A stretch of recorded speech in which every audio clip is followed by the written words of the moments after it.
surprised, considering the setup that BBG had with the lockdown in the corner, how Yo was making sure that he had full control of Elbow. The critical even peeks him there. He doesn't need to. Just give up the site and play for the retake at that point. But NOX still leading, not really having the guns to work with at this point. Foe is going to try and kill the boom bot before it gets too much information, and it's very much chased down by Tex, who is in hookah, very aggressively holding a critical, wins that engagement, has the better gun. He really should be winning those kind of fights. Here. But NOX on the eco in a 4v5, heading towards A now, actually, after rotating through.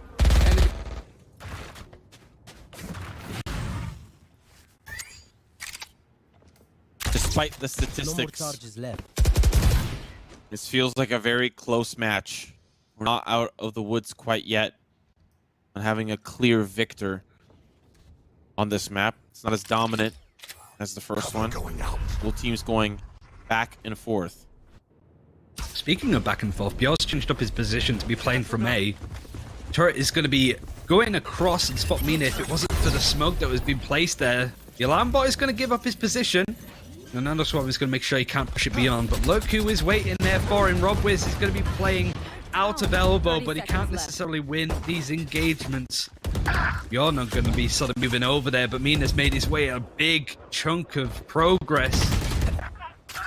He's with a better gun. He's going to lose out, and ooh, it's all up for Mina now. And scrappy, but some signs of life from NOX there at least, but the spike couldn't get placed down. Good hold from BBG. I mean, we need to say it. NOX, the B side has been feeling a lot more comfortable, at least statistically for them. And even showcasing on this map itself, the A side hasn't always quite worked out. And now that they've repositioned Bjor to this A side, maybe finding it a little bit easier to play the retake instead. Oh yeah, you can have A side, that's fine. We'll just play utility. The most annoying utility in the game, Raze and Killjoy combined on the A side, and we'll let everyone else deal with the onslaught of them pushing forward. And that means players like Robwiz having the opportunity to get involved. Unfortunately, he has to get to safety. Does not want to get flushed out by Sova and Phoenix, who are going to do a great job of flushing him out. Tex is going to be leading that charge towards the hooping side. There's a play there. It's critical. That's one. Can't convert. Now Keepop Boy looking for the refrag. He's going to find it. And there's only one player remaining on the B side, so BBG members have to rotate over. It is an operator though, so they need to be careful. The neural theft and the aggressive camera is going to make sure that Robwiz can't escape. He doesn't have a dash, so he is going to be overthrown. Cute Fat Boy gets a second just by hopping on top of the box. Will, through the smoke, wants to catch somebody out, but it's Bjor who looks to be saving his gun, has set up the alarm bot just in case somebody pushes beyond, and even a turret just to double down on this position. I think one of the reasons why NOX is so good at hitting that B site is going to be Tex. You typically see the Raze playing from that spot, the Boombot going into there to clear it out. I think for the most part, BBG have tempered the flow. Must be mechanically skilled, but also Foe has been helping out. That engagement does go the way of Equinox. BBG are just going to have to provide a little bit more if they want to stay within this game.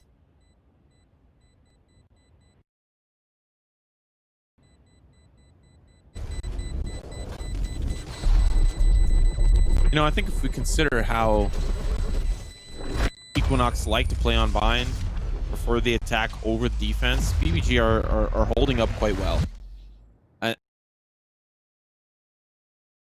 And that, I think, only bodes even better for them, because they, of course, are facing tournament elimination. This is Equinox map pick, and this is where they feel like home. But like we said earlier, BBG aren't slouches on this map either.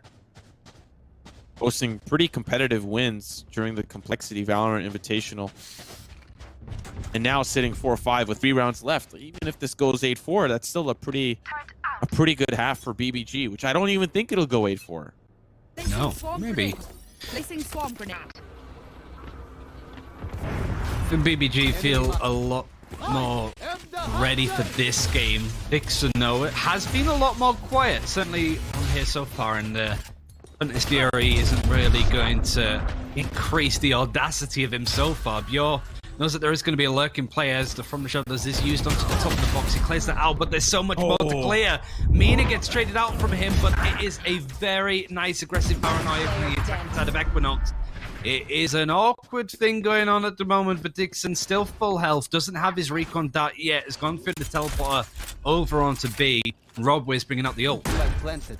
Recon bolt coming through. He's got one of his own up in 8 seconds, and he's got an op. Ooh. Oh, can't connect that shot. That's brutal. Rob Wiz just hunts him down. And really that round was a couple of Equinox members just trying to get in deep on the A site, trying to chase players down. But I like how quick the players rotated off of the B site for BBG to come and support this hit. They gave them a lot of space, let them push up through A short, but BBG were prepared on the fast rotates back over to A. Solid stuff so far. Bjor's Killjoy has been a real nuisance for Nox to deal with over on the A site. He's switching over back to B, making sure that Nox can't necessarily work out these defensive holds. There are 3 players now from BBG, all grouped up in the same spot on lamps. Might be a very quick thing coming out of Equinox. The buy isn't the best, but there's still some rifles in hand as Rob Wiz has stood on top of the boxes, on top of the lorry even now at this point. But the showstopper is going to be the way in. This foe gets killed in lamps. Rob Wiz is still there with the sniper rifle. The classic is almost going to get a kill. This is the Equinox I think we were waiting to see, but their consistent hits on the A side just haven't been as successful. This one has been absolutely disgusting. Tex just going wild, pushing forward, the rest of the team following suit, and now it's just down to Bjor, who's going to save the weapon moving into the next one. The last round for a potential 7-5 for Equinox to close things out.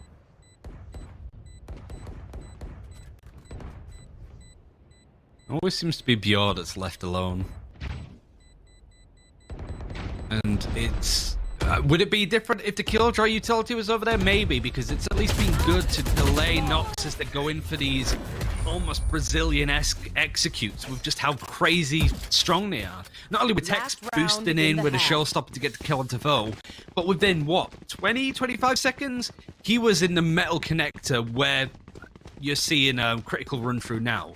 He was there. He was just looking down the barrel of the gun, which was BBG, and he still wins out duels. Plus, we are seeing some better performances individually for BBG. Tex is just something else. He's crazy. Yes. He's like if Flights played competitive Valorant. That's what this guy is. I almost feel like every caster has just... When is this guy getting signed? When is the paperwork coming in? Where's the contract? Where's he going? Because this is just impressive.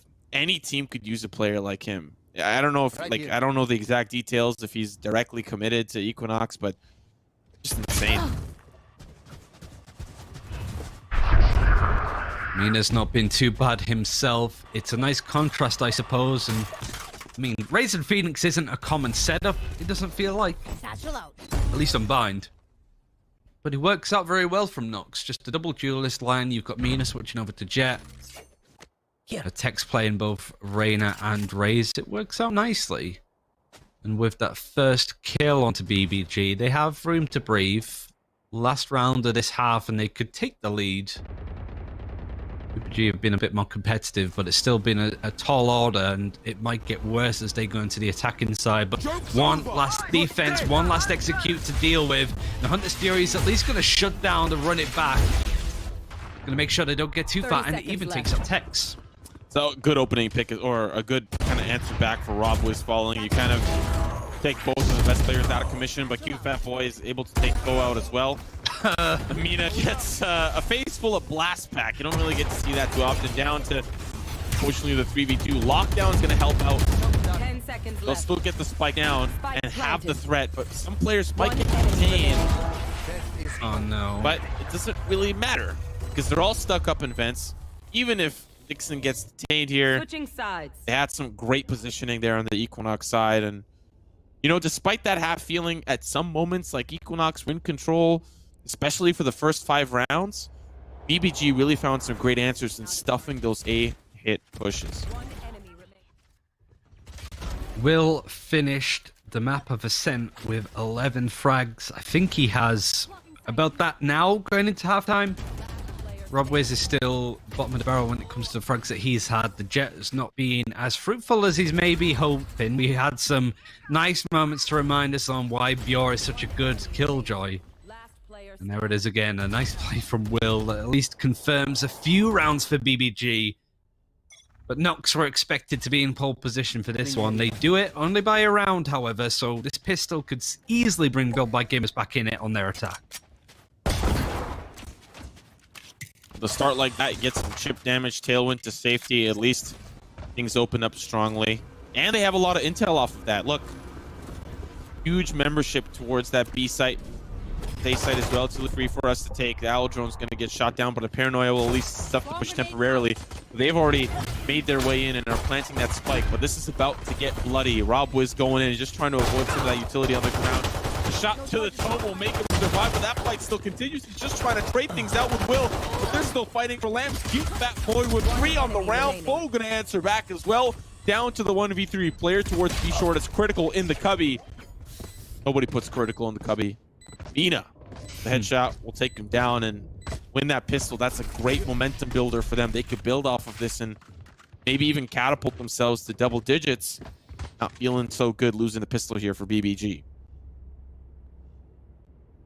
BBG want to be able to try and stop Equinox from playing super aggressive on these rounds. Another force up from them could be a costly one in the end, but they have forced up every pistol round that they've lost, and that has been all of them so far, I think. It's a gamble. We have seen some thrifty rounds from Built by Gaming, but not as many as you'd expect, considering they can be very good at being able to do that.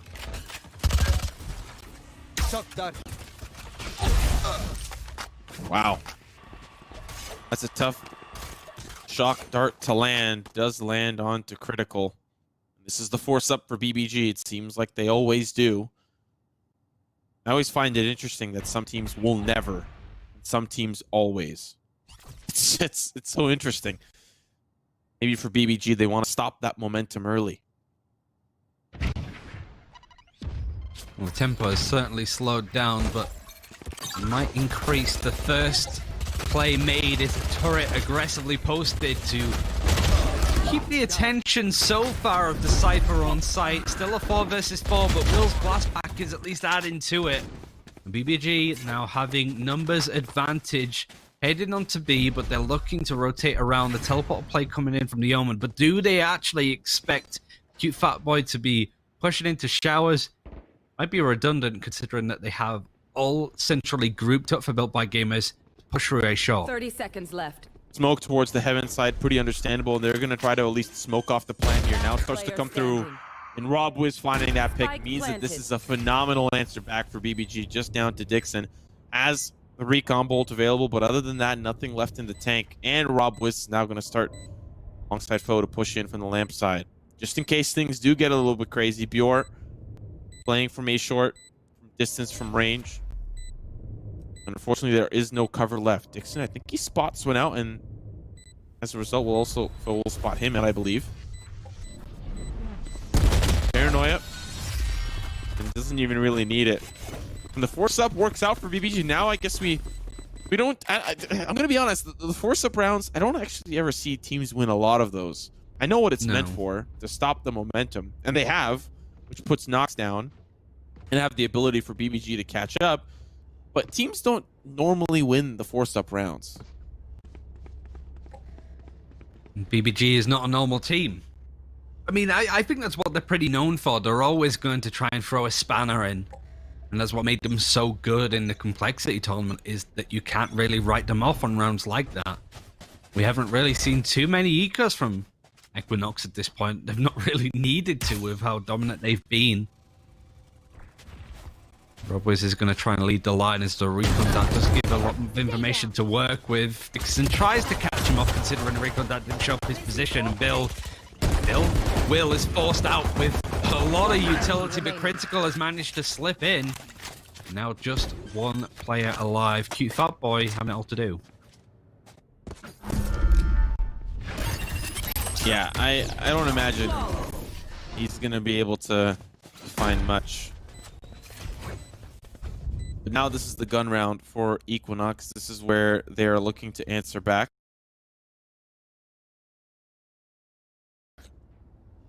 And on the flip side, for BBG, a flawless round means the bonus.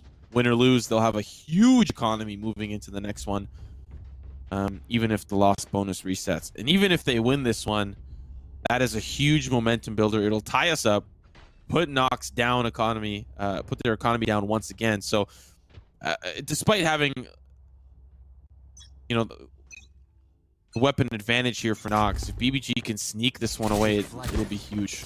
It'll be huge for them.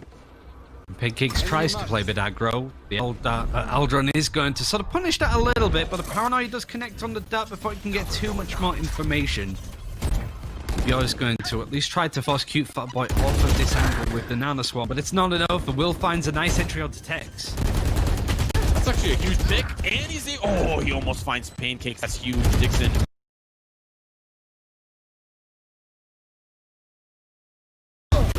Was able to stop some of that bleeding. Critical with a couple of shots of his own. It's Foe, it's Critical, it's down to 2. Paranoia ready. As Dixon having to back away. Down to the 2v2 with Bjor playing towards short. TP probably to Heaven. Nope, to Showers. It's now in a good position to flank. They'll try to defuse, try to tap things through. Nox is in a horrible position because they don't know where the TP came in from. Shot's going to be good, but now it's down to the 1v1. He knows where he is due to the callouts, but Foe needs to win this one. The peak goes sour for Mina, and it's incredibly well played by Foe. Incredibly well played. From the shadows, just to get into a nice little crossfire was key.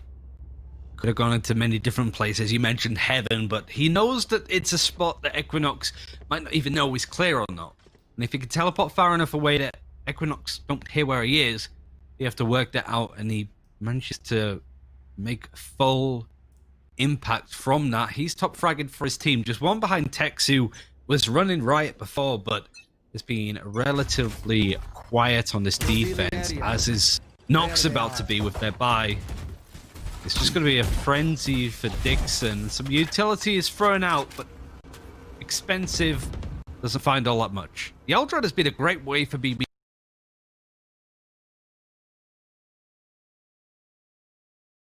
to really set up their plays as well, just forcing people off angles, getting that information, and it is going to be the entry over onto this B site. Paint Shell is definitely going to hurt, and fortunately for Nox, Owl Drone didn't find information, and they're stacking pistols on B site, and this is where BBG end up going. That's going to work out incredibly well for them. Recon Bolt, how many players is it going to spot out? Just one. Patience is insane here for BBG. Just unsure what's going on, what's happening on this B site. Doctar's going through. It'll tag Mina down, but he is just going to stick it through. Surely at this point, if you're BBG, you know that all of Nox have rotated around. Camera has been sat in. It's an aggressive one actually on the side of Equinox to know that they are there. The camera has been destroyed and the rotation should be coming in. You can't really expect all that much from Equinox considering the economy, but all players are now starting to sleep all the way around. And Critical is on a nice leg because the Hunter's Fury is going to be used. Dixon can at least get one, and suddenly this 50 round is looking doable for Equinox. Critical was able to find one from range, but now he's got a Hunter's Fury of his own, looking to try to tag a couple players through. It's unfortunate RobWiz almost gets into the crossfire. He's going to have to avoid his own teammates' Hunter's Fury, but they still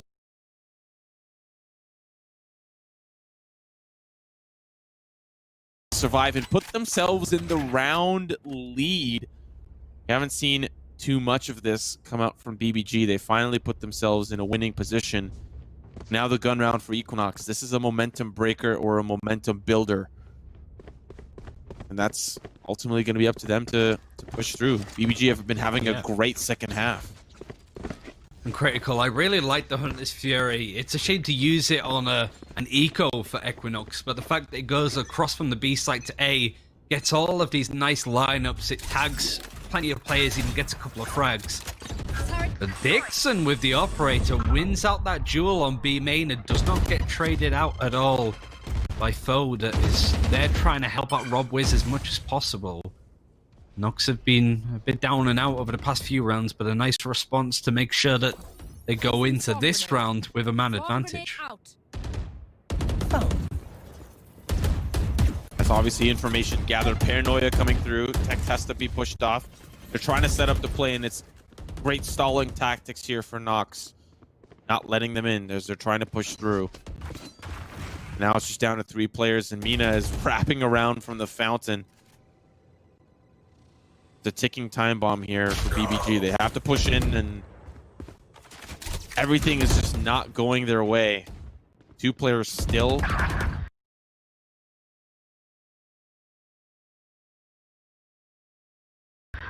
In short, Critical finds 2. That's actually very impressive, considering they've been held up in short for the entirety of this round. They have to consider what is happening around them. Is there potential for a player to wrap around? We know that there is. Mina, he's going to pick that one up, and now it's just down to Critical. He feels the walls closing in around him. He can't hop through the portal, knows Mina is in the market area, but will. And guess who's right? Wait, what? Maybe he thought he was pushing short. Maybe he thought he was pushing short, and that's fair, but damn. I mean, that's smart play from Mina, right? To not go a step beyond to try and pincer where Critical is. Just patient enough to hold his side of the map. Wasn't going to be isolated in a 1v1. It just opens up the site for Critical to push on into. He's been much better across this map in comparison to Ascent. The score is still 9-0, and I feel like this is a much better side overall from Built by Gamers.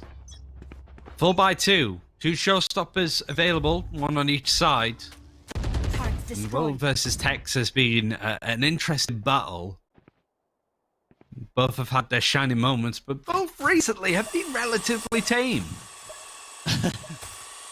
I need to see more of them.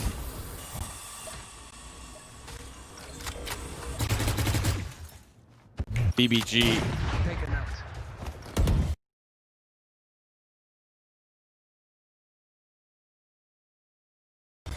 Pairing this B hit. Shot's going to be good here for Dixon onto Rob Wiz. That's an unfortunate player to lose early on. Owl Drone now going to try to find some value. Where are those players located? 1, maybe 2 towards the long side. I don't know how much was spotted out by the Owl Drone. Of course, a player in hookah, but look, there's a moving force here for NOX coming in and wrapping around. The early camera, the early pressure from NOX. Now it's just down. 3v4. Will's gonna find one. You were looking for him, but Tex, the other player that you were looking for, finds an answer back. Down to Foe and Critical, have been held up down the long side for the entirety of the round. Haven't made much legway, but now they start to move in. Blast pack. That's gotta hurt. You know, on the side, Tex behind the tuna can. Sleep, brother. Critical with 1. He's been landing those shots, but so has Tex. He's gonna find another Critical playing in a little bit of a tougher angle to hold out in the open. Tex with 3 on the round. NOX regain.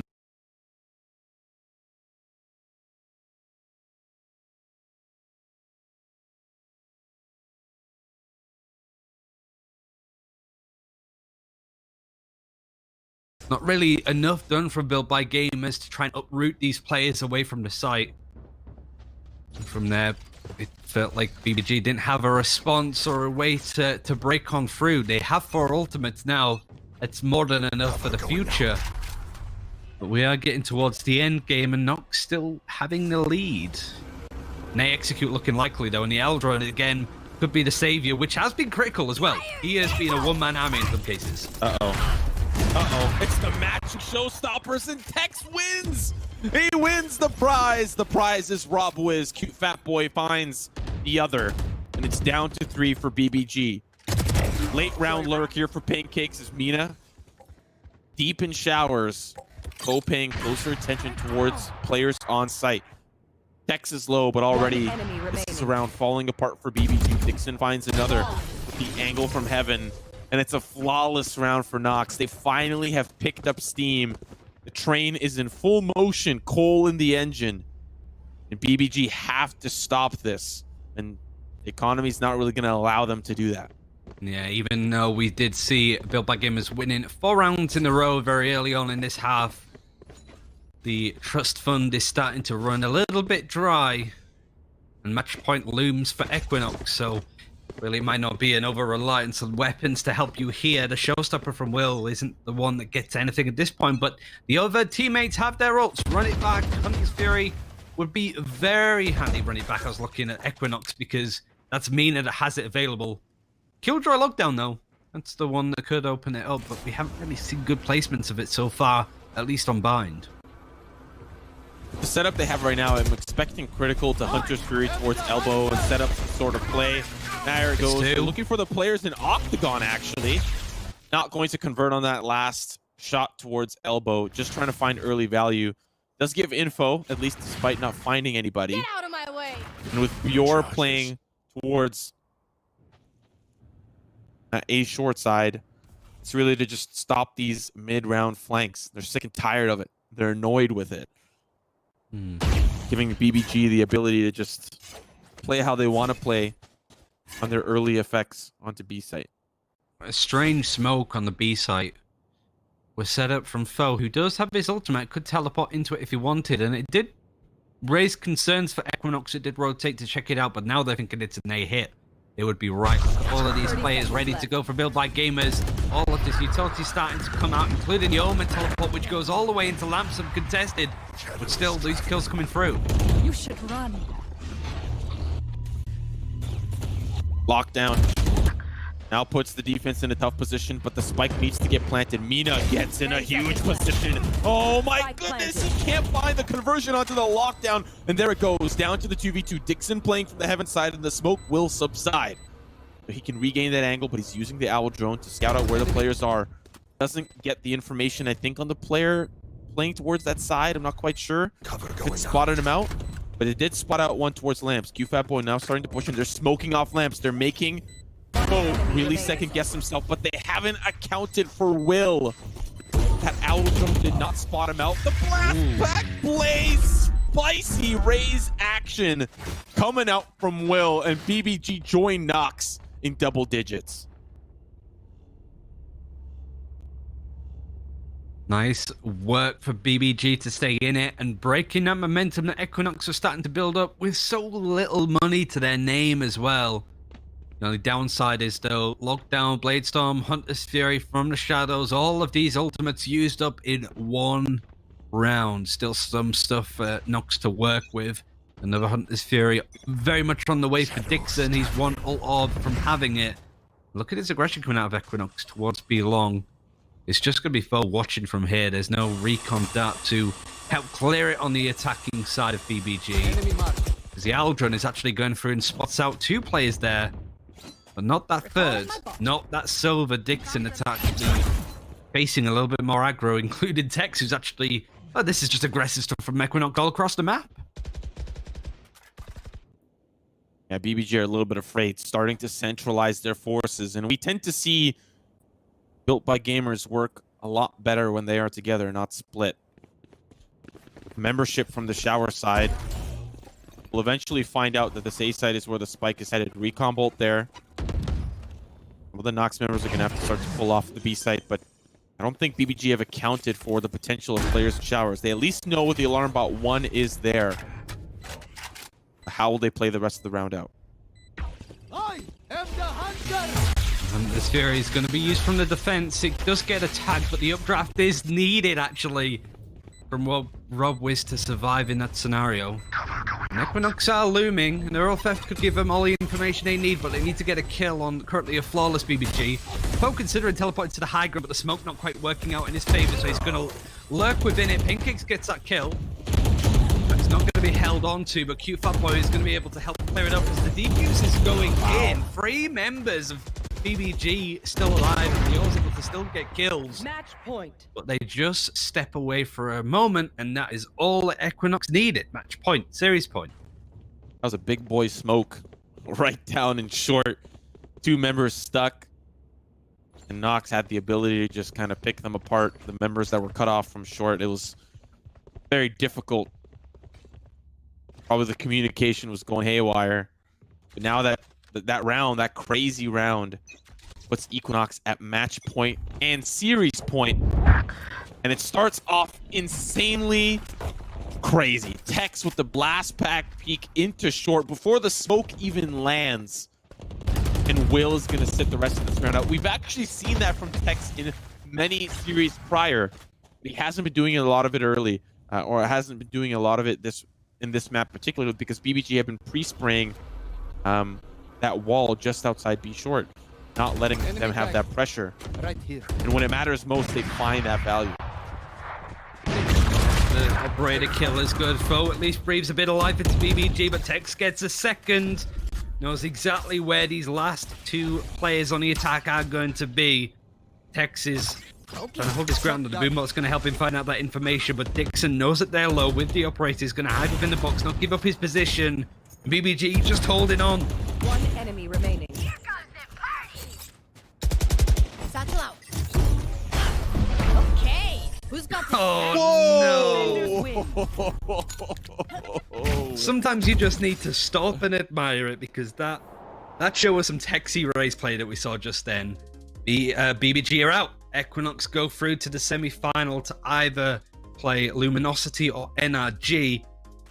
And one of those three teams will be heading to the final. What a good showing from Equinox. Yeah, I still have to tip my hat to both teams, as even the earlier series today, both teams played admirably.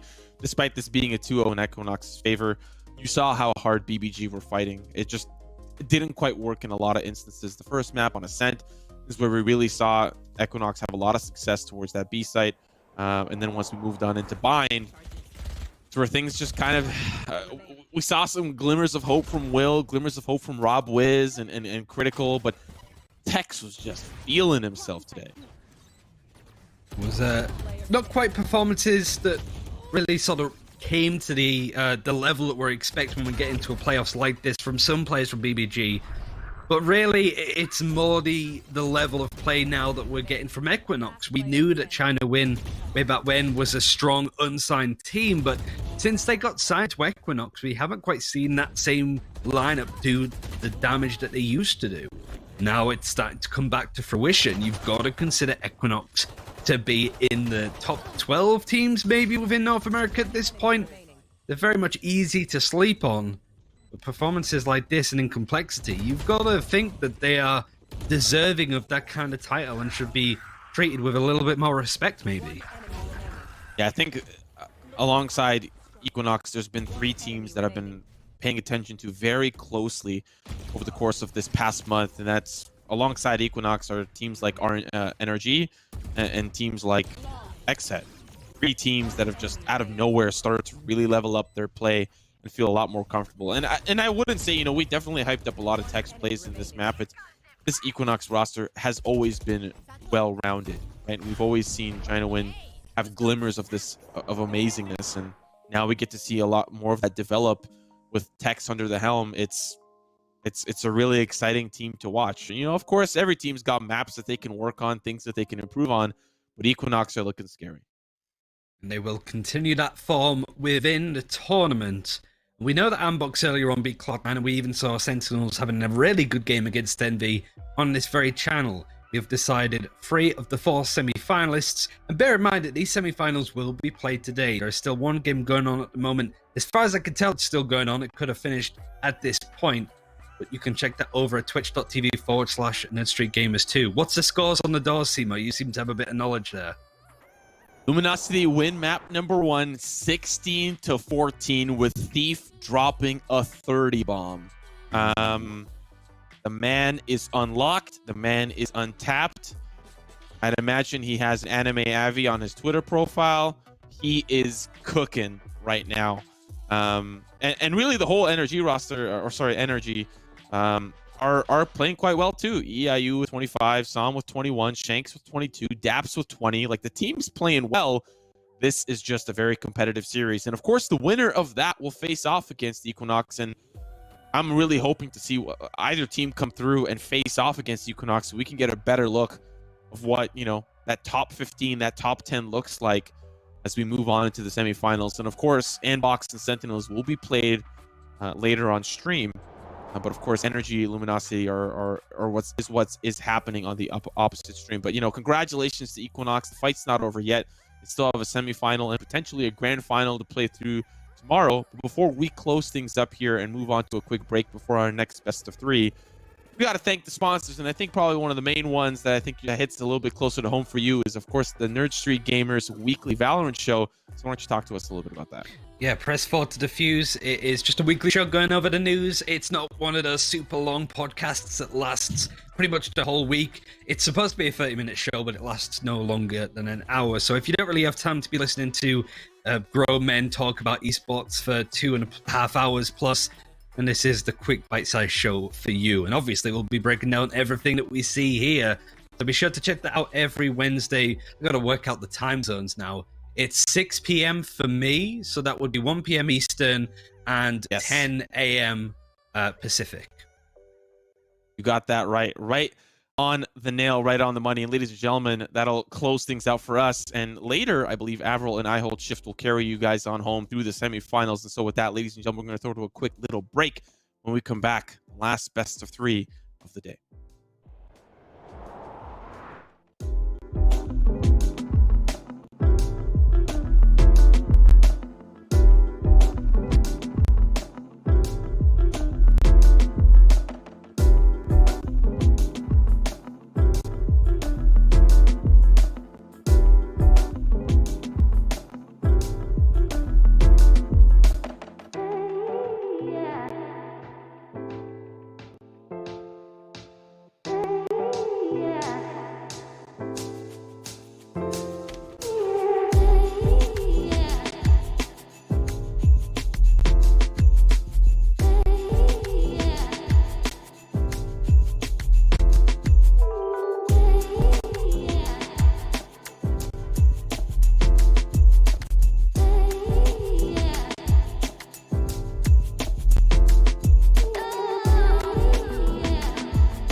I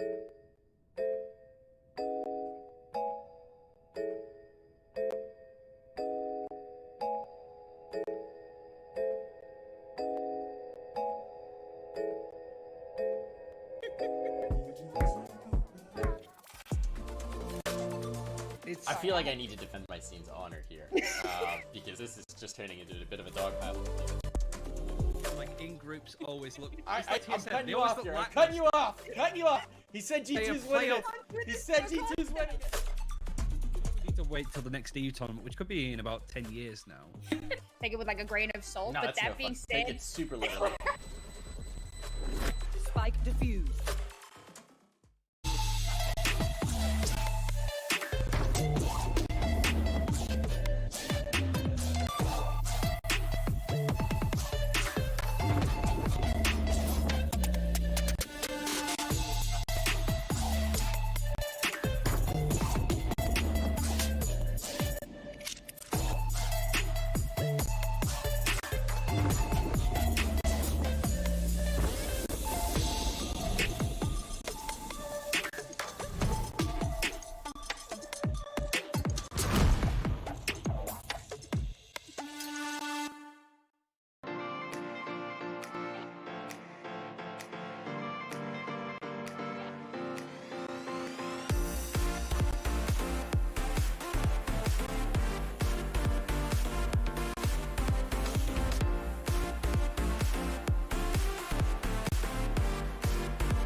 It's kind of like 1 minute you're a sales rep, next minute you're a soldier. My name is Diva Williams. I'm a sales rep at an Xfinity store in Tacoma, Washington. I'm currently activated to help out with COVID-19. My unit was activated to come out and work at all the food banks.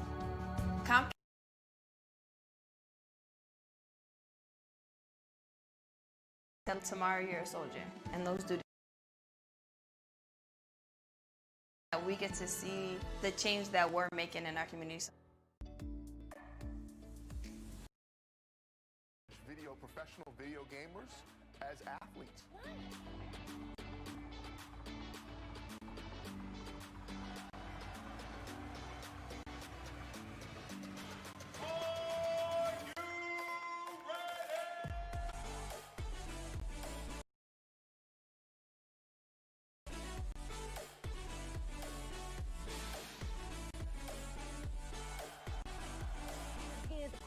Everyone's cheering the team on, you make friends, these are people you talk to, you play with online. It's all about community, it's being part of something that you're incredibly passionate about.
Welcome back, everybody. I'm As we're getting ready to go for our first semifinal matchup. Again, a lot of surprises throughout the entirety of the tournament, and well, so far, Kevin, the playoffs have been absolutely no difference. Obviously, with Cluster since the recent departure of Tens, and Box was able to take them down in 3. We had Sentinels playing up against Envy, what a lot of people would consider to be possibly maybe even a grand finals matchup.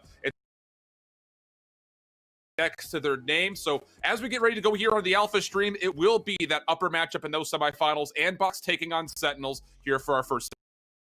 And Box are a team that have been on the up and up. Like you mentioned, Clan and Blue have had some, roster adjustments to say the least. They've lost Tens. That's obviously going to be a very big loss for the team.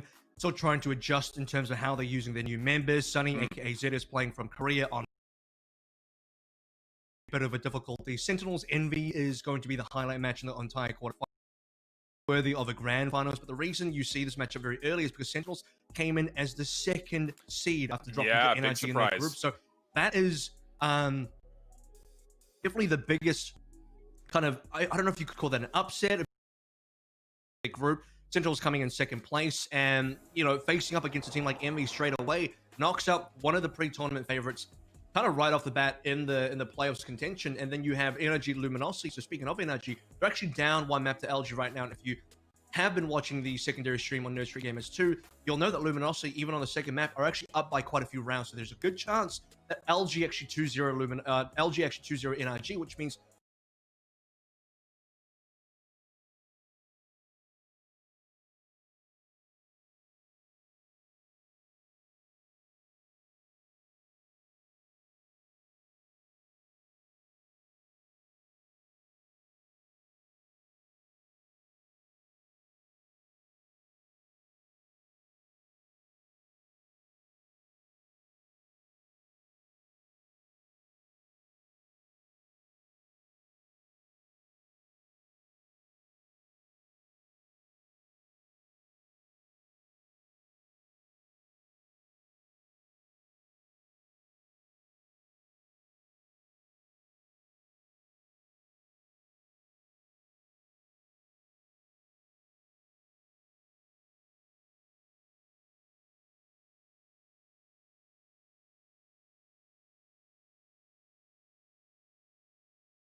this set really has to play passive, keep their life, and wait for Poach to get here.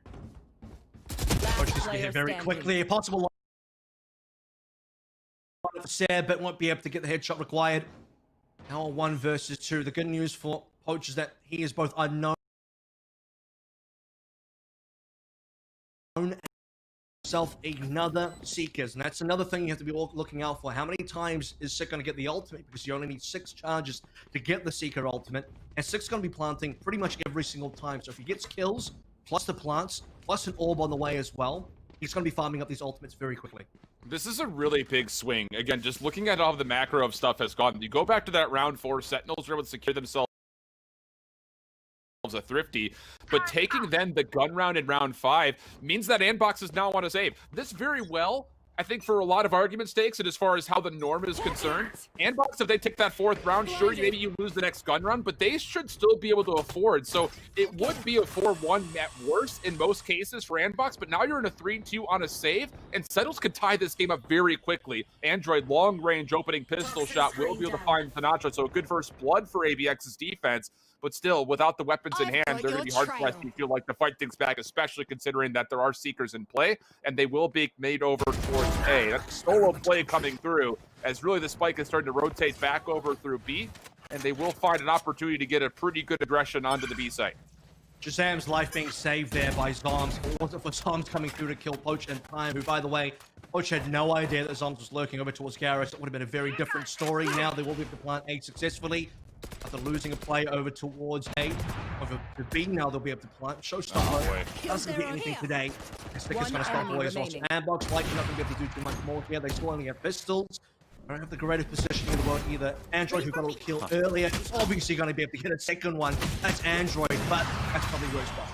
I was just about to say, you can never rule out Android with any weapon for that matter, but a big bounce back here. Again, I keep telling it, Sentinels are so good at playing from behind. When the economy is not in their favor, they are really efficient at making up that ground and putting themselves in a lead. And talk about a lead. Shazam now with an operator in hand.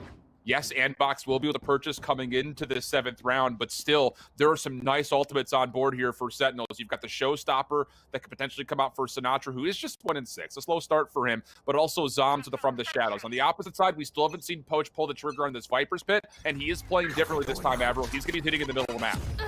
He might be using the Viper's Pit in the middle of the map as well. That would make a lot of sense, but for Sentinels, don't care about that. They want to go A again. When you have Shazam on an operator, the best place for him to use that is going to be on Belt, looking over towards the back of A, on rafters, on top side as well.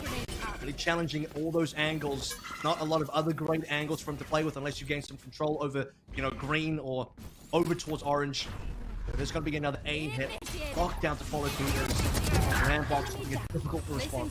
Oh, and Dapper can also find Android before he can make the full exit, come out of the play as well. So very quickly moving his Sentinels. They're going to get this spike planted while the lockdown is in play. The defending lockdown is also going to be there, but it'll be a bit more delayed, and it's really not going to do too much. It will detain Zoms, but he should be okay as he tries to make his way down into a cloud burst. Guiding Light also coming through to make sure Andbox cannot cleanly get on the retake of the A site fully. Poach making his way forward. Again, still holding on to a Viper's Pit if he so chooses to use it. Toxic Screen coming out. She's able to find the opening first blood as the Showstopper will just be there to make sure no one is defusing. Boy, also dropping those Sentinels, trying to push right back onto their spike, and it's just down to Poach. Able to find the first time, going to be a problem. Able to find a second as well, but again, time is going to be a problem for this last 1v2. One enemy remaining. Not a lot to work with. He will get one more kill. Could even get the ace here, but he won't be able to defuse. That's the most important thing. Zobs know it. Poach as well. Just going to have to get out of dodge. Barely surviving the radius of spike explosion. Had the Viper Spit available as well for what it's worth, so perhaps could have used that during the retake, but we'll hold on to that one. You can see the value of the Toxin Screen as well, where he doesn't use it at the start, but will use it for the retake. Instead, there is a bit of an inherent risk where you are not going to have it to have the opening Toxin Screen play that he normally does over towards B on green, which he'll probably do again this round, but was quite useful for the A retake, and there's going to be a lot of A retakes. I reiterate, Sentinels will be going there mainly for most of this attacking phase. It'll be like 70 to 80% A. Well, this is interesting. Andbox have both of their duelists stacked up to A. Is it going to be aggressive defense? Yes, it will. Shazam up top, taken down to 10 HP, but does survive. Sick trying to take place where he was last positioned, and the regrowth will come through to make sure the Jet stays fully healthy. Zoms again playing the same position. Dapper as well coming through kitchen. Turret will spot this one. That's information. They don't know that there's two. That's a lot of damage coming through the nanos from the isolation. Seb had a 1v1, but he couldn't win it versus Dapper. It's a bit of a problem now for Ambox. They're already down one. Zoms hasn't pushed through in Garage yet, so Poach is still safe for now. And the spike is in motion. They haven't committed to A just yet, and Boy is looking around. Well, keep an eye on Android. He is moving through the middle of the map. And Boy, who's just going to continue to play forward on the defense through A, will line up two, including the spike carrier. Big pick there. The numbers have now flipped on its head. Poach with an opportunity for a free one as Zoms was coming in completely isolated by himself. And all of a sudden, after a very good first blood for Sentinels, at the 4v2 the other way. Yeah, so they get some control over towards Kitchen, but everywhere else on the map, walk-ups from Ambox, super effective. As soon as Sentinels stop holding those lines and they start thinking about their own movements around the map, where they want to rotate to in transition, Boy and Poach get the necessary kills. 4-2 now. And Boy, yep, he'll get some more information so they know roughly where Sentinels are, and Sentinels have to commit. They are going to pick it pretty quickly. Boy staying away from the nanoswarm. Boombot will not clear out too much space in the back of the site. Android here to try to help with the retake, but is tagged down to 46 HP. And Poach will be making a long play around the back. Plenty of time for this flank to come through. And for Sentinels, they have to bunker down right on top of the spike that is previously planted. Sinatra good for one up top by rope. There's a second and a third nearby, but really can't get the gun up in time to make anything happen with it. Dapper will reveal his position by finding the kill on the Boy, and Poach will be there off the flank to find the easy kill. And Ambox now tie things up at 4. But previously, Sentinels had 4 in a row as well, so for Ambox, that's going to give them the opportunity to make a bit of a bounce back happen. I think it's going to be Poach looking for the operator. Which, no, he's not. There's no operator that was brought into this round, never mind that. But he'll be looking for some sort of weaponry in case anything is worth picking up there.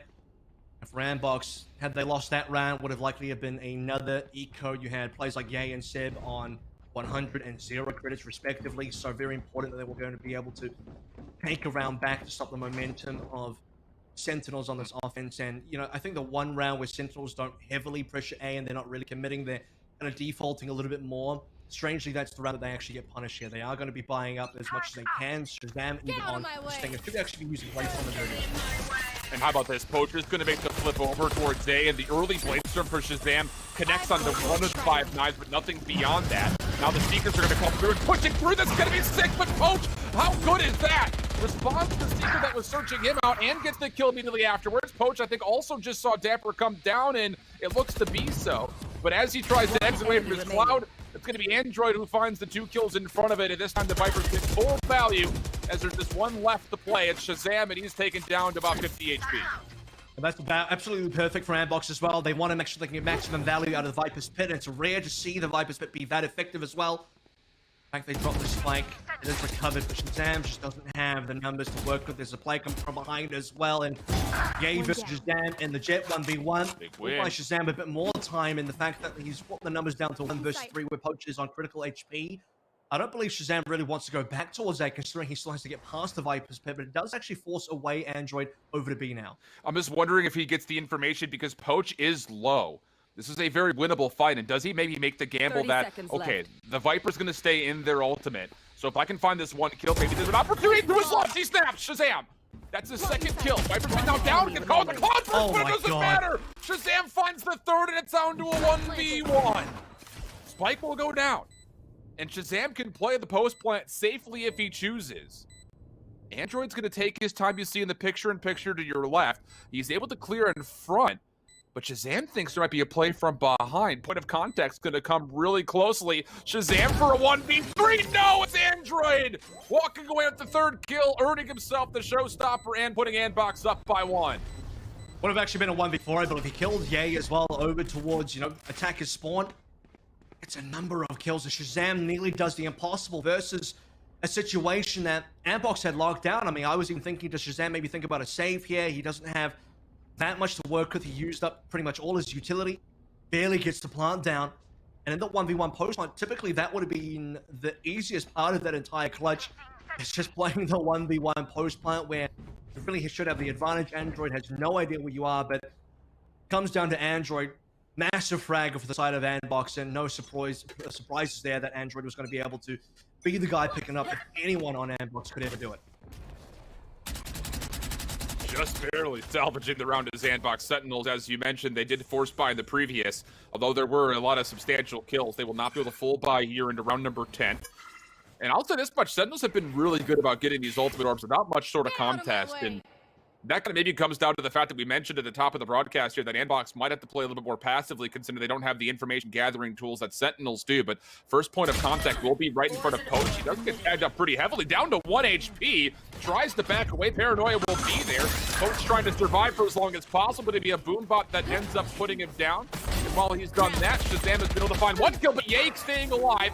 Will find 1 in response, and Seb there to clean things up and put Sandbox in the 3v2. Dapper's position will be spotted by all the utility coming through as well into Kitchen. 2 plays of life for Sentinels. Always ends up being Dapper and Sick.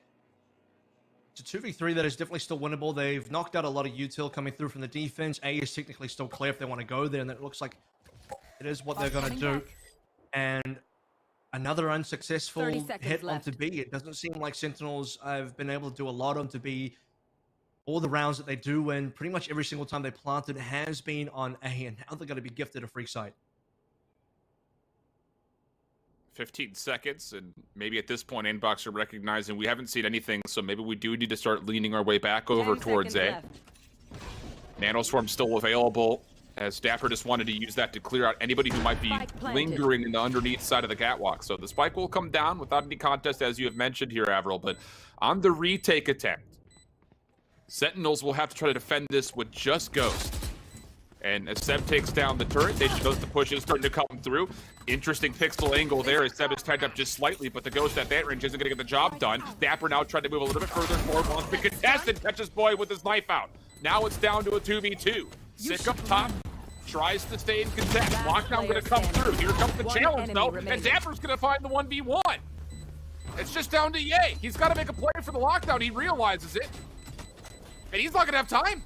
The lockdown will get destroyed, but he's not going to have time for an infusal. And Dapper has done more than enough. Finds the 3rd kill, gets himself a Phantom, but unfortunately will need his own maker as the Sentinel will fall to the spike detonation, but still a hell of a round for Sentinels. Flawless by Dapper in the post plant there as well. A little bit of luck in terms of finding Boy with his utilities in his hands, but getting that initial kill, finding a Phantom on the ground as well, putting the lockdown into play, which he didn't start the round with the lockdown. He had to earn that one. He had to put the lockdown in a situation where Ambox were already limited on time. They're on the wrong side of the map, so it ends up being a very effective plant. You could see the positioning from Ambox over onto B. They were so far in the back with Snowman and the back of Fence and Hunt. They were going to play retake no matter what, whether that's retake B or retake A. And it ends up being the lockdown plus Dapper's ingenuity that gets Sentinels back into 5v5. At 5-on-5 in terms of the round score. Zombs with an aggressive shrouded step will actually push back Poach. Taking control of green. Sandbox not even seeing any utility being thrown out towards A, is starting to stack more heavily through the middle of the map, through orange and blue, really. And this will be interesting because we'll Sentinels, recognize that the site itself is free, but the post plant could be very quickly contested. Guiding light still being sent through. Information for Sick as he actually connects onto a significant amount of damage deep. With that, he will try to go for a plant Dapper there to watch over, able to find 1 elimination, but the paint shell finding damage. It will be essentially an even trade. 2 for 3 we go. And the retake is going to be hard-pressed to really get through all these weapons, and that will indeed be the case as Zombs finds the final 2. You see part of the issue here for Ambox, despite getting 2 kills, if they can't pick up the weapons, they have the lockdown available as well. But unlikely to use that one in that situation. There's no great lockdown positions for Seb to put it into play. And they would have to try and find some guns to actually win in what could have been a post plant. And for Sentinel, that's going to be the few times they are going to get a successful B. Well, to be fair, Ambox were on an eco anyway, so you can read into that one. But now that they do have guns available after saving, Ambox will have Ye back on the operator versus Shazam. And if you are Ye, I think you have to consider going over towards Rafters on A, because you know that if Shazam is sniping, most likely he's going to be on belt. We'll see how things unfold. Boys played a little bit more aggressive in this instance. We'll back down. Trailblazer's going to come through and clear all the tight angles, and you actually see some really good information on the backside. But Android, meanwhile, has thrown a very good paint shells, takes down Shazam early, plus a lot of damage.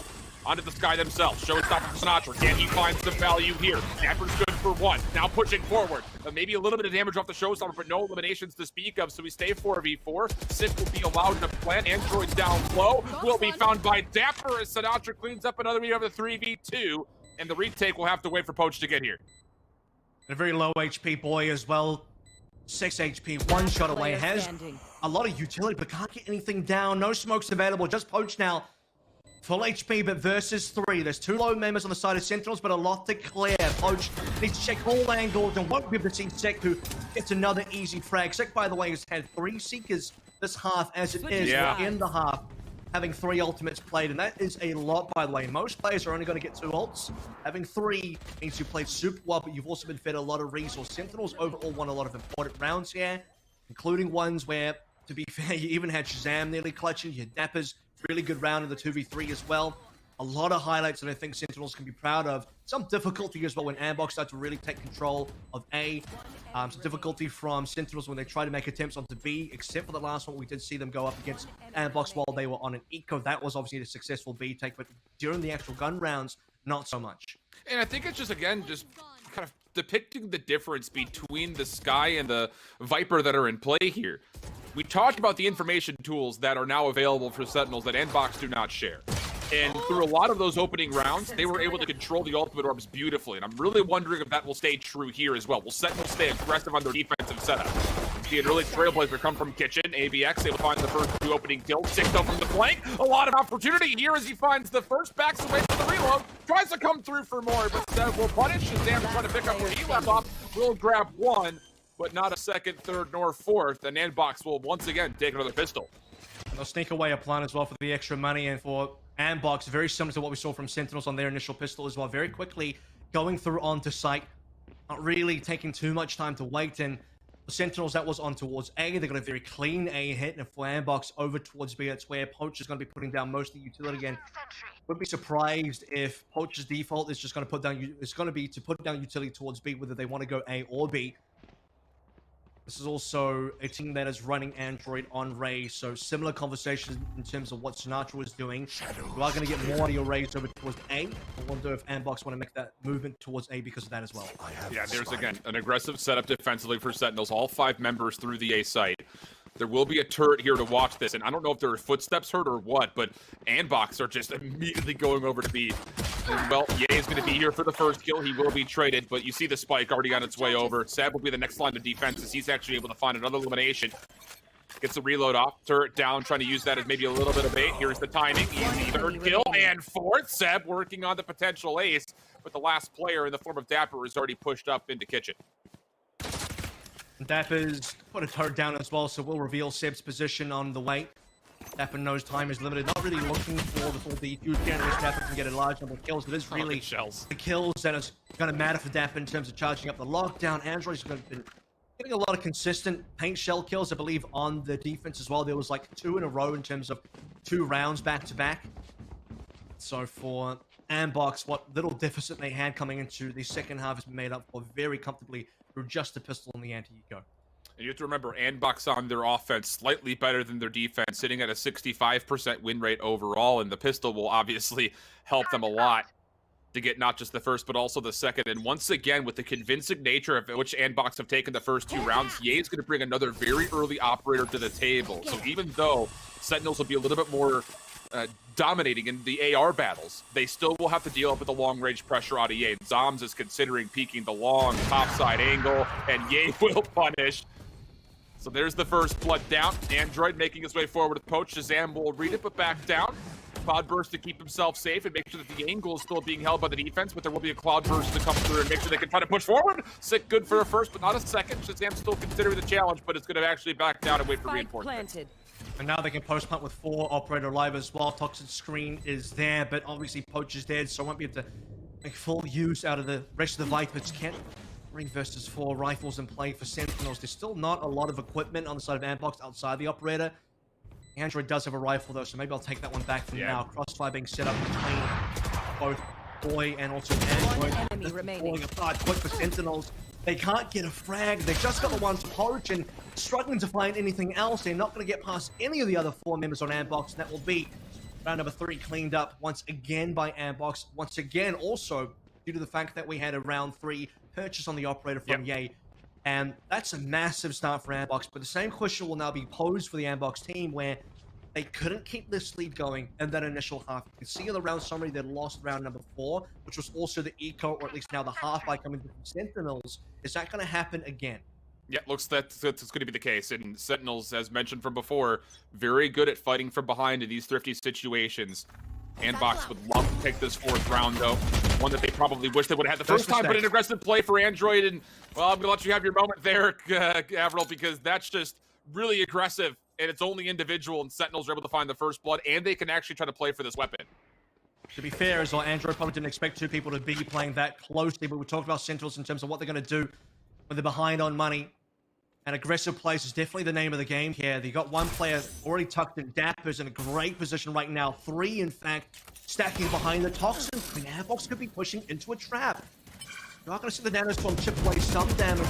No, it's a little bit easier, but Ambox are really, right now, just playing on the other side of this Toxin screen, and there's a lot of plays on the other end. Seeker's going to come through from A as well. That's so bold. It's the Seekers that come through in the first thrifty, and it's coming through again, but also the Bladestorm gets earned by Ye. Just trying to stay aggressive for the ultimate orb. Poach will find one more elimination, keeping things 4v4, but Sky has taken away so much of the map with that Seeker play. So Sick can lock down everything by A. Here's a lot of footsteps, and we'll make sure that their team is aware of that. Looking for the first point, able to find it. And a second, Sick good for 2. 30 seconds left. And that is that might just be it. Because now you've got Sinatra playing through the opposite angle off screen. He's able to find one elimination, and they know exactly where Shazam, or pardon me, where Ye is that. And there it is, Sinatra with another elimination and another thrifty in very similar fashion for Sentinels in the second half. It just happened again. That's free gun upgrades as well. The only thing Sentinels don't get is the free upgrade on the ground. I have another chance now that Ye's bought one, but for Sentinels, they win these rounds. You don't expect them to be able to win. The really difficult round for Ambox to win so far in this map is both of the round 3s on both of these hubs. That is not an easy round to win when you're behind by a decent amount of equipment. You have to play off this sole operator and 1 rifle that you have. And they can do that versus 5 guns on the Sentinel side. But when Sentinels are actually playing down on economy, they're playing a little bit more aggressive. Ambox get caught out. They get a little bit too scared. They don't want to push through B. They even find Dapper. Poach gets that kill, but then they start losing everybody. You have Sick pushing up, gets double in the Bucky, and it's all over. Now, the Swift Sentinels can start looking to string together a lot more rounds. This is where we saw Sentinels get 4 in a row in the first half. And again, how about that natural advantage that Sentinels have when it comes to controlling these ultimate orbs? Shazam is able to earn that Bladestorm. Sure doesn't come into play, but it's the same round 4 setup. Seekers with a Bladestorm come into play. Very momentous for Sentinels on this defense. So now, Paint Shells will flush out a little bit of an angle. Paranoia is also going to be there. Android going to get aggressive, but doesn't check his right. And no one was there to even assist them as Shazam's able to find first blood. Everyone below rafters there. You have Shazam on top of rafters. Ambox bought into this round. You even have an operator at play, and you're already starting to think, okay, this is going extremely poorly. If we lose too much more, we're going to be into another eco, and you have to start thinking about that first half again. You have to start thinking about how many rounds in a row Ambox dropped after this point in time. They are going to make some attempts over towards B, where Poach has set up some sort of control. Top of the screen is still available. 30 seconds now, and they have to make a play. Dapper's first up with contact, and he'll win the duel. At a certain point, Ambox might just consider saving here. As much as you would hate to do it, you just don't want to lose these rifles and find yourself at maybe another 4-round swing as Sick comes through, finds Boy no problem. And Ye with the operator will try to save this, going all the way back towards the launch ship here in spawn. We'll have 1 player trying to maybe contest. Cloudburst will be there. Ye is just going to try to kill the time as much as possible, but you can feel Sentinels. They want to take this operator out. All 5 members are coming through. They're starting to spam, but Ye finds 1, dashes away with the tailwind, but it won't be enough as Shazam locks down his 3rd elimination with the classic. Unfortunately, he puts down all 3 smokes roughly around the same time. There's 6 seconds of post-game time as well in terms of post-round. So, I mean, maybe he just puts down the smokes in a little bit more delay between each one. Still would have been difficult. I think Sentinels would have done everything in their power to try and take away that gun, and they're going to be able to just in the final second there. So the good news for Ye is he does have Bladestorm available, so we'll be able to work with that despite not having guns to be able to purchase up another operator. Rambox as well, still managing to scrounge together for right now. So Shazam with an operator of his own. will actually reveal that by taking an opening shot to the dark cover. It will not connect. Ye has also forced into the Blade Storm here for this round.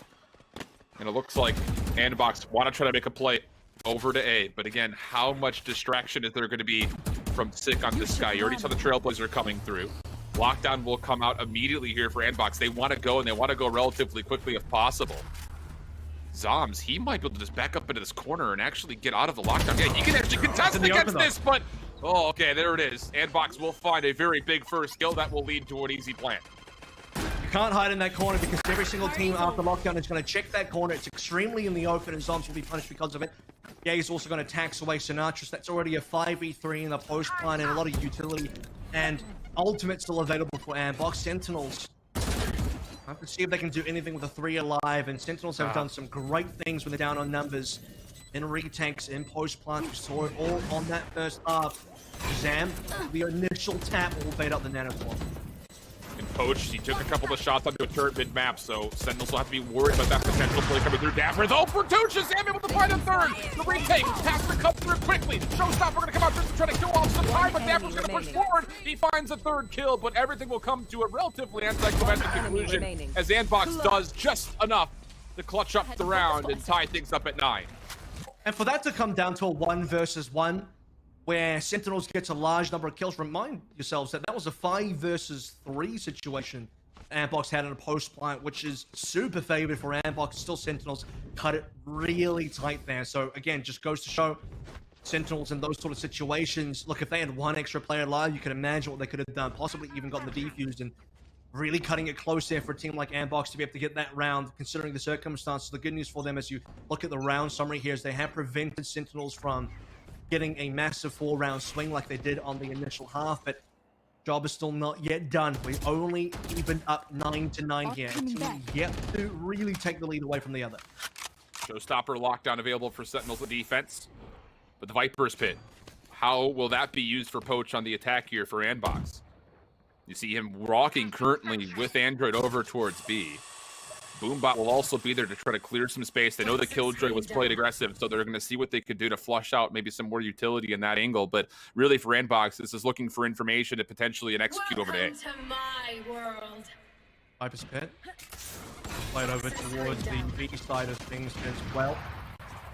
And it's interesting because it's so close in terms of its proximity to spawn. It's not quite going to be enough for them to work for an actual plant. Oh, well, actually, it does reach kind of towards the actual fight. And as we do see that Andbox are moving over towards A, yes, Sentinels know as well. They're starting to shift their own look over, so it's in a great position. They find the spike, and that's going to confirm every single bit of information that Sentinels need. Lockdown also going to be spent here. 30 seconds left. Just to make sure nobody's pushing forward. They also wanted to see if the spike was still down, but look if it's through that Trailblazer. I think they do confirm that information. Coach up top, able to open up maybe an opportunity here for Andbox to push to the middle of the map. Seekers will also come through. Not going to deal too much distraction as Sentinel's able to find the one close by. No problem, but they do reveal his position. Not able to find a kill. Sticking the dark cover for another. And Andbox will try to back away. This will feel all too familiar for Ye, trying to hold on to this operator. But Sentinels say, nice aim, forehead. And they deal with it very nicely as they will put themselves up on 10-9. And you have to consider as well, Viper's Pit typically is difficult to play into a team composition such as what Sentinels are running. We have a Raze on the field. Yep. You have a Sky there as well. There's so much that they can do to really find members inside the Viper's Pit. You got, you know, the Boombot, you got Trailblazers, even stuff like the Guiding Light can give you information as well. Obviously, it's just going to tell you the Viper's in there, but initial flashes can really help you out. Just a lot of utility in everything that Raze does basically counters Viper's Pit. So it ends up being a bit of a fake. I think in some cases as well, a little bit of an obvious fake. You can see how quickly Sentinels just shifted over towards A. As soon as the Viper's Pit actually happened, they got some more information over towards A as well. They eventually get the spike, and round's basically over after that. Still have some guns coming on through in terms of what Andbox are doing. You did see the operator being saved, and that's going to be the big tool. Ye has to do it all here. He has to find guns for his team to be able to pick up. And for Ye, it's not just finding the eliminations, but if they can find an opportunity to get this spike down, it would be great. Towards Ye trying to help Andbox stabilize the economy, but Shazam rotates over, not just finding one, but grabs number 2 onto Boy. And at this point, I think they know they've completely separated Andbox's offense. There's a player currently stuck behind yellow. And Shazam will make sure nobody's on the cross. There is the player in yellow. That's Android who falls. Spike is still safe, but you can see Sentinels. They smell blood in the water. They want to push forward. Little blast pad P coming out. Sick there to assist. Seb will only find a single kill. Sentinels holding strong for their 11th round. And Sentinels no fear in terms of chasing as well. They want to farm up the rest of their ultimates. They want to make sure there's no opportunity for Ambox to save the operator on the ground as well. A little bit unlucky there for Ye in terms of timing. You saw he was looking over towards Snowman almost the entire time, and as he flicks over towards the right side onto site, that is the moment that Shazam peeks out from Snowman, and instantly Shazam gets that pick, and Ye is going to be kicking himself in terms of, you know, how unlucky that sort of situation is. Sentinels, though, looking much more comfortable now as they get to an 11-9 lead, 2 away now from confirming Icebox and for Ambox as well. They will finally have guns. No operator, but Ye still has a rifle. This round arguably could be the game here. Andbox a must-win to keep things tight as Sentinels have a very nice, healthy economy. A little bit of jump peeking going on for Dapper, and I think in a lot of people's minds, he's lucky to be alive after that. But the regrowth will pull him back to at least full natural health. He has lost all of his armor, though. And Sick will just make sure there is no push coming through as he'll use not just 1, but 2 guiding lights to make sure that this tunnel stays safe. Confirmed on the first guiding light that there was a player at least inside the tunnel. The second one was shot away, so now they have to put a little bit more resource towards tunnel itself, and they do have a multitude of players. As Shazam even looking towards the exit to see if maybe someone will exit from that position. What Sentinels don't know is it's right now just Ye who is going to be lurking and possibly giving up his life. He'll be walking to both Sinatra and also Second. I don't suspect that Ye will really be able to get out. But this really isn't a play that he needs to do too much besides just be a distraction. See a dark cover coming out. Also from the shadows, that's going to be placed over to the backside for Boy. Post able to find 1 kill. It's lurking over towards B. Ye will drop, but again, Sentinel's defense is completely split up at the moment. 3 players will start to rotate over. Zom's the first line of defense. Finds the first. Can he get the second? No, will not be. This is an option. The showstopper able to respond, and Shazam want more. Means that Andbox in a must-win round will be just down to Post, and there's really no chance he can go for the spike nor a plant. But it looks like he will try to force into a couple of gunfights, and a little bit of a delayed reaction time there. Sinatra takes a secondary challenge and puts him down with a little bit extra to put Sentinels on map point. Match point. And that's the kind of feeling of hopelessness sometimes that you do have playing against Sentinels. We have Ambox kind of almost successfully faking, or at least in this case, distracting members of Sentinels away from where you're trying to hit. You have your main squad of Ambox, the 3 members walking over towards A, trying to make this plant happen. You've got Ye into, you've got Poach flanking around onto B main green as well. Poach actually even gets a kill on the Dapper, and you are pulling away up to 4 members of Sentinels to address just those 2. And still, when it really comes down to it, Sentinels hold on towards A. They don't allow them to come through. Poach has no time to do anything, and now 12-9. Map point secured, and Sentinels on their way to potentially taking us to 1-0. Ye has to go big here, you feel like. Really, the only bit of kill potential that you can really see for Andbox is likely going to come from their Shazam almost able to find the snapper. Not going to get it, but the second chance will be there. Ye's able to find one that's going to reset the 9 for now. Dom's though on the secondary line of defense. Will just continue to go kill for kill. Sick and Sinatra are able to spawn after the flash came through beautifully off of Sick, and everything is down to Poach for a 1v3. And the Seeker will let everybody from Sentinels know exactly where he's positioned. Middle of the map, and there will be the turret to his left, 2 players to his right, and it just comes down to which fight do you want to take first if you're Poach. He might not get the choice either. Sentinels looking to pinch right now, looking to close the door on Icebox. And for Ambox as well, the last chance of trying to take away this map should be gone. Less than 100 HP now, down to Dero. Sick, who's been so good on Icebox, is going to be the player to shut Ambox away, and that is going to be the 1-0 confirmed by Sentinels now in what was Ambox's initial pick on the maps as well. And, you know, as we sort of said walking into this one, both teams would be comfortable on Icebox. But you saw how Sentinels played it even just earlier today, and now confirming another Icebox win. Sentinels are looking very good on this map, and in future, teams may need to take this one away from them. Well, just to be clear, this is Sentinel's pick of Icebox. It's Ambox's pick of Ascent that's coming through next. And that's where I think the next question really kind of comes into play, because as you just appropriately mentioned, both teams, a lot of experience in this map, very tight affair. But for me, Avril, this comes down to that difference maker, the thrifty round 4s. 2 of them in a round in both of the halves there for Sentinels. One of them leading to 4 rounds straight, the other leading towards just enough of a gap to get them over the hurdle of the sandbox squad. We've got more breakdown and more setup coming forward. Again, a set will be map number 2 here in our semifinal matchup between Sandbox and Sentinels. But don't go too far as we step away for a small break. We'll return with more of that setup when we come back.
Welcome back, everybody. I'm Alan. I hold shift on over here with me, Kevin Averill Walker, and we're through map 1 of the semifinal between Andbox and Sentinels. A very hotly contested Icebox map, likely under melting conditions now after what we just saw, but a lot of it coming on the backside of Sentinels again, showcasing their prowess playing from behind. 2 key thrifty rounds, both in the first and second half, breaking up their pistol losses that they carried going into both of those halves, Kevin. And that really, in my mind, was the decider and the difference maker, allowing Sentinels to take their map pick of Icebox. And so many rounds as well when it comes down to Dapper and Second, both of them having amazing performances. Throughout all of these highlights here, you're going to see a lot of those two players in particular. You see Poach as well on the Andbox side of things, constantly as the last player alive, rotating over from B, and Alpha Sentinels on both the attacking and defending sides had a lot of good things happening for them, and you have to go back to those round 4s. You mentioned this before we went to the break as well. Every single time where Andbox get this 3-round lead, which by the way is not easy to get because that round 3 where they have to do a lot of setup, even in towards the anti-ecos as well, of which they did go flawless on the opening half, and then being able to purchase up a round 3 operator, being able to go into another rifle for Android as well. You got 2 of your impact players on really good guns here, and then on to the round where you're supposed to win on against a Thrifty, against an Eco. That's the one where Andbox kept failing time and time again, and it always gives Sentinels so much to work with. You even have situations where the clues are there, the signs are there. You have a 5 versus 3 post plant on A, and Sentinels with a 3 alive nearly get the defuse. So a lot of situations with Sentinels, this round as well, you just saw there where Seg gets a double kill on the Bucky. A lot of these things happening where Sentinels can win in situations where they're not favored, and that's what gets them over the line against a team like Andbox. And I'll say this much, it's not just the fact that Sentinels are winning those thrifty round 4s of each half, but the way that they're able to do it is largely because of the ground that Sky is able to take away from Andbox. They were able to bring Seekers and the Bladestorm into both of those round 4s. And I would say, I think maybe traditionally speaking, in teams that are maybe not feeling as confident about their thrifties, they won't use ultimates. They'll say, well, let's just save those for an important gun round. No, not Sentinels. They're sitting there saying the Seekers and the Bladestorm, that's win condition for us. And not only is it a thrifty round that gets them onto their winning ways, but they're able to turn that round 5, at least in the first half, into a successful round. That then turns the economy completely backwards for Andbox. And that was one of the major reasons that they were able to take that 7-5 first attacking half. But as we see right here on screen, we're going to Ascent. And the questions, I think, will still largely be there for Sentinels, largely because they have been not necessarily all that tremendously great on this map. I mean, you go back to when they were playing in the JBL Quantum Cup, they found that dominating offensive half against TSN. It was a 13-1 finish in which they took 11 rounds on their attack. But if you were to go back to when the First Strike series has started, that was only one of the single moments that Sentinels had a successful attacking half. Everything else has either been 6-6 at best, or they did technically find 10 rounds versus a team called Orange Borange in the opening rounds of the Nerd Streets Open qualifiers. So take from that what you will. But their attacking half has been less than extraordinary on a map like Ascent, and I feel like a lot of that is because they've been a bit indecisive when it comes to key moments overall on the map. And you have to look at the other side as well for Andbox. You clear reasons why they want to go here. They've been winning every single set they've played so far. 13-8 versus BBG, 13-7 versus Cloud9 Blue as well. So feeling pretty confident about that. You then multiply that by the fact that Sentinels have kind of struggled in this tournament, specifically on this map. Even when they did win Ascent, they only beat Space Station 16-14. It was a pretty nail-biting finish in the overtime as well. They lose 5-13 to Envy, so they've had some good ascents, like you mentioned the one versus TSM, but there's been some, especially in more recent times in this particular tournament, some bigger question marks as well. And Andbox want to pounce on that, so this is going to be their biggest opportunity. Andbox obviously up against a Sentinels team that is only one away from getting into the grand final, so last chance for Andbox, but also I think their best chance because they are picking a map that so far they've had good performances on in this tournament, and so far Sentinels have not. And I'm really interested as well here with Andbox being perfect so far through both of the pistols, if they could find a way to, again, use that as a major stepping stone for them and take those first 2 rounds away from Sentinels. Can Ye start to really dominate that operator battle versus Shazam? It's been pretty back and forth so far. Both of those players have been very successful when the operator is in tow for them, but that's really the big kind of key. We've seen now 2 different halves in a row where Andbox, they win the pistol, they have a very convincing second round, and immediately the operator is brought into play for round number 3. It's obviously a set strategy for them. getting Ye as going as fast as humanly possible. So that's, I think, where Andbox will really start to try to find that advantage, is to get the operator online early. But I think on the other front, when you look at Sentinels, especially when they eventually get to the attacking half, is they should be starting off defensively first. Can they start to get some more convincing executes? Because, yeah, they will maybe be a little bit more decisive than I let on, but the way that they've taken has been a little bit cluttered in the last couple of weeks, and that's why we're seeing, again, like that, as mentioned, that matchup versus Envy, the 5 rounds that they only were able to pull, a lot of it was because they were a little sloppy on initial takes or retakes of sides from the defense. So that's where I'm really kind of gazing my eyes when it comes to Sentinel specifically. I will say one thing about Andbox's economical strategy in the early rounds here that you've been touching up on, and you have to also consider the fact that they have to go pretty flawless in the first 2 rounds. They have to make sure they can really funnel a lot of resource over towards Ye and Android to be able to pick up 2 guns, especially on the Ye to get the operator. That means they don't buy SMGs, they don't upgrade the anti-eco.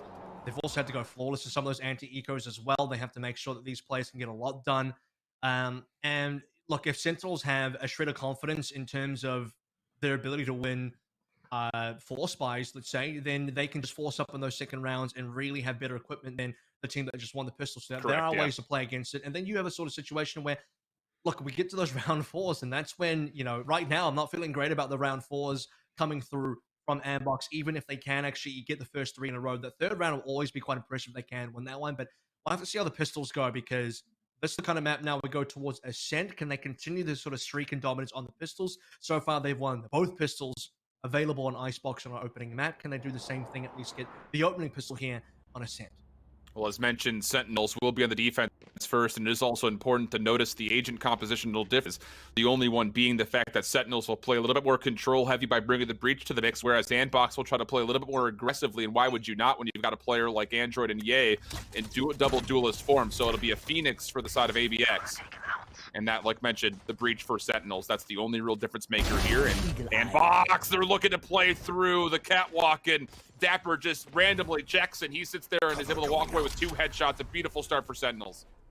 You can see that Ye didn't buy any armor as well, so he's going towards, or attempted to go towards, a round 3 operator. I think that's been kind of put to bed now. He won't get any money this round for kills. Poach at a ghost as well. So Dapper swings around, finds 2 of the only members that don't actually have armor, and gets those kills very quickly now. And Zombs gets information over towards A as well.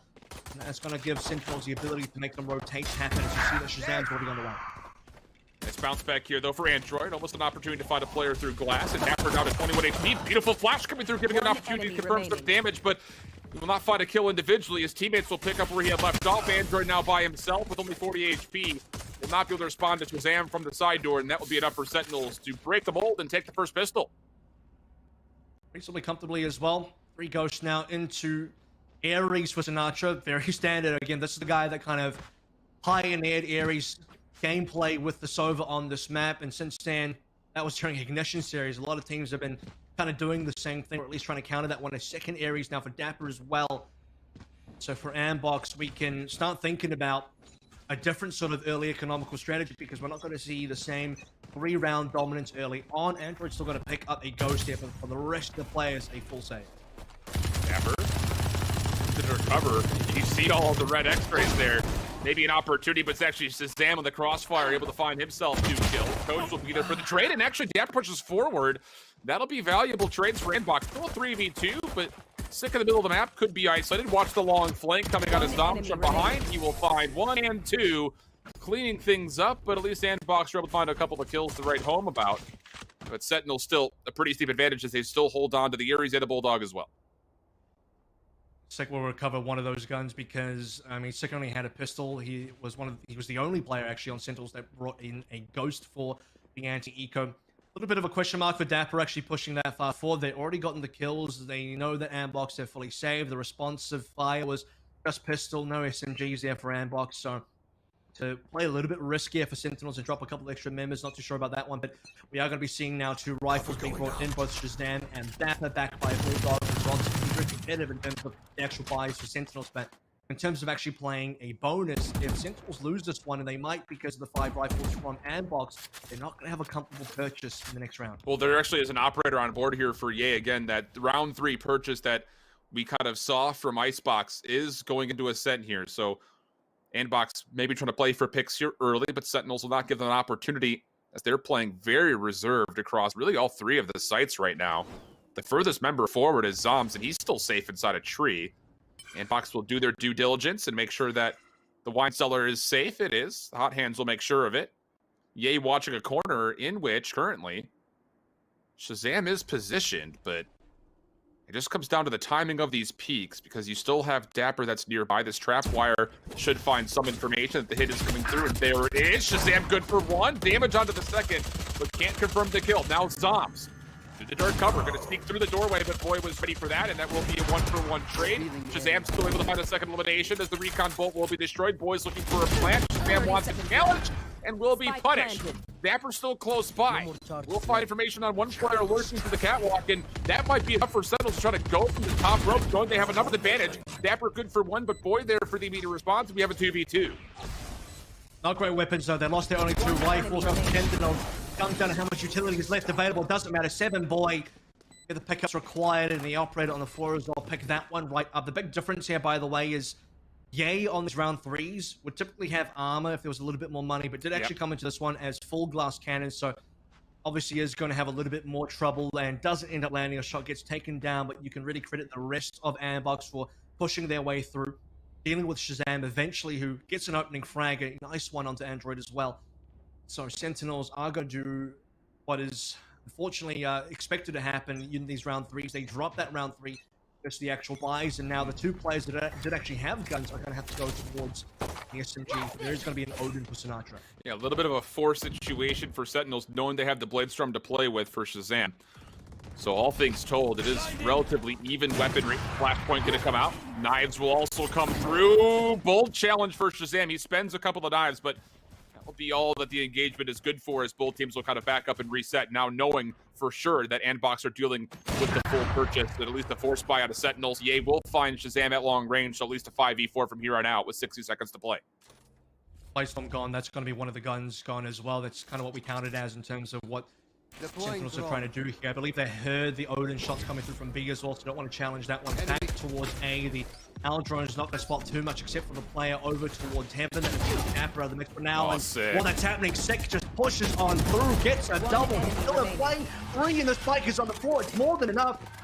Sentinels, even with 4, even with 1 less gun, look, it's not quite the same as what we saw on Icebox in terms of the round 4s. In fact, in the terms of them having even less equipment, but it's a similar thing here, Shift, where it's 2 Stingers and then 2 rifles and an Odin and not even full armor for someone like Dapper, and still Ambox just cannot get past these round 4s. Sick is nasty, man. I mean, that's an absolutely incredible double, but then you have to give credit actually to Zoms, who tosses a paranoia right across the front edge of his dark cover.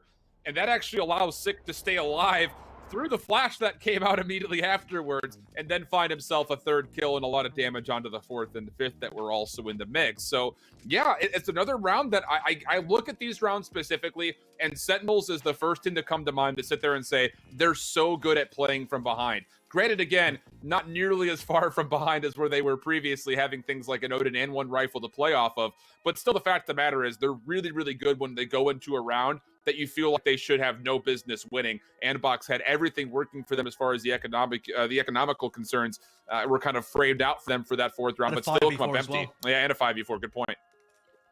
Yeah, because they, you just see Shazam going down. The Bladestorm didn't really have a lot of value there. You had Sinatra spamming through Odin on B and didn't really add to the fight because he was holding B the entire time. So as soon as Shazam goes down, you could almost say it's a 3v5. Right, yeah. And really it comes down to Zoms working with Sick over there, Dapper being close by. Now another eco coming through for Ambox. Doesn't feel comfortable, doesn't feel good at all. Should be Sentinels picking up 4-1. Ultimates are available for Ambox, but not the ones you want. You need to get Gay on the Bladestorm and still 1 away. You need to find an orbital kill, and it can be very good. Ambox straight away into market. It's not bad though. Sticks able to find 2. Will lie some damage onto a 2nd. Sinatra able to take advantage of it, no problem, as he will line up the 3rd and then find the 4th without any contest at all. Is that one of those Odin go Burr moments? Kinda feels like it. Yep, hold down mouse 1. Sinatra has an easy firing line. We have like 5 players that don't even have armor. I believe Android had only light armor that round. Rushing through market. Sinatra has all the information. He's like, all 5 are here. I'm going to hold down mouse 1, and everybody gets mowed down. So easy cleanup for Sentinels there, and that will actually accelerate Sinatra up towards the Hunter's Fury. Sinatra, who, by the way, hasn't had a lot to do so far this map. He's been chilling at B, and it's been A after A after A hits coming through from Ambox. Sinatra goes from 1 out of 7 on the Hunter's Fury to 5 out of 7 in one round. Unreal. And that's the only round that Sinatra has really found any action. Oh, man. They found my wire. So now Andbox, a round that you feel like they need to win here to get this offense going. Coach will take care of a trap wire with the owl drone. A couple of spam shots through the back wall. Actually do tag up Dapper just a touch. Hunter's Fury going to come out. One will connect. Now looking for the final shots, but Poach cannot make use of it. So we'll stay 5v5. A lot of damage, though. You can see the Dapper's been taken down super low, and Sick is obviously not playing the Sky this time, so no heal. There's a lot. There's decent ultimates here. It's going to be the runner back being played by Android straight through Cage to follow through from Dapper as well, and even got to commit the Rolling Thunder of the defense. They really do not want this runner back to have a lot of value, but that is a big trade. I mean, you lose the Rolling Thunder for that. But they do stall the hit completely. The defense still against Baba Ye comes over the top, able to find one, knows the second one's nearby. He'll convert into that one as well, but still Sick on the cross, making sure that Andbox is not fully taken the site. The spike is down, yeah, but to sit there and say Zoms is watching over it very avidly. Shazam now getting it, an X will find Android from behind, and now Ye required to find everything else and only 3 knives to find his next kill. Sentinels know they don't have to really challenge this one too hard. Flower Burst has come down 12 seconds. Even if he finds the spike, there's no time to plant at all. The best thing to do would be to save the operator. He knows, and that is a rough round to lose for Ambox, considering the amount of work that Ye did. Look at all the blue X's over towards B. Ambox cleared sight. All they needed to do was get a plant down. They had to be locked down. They had to be in their control, but they didn't have the objective in hand. And so for Sentinels, off the back of the play, killing the spike carrier, 5-1 now. This is really getting out of hand, and there's going to be the saved operator, but for the rest of Andbox, what can they buy up here? It's going to be a bit of a mishmash. And I'll just go back to the Rolling Thunder. Those are moments where you kind of look back into Sentinel's past this map, and you might consider like, oh, okay, their decision-making of when they're going to use what was a little bit off. That was beautiful from Sick. Yeah, you just essentially stop and run it back, but the entire push for Andbox stops. And Sick is able to turn that into a couple of kills and make sure, like you mentioned, that B site was never fully taken. Granted, again, that Andbox didn't have the spike with them, but regardless, a beautiful hold from Sentinels up 5-1 now. Gotta go B again.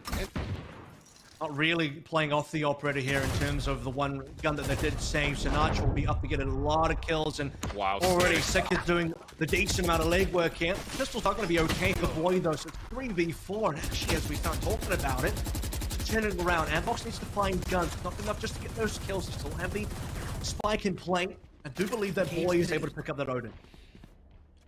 Well, Sentinels will still be here for an early contest. The Blaze Wall will block some line of sight. Neurotheft wants to come out. You hear him trying to hit that. And finally, Dapper will find a kill into EA and get the Neurotheft off. This is brilliant information for Sentinel. There's still a paranoia left. They'll take the challenge, knowing both players in the backside curveball will try to distract, but Zom's there to help out, and the retake comes through beautifully for Sentinels. And just to go back, that was one of the problem childs of Sentinels in the past, was some of the decision making in the retakes were not necessarily as clean as they've needed to be, but right here, near flawless in these first 7 rounds.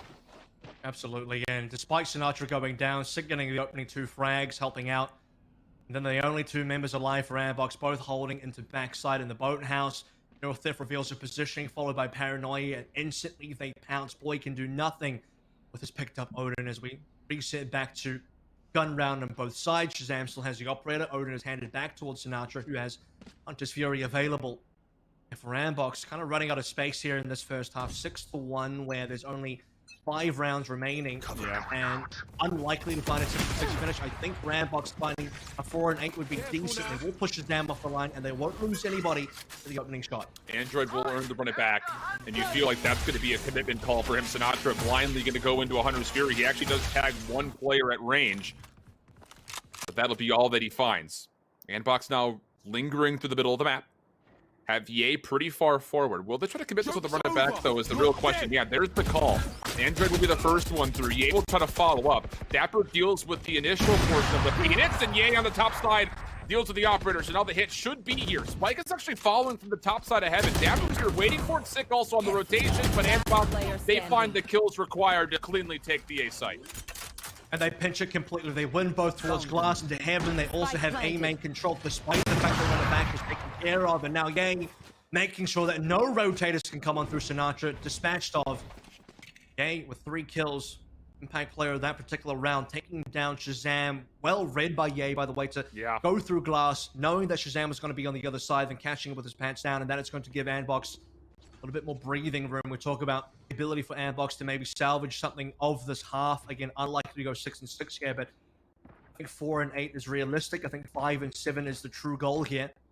And getting that last round is going to give them the ability to play for that one. They still have a lot of money here after winning that round with plenty of members alive. Even 5 rounds wouldn't feel terribly great, though, for Anbox, who have come off winning 8 of their offensive rounds, not just in the Cloud9 Blue game, but also when they opened up this group by playing Built by Gamers. They were able to take 8 offensive rounds in each of those. So as far as what is required of Sentinels on what is not their map pick, and a map that they've been a little all over the place with, this has been a brilliant start and still potential to really give themselves a steep advantage through the back part of this first half. Ye trying to move forward. They deal with the spy kit of Dapper. Zoms is also nearby, though, as he tries to hold tree. This is a very risky hold, though, as the curveball will push him back. And now, all of a sudden, the 2 defense members for Sentinels and Shazam and Zoms are a little bit further forward than they might like, and a little bit of rotation will come out of Sentinels try to help just in case. Zoms knows that he hasn't actually lost a lot of control over towards tree. He might have backed out, but Smike will cover that. It's going to be towards mid. A Sentinels need to take care of now, but look towards second. He has another Rolling Thunder. So if Anbox want to make a play in towards market, expect that ultimate to come on through to try and counter it. The Spike, however, is in A main, so will be Anbox to make a lot of noise over towards market, hold Dapper into place if possible, then try and play with 5-2. For ball for Android coming through. Paranoia was blocking off Garden. There is a player up top, though. And that's Zoms. He's good for 1, and he stays fully healthy. Shazam, meanwhile, from the front, able to find the operator for another elimination. Now it's just down to Boy. He's got to find not just one, but really needs the second one as well. Dark cover will be there. Doesn't recognize that Sinatra's already this far forward. He will surely now as the Odin is in play, but it doesn't make a difference. Last player is Zeb. Nothing he can do. Sentinels, beautiful hold off onto the A site for their 7th round. And both Zoms and Shazam will pick up kills between Glass and also Heaven, respectively. So for Anbox, playing very late into the round, tried to make a bit of noise over towards market. They held some players back. They didn't even have to deal with a Rolling Thunder for this particular round. Boy doing some extra damage versus rotators, but couldn't win against Sinatra either. So I guess the one opportunity for Anbox to maybe try and salvage that one with Seb still being alive, trying to get the plant going. They would need Boy to buy time over towards Heaven, but Seb on his own can't get the plant to play and has to come into the front with only a bulldog. So again, we are looking at a possible 4-8 for Anbox, but they will still need to win 2 rounds somewhere, and that's looking difficult. A tremendous amount of respect has been paid towards Sinatra. How about this? Sick is going to play in a very untraditional spot for him, as he will actually find Seb lurking in what looked to be initially Anbox trying to make a set play happen over to B. You've got 3 members that might push through market here. There is no Spike anywhere near, so even if they do find a way to break out of this B area, there's going to be no Spike for it, and once again, Stick's going to read the play. That's going to be an instant Rolling Thunder to stop, and he's going to find 1 kill on the transition. Another beautiful read from Sentinels. Aftershock will try to flush out more members, but finally, Boy's able to work his way forward for 1, but it doesn't make a difference. Sick is good for 3. He's done more than enough. Dapper there to find the 8. It's just down to Android for a 1v3. Maybe try to play for the Spike plant, look for kills first and foremost. Gets tagged through the wall down to 1 HP. And even though he finds the first kill, he'd be hard-pressed to take a second with him, and that will be 8 rounds for Sentinels. Beautiful play again from them on the B-hold. You can see the Sentinels had trapped Anbox as well. You already had Zoms pushing over towards Wine and also A main. He knows there's nothing happening into A main. You have Shazam looking over towards Defender Spawn in case somebody decides to push through from Link into mid. And I had prefaced this a while ago now, but Anbox going through market, at some point in time, you're going to have to go into this Rolling Thunder as soon as information is secured. Sick has no issues putting the trigger onto that one, no hesitation, and they will pick up a large number of kills and completely stop Anbox. So, in terms of getting 8-4, that's not really looking great anymore. Can Anbox maybe salvage 3 into 9? Sentinels will sure heavily into the lead. Oh, Shazam catching the back elbow of Android as he tries to get aggressive early through the B zone. Sick. Flashpoint out just to make sure the defenders that are on the site stay safe. Shazam tested. He responds to it. One more nearby, and why not with the classic? Flawless for Sentinels. Box would have been hard-pressed, like you mentioned, to find their third round there, but in the half. I'm sure they would have loved to at least get a spike plant down as they're going to go into this last round of the half, and there will not be comfortable purchases for a number of members here for Box. Yeah, this has not been a great map so far. If you look at where the successes have come through, that third round where they had the weapon advantage, that's one you do expect the team that lost the first two to be able to pick up that round number 3. And then over towards the middle side of things, you see the round summary there. What is it, round number 8? That is when they had the successful pinch where you had Ye taking down Shazam, holding down Heaven, really having a lot of control that gets them the A plant and the successive win as well. Then nothing's really happened, and we have Dapper rolling on through with Shazam as well. And Airbox, that could be the half done. Yeah, that feels like one of those strategies where Sentinels sit there and say, yeah, we're just better. We're feeling it right now. Poach will walk away with 1 kill, Seb another, so it actually makes this relatively doable for a 2v3 situation, especially since the Hunter's Furies is in play. Neural Theft will also come out, but they lose Seb on the approach as Sick will find his next elimination. And now it's just down to Poach. He does have the spike, but with 60 seconds, and a lot of utility being thrown in his direction, he's a little bit trapped, and Sinatra will make sure that he capitalizes on the isolated kill. 10 rounds for Sentinels on defense. And the better news here for Sentinels fans, that's your weaker half. And this was your weaker map as well. Absolutely. This is the map that Sentinels have struggled on so far this tournament. This is the map that Ambox have had good success on this tournament. And this conversational tone is shifting a little bit now because prior to coming into the series, we were looking at Sentinels as, oh, do Sentinels look maybe weaker than they've played in the past? They look like they're maybe a little bit less invincible, a little bit more infallible. And for Ambox as well, it's like, oh, it's time for Ambox. We know how high their potential is. Ambox have been a really great team that are really trying to do the same as Renegades in terms of breaking into that top 8, and really Ambox should be able to do that. But then you look at Icebox and you're thinking, okay, it's not like a great opening map. Maybe Ascent will be better. Ascent needs to be better, and so far a 10-2 shellacking by Sentinels. What has been their worst map so far this tournament? Ambox have to do it all. It's a must-win pistol. They will find first blood. Not able to respond. And Sick also pushing aggressively through. Big 1v1 in the middle of the map, and Zombs just jumps over the last bit of damage from Boy. So it'll be a 3v2. Full health pulls here for Ambox. But they're going to have to make a decision. Again, a minute 10 to play. Sentinels have backed away from this hit. It's only Sinatra who's lingering. And depending on the timing here, he might have a valuable 1v1, but no, it's Android who was ready for the angle. He'll find the kill to make it a 2v2. Zombs will get the spike planted, but he will only survive with 3 HP. Importantly, not a lot of util as well. You can see that Sick here has no flash and no aftershock. Fault line is available. That will be it. One smoke to be used by Zombs, and like you mentioned, 3 HP as well. Not great. Ambox can really do a lot with that, considering Android had no HP loss in his very brief confrontation with Sinatra. And now that that fault line is gone as well, Sentinel's got to get creative, and they're going to flank around in towards Tree.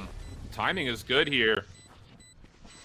But Ambox. Oh, beautiful first kill from Zombs. Is it going to be enough for Sick to find the final? Yes, it will. Why not?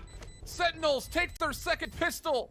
Both of them coming here in Ascent, and a big one as they're looking to get to the grand finals. And that right there should be enough to force Ambox to go into a force. If you're going to play for the W, you have to purchase whatever you can, you feel like, and that will be the case. But my goodness, what a turnaround map this has been for Sentinels after all the criticism that either we or other casters or people in the community have got to put down on them for this map specifically. This is a big turnaround in a major way.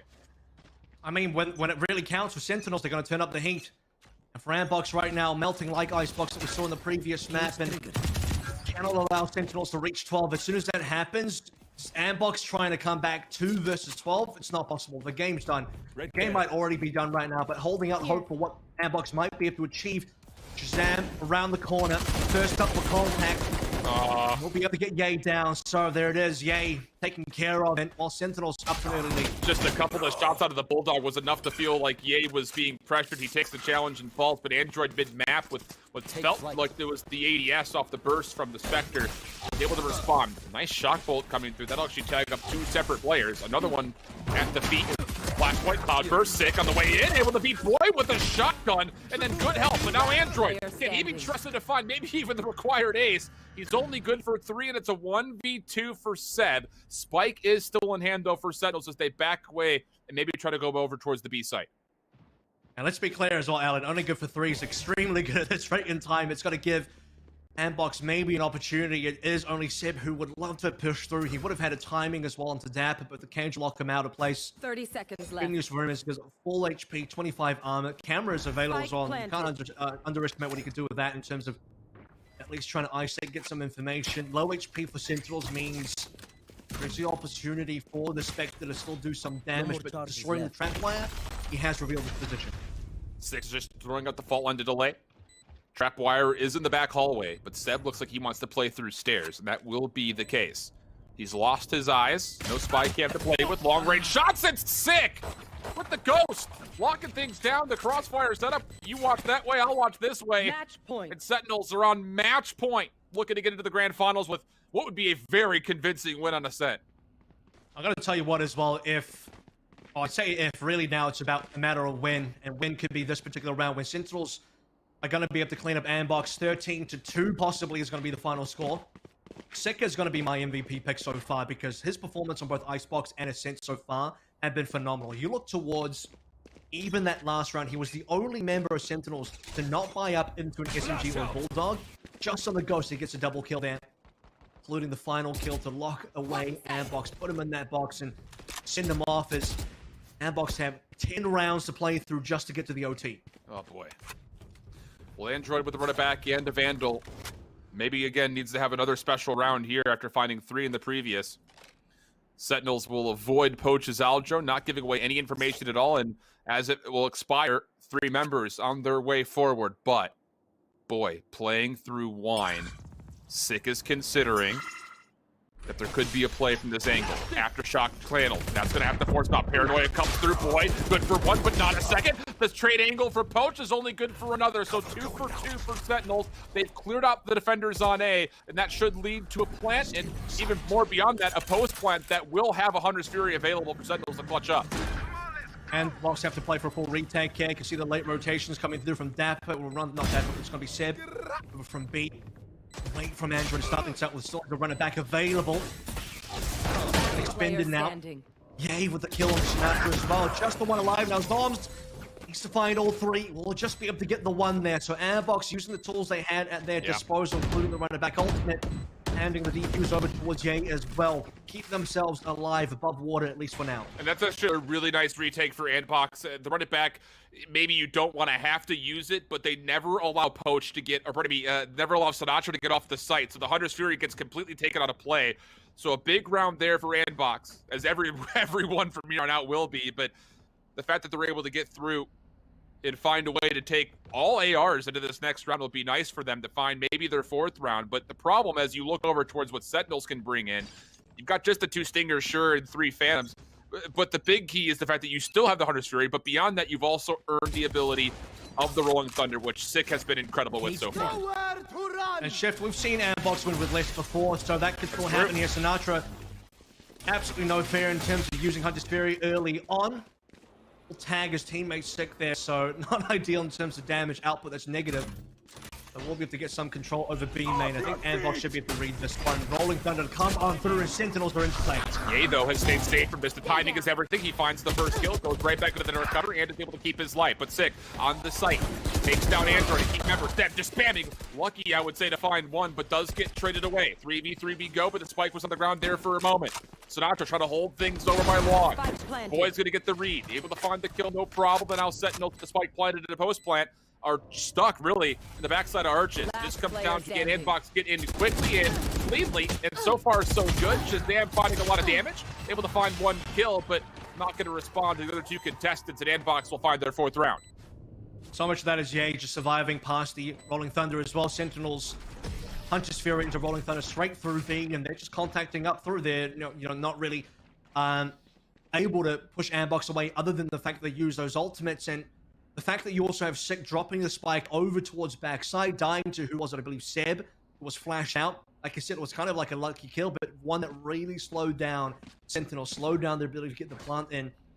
Handbox finding just enough kills to, once again, another round on the board. And now they actually have the opportunity to go to 5 because Sentinels are going towards a save. 2 more Stingers coming on through. No more real ultimates outside of the Blaze Storm, which is going to be, I would say, hot for this particular round. There it is. Look, this is actually a big swing moment here for Andbox because not only are you figuring they're going to be on 5, but because Sentinel spent so many of their ultimates, including now you have the Blade Storm, Andbox could really take an advantage of the ultimate economy. They've got 2 ready and a handful more that are close. Ye is going to stay aggressive on this angle through B main, which is risky because you have, again, you see Zombs right nearby and more are coming down the road here. There's no help for Ye. His only exit is his Cloud Bursts and his Tailwind. Here comes the first challenge, finds the kill. Not going to see the second challenge out of Zombs, but that's all he wanted was first blood, and he'll back away very wisely. And Zombs was so close by as well. Run through at any point. He would have gotten the kill. Shazam will say, I'll do it instead. Free operator to the ground. I'll take that one as well. 4 versus 4 now. Sick with a double. No, just the one. Spoy will get the cleanup. So a 3v3 situation. Spike is on the ground. Sentinels need to recover this one, and that is going to be where the difficulty lies. And Andbox can play full time now. Hunter's Fury still available. They can save that one until they hear the Spike being tapped on the ground. Shazam close by. Look for the secondary kill. Zombs has finally got himself that one down. Oh, Spike wait a second. Now we have a situation where I think Sentinel might be able to win this one. Absolutely the case. 2v2 situation. Bomb's going to go down. Poach trying to stall the default location with the Hunter's Fury, but he only gets 1 shot. Oh, he'll put it away. It's going to have to be a clean retake. Shazam finds his 3rd elimination. Now it's just down to Poach, trying to extend the map for Andbox. From the corner, he's got 1 player down extremely low, and we'll find that kill. It was Zombs who was tagged up, but Shazam has the Blade Storm. It's all down. The timing misses the nod. It has to be the operator, but no, Poach will find the clutch. And with that, extend this series into an 18th round as Andbox find themselves on 5. That is the kind of round that will make you skip a heartbeat as well. And if Andbox had actually lost on this round, they would lose in probably the most thematic way possible versus Sentinels, where, again, it comes down to Sentinels having very little to work with. Another 4v5 where they're on an eco, and Sentinels bring it down to a 1v1 post-plant where if Shazam landed those knives, it'd be over. 13-4 confirmed. The Sentinels straight into the grand finals. Andbox stay alive, and it is coming down to the final engagement, a 1 versus 1 that is being won by Poach, and thankfully for Ye as well, the operator will be back into his hands, and Andbox still just staying afloat. Well, again, step 1 for Andbox on this comeback, I would say, has been met and achieved. They get through the ultimates. They've got Sentinels in a very awkward spot economically, and they're starting to snowball the eco in their own right. So an opportunity for Andbox to find round 6 here, although Zombs, if he tries to push through this dark cover, he would find himself looking at Ye's scope. He will not. Another aggressive angle, though, for Ye, in which the only bailout he had would be Android, who's nearby. And this is getting on the edge of being maybe almost too overextending for Andbox. And I think they're starting to recognize that as Ye will back up a little bit more passively. Android's got nowhere to go, though. He's stuck. So whether he likes it or not, he's committed to this play now. He must go 1 for 1. Does have Ye nearby, like you mentioned, as well. So maybe they can help each other and bail each other out. They have a crossfire set up roughly going on. Zombs might be the first customer. He has no idea, and Android now will reveal his position, but also get the kill. Sentinels, though, are going to speed up over towards A main. They're going to be able to make their way onto the site now. They have to lock out Ye, but they won't lose. They won't be able to save Dapper's life. Now it'll be a 2 versus 3. That should be able to plant. The post plant is going to have to be perfect. That's a required pick from Ye as well, by the way, because if Sentinels get all 3 in, the post plant would be pretty solid. Sinatra able to find one from down low, but the other for Poach is a little bit better. Sick trying to hang on, will not be able to. So the 6th round will be there. And a 12-6 tally. The one thing I keep going back to here is the fact that now Sentinels will be in a really awkward spot economically, but Andbox are really starting to build up their ultimates. They have to be extremely efficient if they want to try to pull this into an overtime. Yeah, I think my biggest concern still is that Andbox have to play perfectly. It's not even just efficiency. It's not even about just being good right now. It's actual perfection, actual flawless gameplay. At the point of this being a 12-2, Andbox needed to win 10 rounds in a row. So far, they've gotten 4. All 4 of those have come through on defuses, so Sentinels have at least been able to plant every single time. Will be Odin plus 4 Stingers now for Sentinels. Thunder as well. Good news for Ambox. They recover both Odin and Operator. And some damage being exchanged from both of those Odins. Mostly Sinatra winning the battle, to be fair, though. I mean, I don't think Poach was expecting to have an Odin on the other side. Again, with the economy being not so solid for Sentinels, Ye sees a shoulder but can't convert it into a kill. And once again, he's pushed a little far forward by himself. Individual battle misses another shot. Man. A little uncharacteristic. That one seemed a lot easier than the first, but just a bit outside. And with that, Sentinels will hit the middle of the map and start to approach maybe an execute over towards the A site. Yeah, he's going to wish he hit that one for sure. That would have been another 5v4 that would have been quite useful. You've also got damage on the Poach as well as mentioned. Here we go, straight over in towards Tree. That's where the spike is as well. So that looks like where Sentinels actually want to make some ground. Sith will be the carrier of that spike. And Rolling Thunder, I think, to be able to tank the site would be important. Not a defaulting, though. I think that's a sort of position where perhaps Shazam might want to re-challenge, but Ye is still on the angle. Zom's rather, is going to try and keep him busy. 30 seconds Risky left. challenge for Seb. Won't find anything and gives away a rifle. Ye was also nearby. He drops in the middle of the map, and now Sentinels don't need to use any ultimates to come forward. Boy, needs to be massive. Won't find anything. It's a 5v2, and both the final members for Andbox are rotating late. It's going to have to be a run it back from Android to try to get this one back into their hands. It's just Stingers. Alan Stingers again. Yep. And it's working for Sentinels 5 versus 2. This could be the round. I think this is where it all ends for Ambox. They had a great comeback in terms of 4 defuses in a row. But just to run it back, 45 HP for Poach. And it might not be enough. Good timing off the aftershock. He can't even get onto the site. Sinatra's going to pull the Hunter's Fury out early, knowing this is a hit from heaven. One enemy Does connect onto remaining. one player, and Shazam and Zoms use that intel for an easy cleanup. Sentinels, they remedy their woes here on Ascent. They take a 2-0 in the semis, and they will be our first team to punch a ticket into the grand finals. Deservedly so as well. Sentinels coming through from very recent win in JBL are now going to go into their second grand finals in a short amount of time. Sentinels, such a strong squad who had some hurdles to get past in the group stages versus Envy as well, going flawlessly against now Ambox, who are a team that have been quite hyped up for a while. And I think in some cases deservedly so, but in this particular matchup, yeah, definitely dropped the ball. Unfortunately for Ambox, not the performance they were looking for. Icebox is a lot closer. I think Ascent was going to be where they were really going to make their mark. That was now for real their actual map pick. Obviously, Icebox was a Sentinel's map pick, but on Ambox's map pick for Ascent, yeah, 13 to 6. Even though they got those 4 rounds in a row up against a Sentinel squad on match point, it was a good effort, but they need a flawless game. Yeah. And unfortunately today, they haven't been playing flawless, and really no team's been playing flawless, so it would have been too much to ask for. What an incredible series, though, as we'll take a look back here at this second map. And Sentinels, it's one of those things, you know, we had the Envy game yesterday. We were talking a lot about that matchup versus XSET, but similar narratives, I think, could be built into this one here, talking about the stature of a team like Sentinels and a team like Envy yesterday. Sentinels able to get past the aforementioned squad in their quarterfinal matchup just before this one, but you've got a team in Andbox who I think for a lot of people arguably should have, or at least could have, been in the regional finals for the first strike, just unfortunately not able to play with Poach on that final day of qualifiers. They don't get past NRG, they don't get past FaZe Clan, but they keep it tight. So really the question was posed, how good is this Andbox squad? And they have a really strong test here versus a Sentinels team that have shown vulnerabilities, especially on a map like Ascent, but you had brought it up so aptly in the middle of this map. Sentinels, when the heat starts to get cooking, they bring their best A game, and that was absolutely the case here on this map too. And especially the last round as well. I kind of said that one a little bit earlier on when Sentinels nearly won a 1v1 situation where they were down numbers. They only had a light buy, and the final round of this particular map on Ascent was exactly that. 4 Stingers, 1 Odin.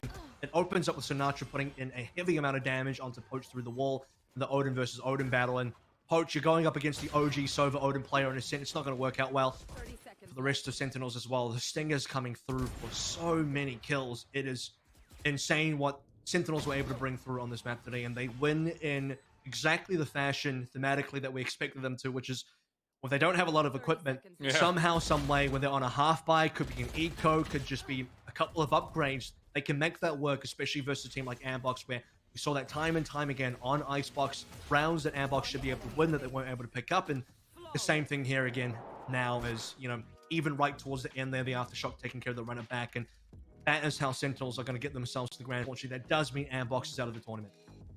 Top 4, though, not a bad showcasing for Nbox and going through a number of very difficult opponents, but you turn your attention to the lower side of the bracket as a long engagement had been going on to the quarterfinal between NRG and Luminosity. LG take the win in map number 3. I believe that was Haven when I saw it there when we had a small moment on break. So they'll be now playing up against Equinox for the second spot in that grand finals. That match likely going to be going underway here in any given minute over on Nerd Street Gamers 2, which I imagine is where we'll be taking our host over to here in a moment. But Avril, I'll say this much as far as wrapping up here things on the Alpha stream. Wow.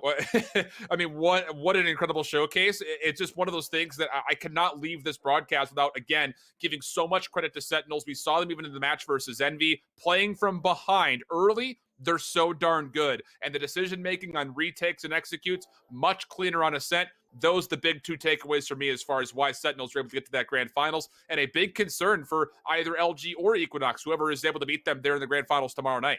And that's the thing as well, because what this tournament has shown so far, what it's proven is that there's a lot of, I guess, instability in terms of who the actual favorites are, because NRG is probably the only other quote-unquote potential favorite that got knocked out. Now, Luminosity, we even saw yesterday in Group C, had a great performance versus Exit, and now that's going to be where they get that momentum, because that was already, you could consider that an upset win. They get another upset win today. At some point, people are going to have to stop sleeping on LG, because now they're a serious contender. Equinox and their semi-final are going to have to really contend with that. Luminosity, who looks to be on fire today. Sentinels lost to NRG, by the way, and now NRG have lost to Luminosity. So who's going to be the team taking on Sentinels? And are Sentinels going to be another North American champion yet again? A lot of different weights on the scale there, but we will be sending you guys over to join the match for what I believe is currently in progress. Get this, Kevin, Avril, Walker. I'm Alan. I hold shift on a real pleasure being with you guys throughout the tournament. We'll catch you tomorrow for the finals here right on the Alpha stream, as Bach and Vansili will be taking that one away for you guys. But until the next time we see one another, hope that you guys keep holding it down. So long.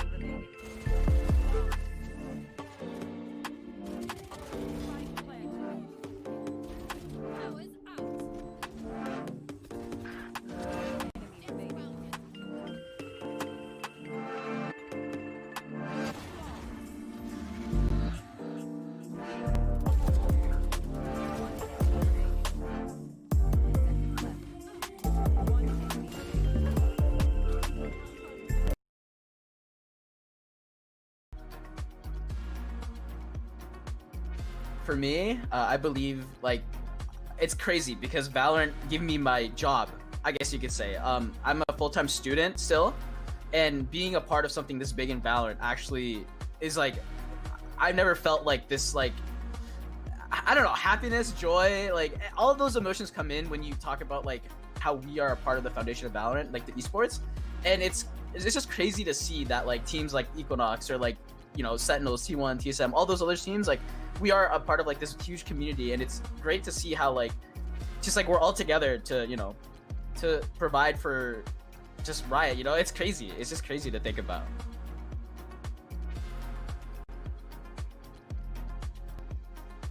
Honestly, it's because we have a teammate named Cute Fat Boy, and then we have Pancakes, alright? Like, the two most crazy, weird names.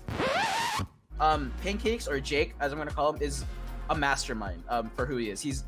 He sacrificed his duelist like role to play Omen, and he's probably one of the most wicked Omens. If you watch us, you'll see that he's literally insane.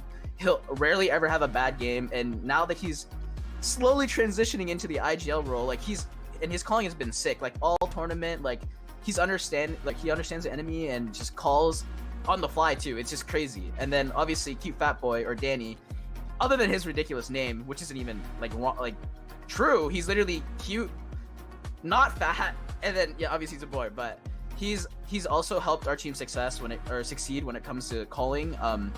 He watches the bots. He does a lot behind the scenes. No one would know what Cute Fat Boy does for the team until they sit in and listen to us. Everything he does is amazing, and I'm great to be a part of this team.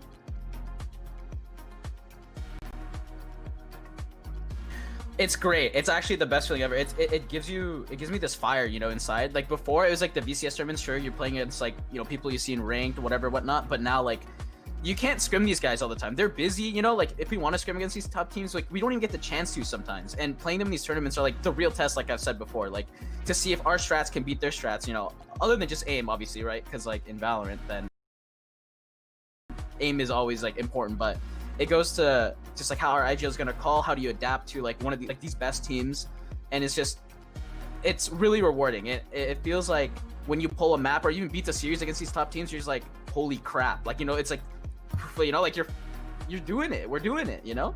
And yeah, it's just crazy to me that I'm here where I am, you know.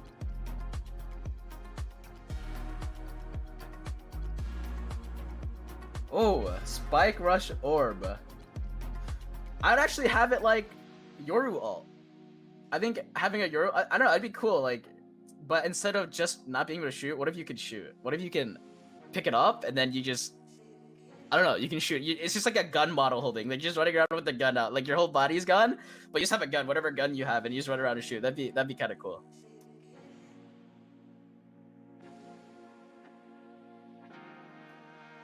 I want to say Vietnam, for sure. And the only reason why is because like growing up, my parents didn't know what gaming was. Like literally, I won't go in depth with that, but I wanted something around Vietnam to show that like the culture of like the Vietnamese players and like what we put in. Not to say that other cultures like don't, whatever, but just being a Viet kid myself and having half my team being Viet, and just, you know, there's so many.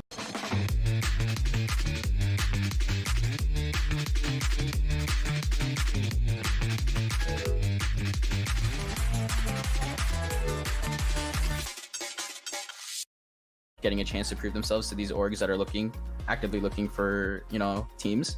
And I think I just want to leave it at, don't let your dreams be dreams, you know? Just work hard for it and you'll achieve what you want.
What's cracking, y'all? What's cracking? Woo! Baby, I'm fired up and ready to go. Welcome back to the Nerd Street Gamers Winter Championships, powered by our friends over at Mike and Ike. Take your candy game to the next level with a pack of Mike and Ike Original Chews or Mike and Ike Mega Mix. Maui, we're going to have to talk about your preference on either of those later on. The delicious, fruity, chewy flavors will help fuel your game and power you up to keep you playing at your very best. Power up with Mike and Ike. And as I mentioned earlier, Esports Doug with me, the outrageously handsome, the incredibly good-looking Maui. Maui, I gotta hear that first. Your choice: Mike and Ike Megamix or Original Fruits? All right. Well, first of all, you got to stop making me blush right now because the flattery is getting to me. I'm looking as red as a cherry Mike and Ike right now. I know the lighting might be hiding some of that, but I got to go with the originals. It's actually one of my dad's favorite candies, and you know I've been having them for quite a long time. Nothing beats the original. I know they're trying to throw me a curveball here and there with some different flavors, but all in all, just the classics. That's where I keep it. Listen, you can't beat Old Faithful. The day has been a blast, and as you guys saw, the last series was a blast. I don't even know how to begin to recap it. Maui and I, we were on a call prior to going live, and we're like, dude, what do you even do with this? Yeah, it was just constantly back and forth. That was what a series, honestly. I mean, I'm glad Dust and Vince had to break that one down because that was just crazy. I props to them for making it manageable because honestly, I don't even know what direction I'd be going with my narrative in that one. It was just clutch after clutch, so many heroic plays back and forth. I feel like every single person from Luminosity stepped up at one point or another, and I'm just glad that we're through it because whew, I was sweating. I was sweating for them. It was a banger from top to bottom, and also huge kudos to Vince. If you guys didn't know, he hadn't been feeling super well, so for him to go through the gauntlet that he did was just really damn impressive. Let's take a look at the bracket to see kind of how things are going. I know there's been a ton of action going on throughout both streams, this stream and the sister stream, which I believe has wrapped up. As you guys see here, we started off with 16, and we've whittled our way down to, well, 3. Now, Sentinels got the best of Vanbox 2-0, and that brings us, Maui, to Luminosity and Equinox. Yeah, this should be a good one. Sentinels defeating Anbox. I think that was fairly expected. It was some great name value on paper, but after Sentinels took down Envy, I don't think they're going to be looking back for the rest of this. I feel like Sentinels, they're probably feeling pretty good about their chances to take home the Winter Championship. But Luminosity and Equinox, they've still got some battling to do, and I am sure that no matter which of those two teams makes it to the grand finals against Sentinels, they're going to put up a fight. They're not going to let Sentinels roll over them, even though they are the likely number 1 or number 2 team in the region. Yeah, it'll be super interesting to see how that goes down. That will happen tomorrow. But before we get there, we do have one more match to settle things tonight. As we mentioned, Luminosity going up against Equinox. Both of these squads have the propensity to kind of play with a little bit of swagger, to kind of show up and ball out. Folks, let us know in the chat. We should have a Twitch poll going on very soon. We, both Maui and I, strongly encourage gambling of all kinds. So go ahead and wager your ever-precious, highly coveted channel points. Let us know who you think is going to win. Go ahead and drop the scores in there as well as we start taking a look at the rosters. Maui, talking to me about Luminosity. We saw that series just a moment ago. If there was one player here that stands out that you got to keep an eye on, who is it? Oh, it's got to be EU, actually. Or it's got to be... I'm sorry. It's got to be a Proto. It's got to be a Proto. I feel like a Proto has been just excellent for Luminosity. I feel like even though EU on the other side of things put up a great fight, I think that a Proto in that last BO3 just was the best player overall. I think that he just consistently was finding multi-frags in tough situations, and he's a player that doesn't need a lot and can do so much. And that's why I actually really like watching him. But all in all, I mean, when you tell me to pick one, I'm almost, I'm reeling a little bit because everybody stepped up for me. Even Stellar had a great clutch too. He's not usually on top of the scoreboard, but I thought he did an excellent job for that roster. Moose had his moments. Thief had some huge plays on Split, actually, so got to give him a shout out. But your boy Dre, I mean, he did massive work too. It feels like I'm just going through the entire roster, but in that monster of a series, it's hard to just pick one. Yeah, it really is. How can you not? I think if you had to hold me at gunpoint, I'd say Thief, only because I'm pretty sure 2 or 3 times throughout the week I've tweeted out something insane about just how cracked of a player Thief is. The guy is just absolutely nuts. But as you mentioned, a Proto, he's got like a 48% headshot. It's just something insane where he doesn't miss in the vast majority well, I shouldn't say that, given I just said it was 48%. A lot of his kills are headshot kills. So Luminosity just looks so good, but we would be remiss if we didn't talk about Equinox. Equinox, they were able to sit back and watch that series go down, take a bunch of notes. I, for one, am a huge fan of Tex. I think if there's one guy that I want to watch on that roster, it's Tex. He has shown the ability to take over a game single-handedly. The guy's just nuts. Yeah, definitely. Tex is a player that Equinox doesn't even necessarily have to formulate a game plan around. Tex can sometimes just take a round by himself. There was a round that he was playing against BBG earlier today where he just walked out on Ascent B and just got a 3K entry. I think he ended with a 4K on the round, but even killed the rotators by just pushing every which way. So Tex is definitely the main player you have to look out for Equinox. He's going to be on that raise pretty much nonstop. And the thing that I worry about for Luminosity is that in the last series they played against Shanks, who was playing that Reyna, Shanks didn't have the best time, and Luminosity was barely able to scrape out that win. Tex is a different kind of beast. He is actually just so consistently strong for this Equinox roster that, I mean, that firepower that may not have been there for NRG, it is there for Equinox in the form of Tex. It is indeed just a few moments from kicking off this best of 3. The winner advances to the grand finals tomorrow and is gifted the opportunity to play Sentinels for the big kahuna. But let's take a look at the maps. The picks are in, the bans are in. I believe we have a flashy graphic for you as well. There it is. We've got Bind and Icebox both off the board, which means that's going to be taking us to Split for pick 1. Yeah, this is, I mean, all in all, I feel like Equinox, I'm glad that they have gone for Ascent themselves. Maybe you're going to skip Split for just a second, because Ascent was a map that I really thought Equinox was quite good at, and they played it, I think, 3 times at least now, or actually, no, it should be 4 times in this tournament. Every time I have really liked what the looks from them. There was earlier, I think the second game they played in the group stage, they didn't actually pick it, but it went to the decider, and they won that against Cloud9, and that one in particular just really convinced me. I think really, for me, what stands about Equinox's Ascent, even though we will be heading to Split first, is their mid-rounding. And I think that is something that evades them here on Split. So when we do head into this first map here, I'm going to actually have to side with LG looking like the more complete roster on this map in particular. I'd have to agree with you, Maui, and I think the interesting thing about LG here is that their results on Split, at least this tournament, have been, I mean, they've been okay, right? Like middle of the road, a 2-2 record, but the wins that they have had are high pressure wins. We just have to rewind a couple of hours ago up against NRG to see them go into overtime and win 16-14. That's very impressive. Yeah, definitely. When it comes down to crunch time, that is when Luminosity has been pulling it out. But this time around, Luminosity, I favor them on Split for this this matchup.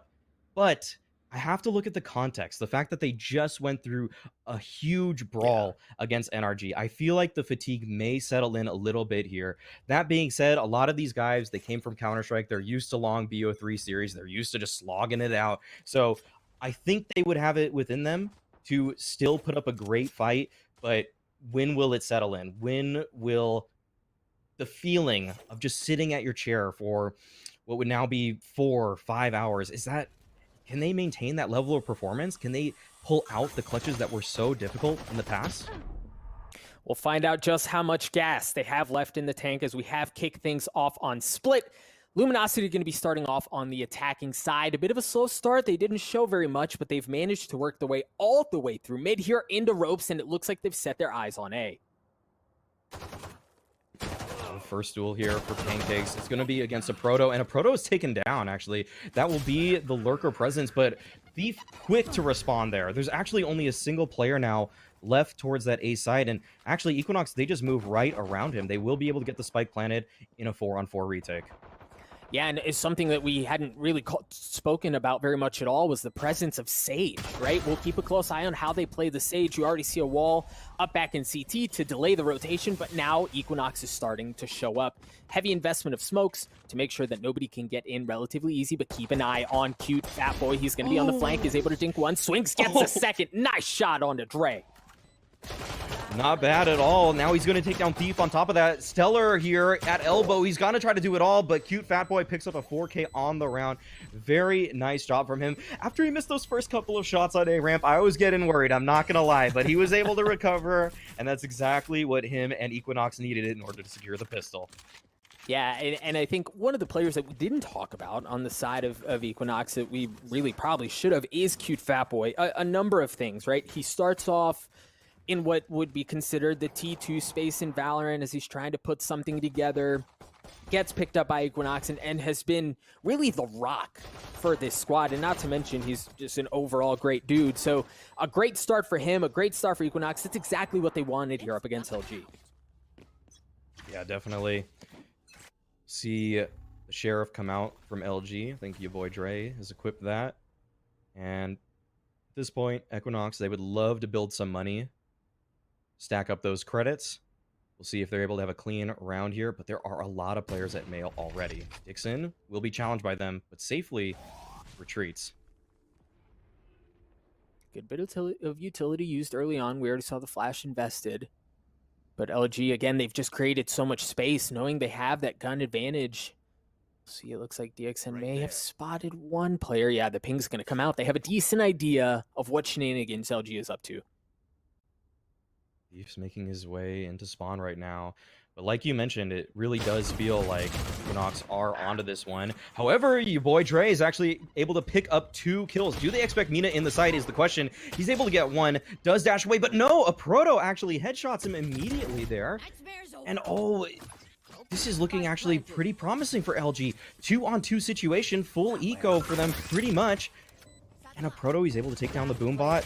The play is developing, but Equinox are there to clean things up. 2-0 start for them.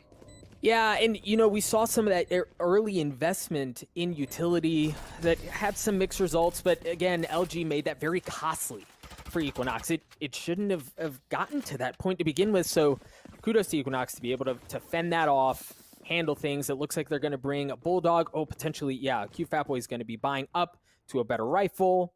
Meanwhile, for Luminosity, now they're going to have full rifles. They're going to have full armor as well. This should be a much more telling round here.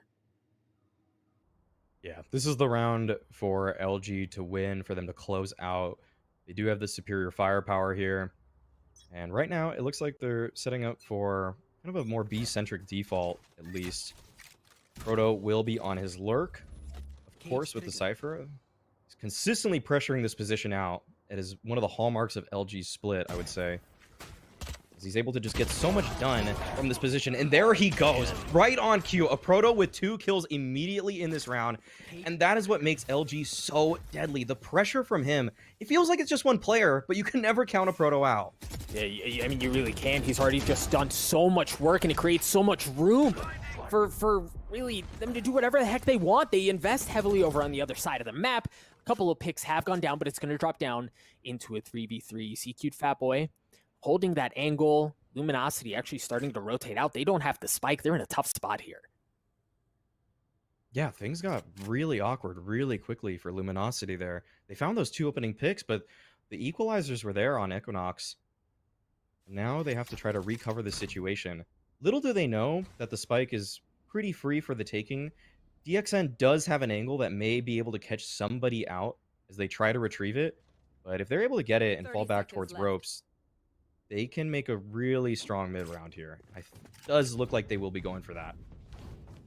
Imagine the Omen can anchor on B just in case. Has the from the shadows to quickly mosey his way back towards A. There's no moseying happening on the side of LG, especially as Texas there as the first line of defense is already able to clean one up, continues to push the matter forward. Your boy Dre takes care of Cute Fat Boy as Tex continues to work his way forward. The spike is going to go down. It's dropping down to a 2v1 in favor of Luminosity. Showstopper in tow.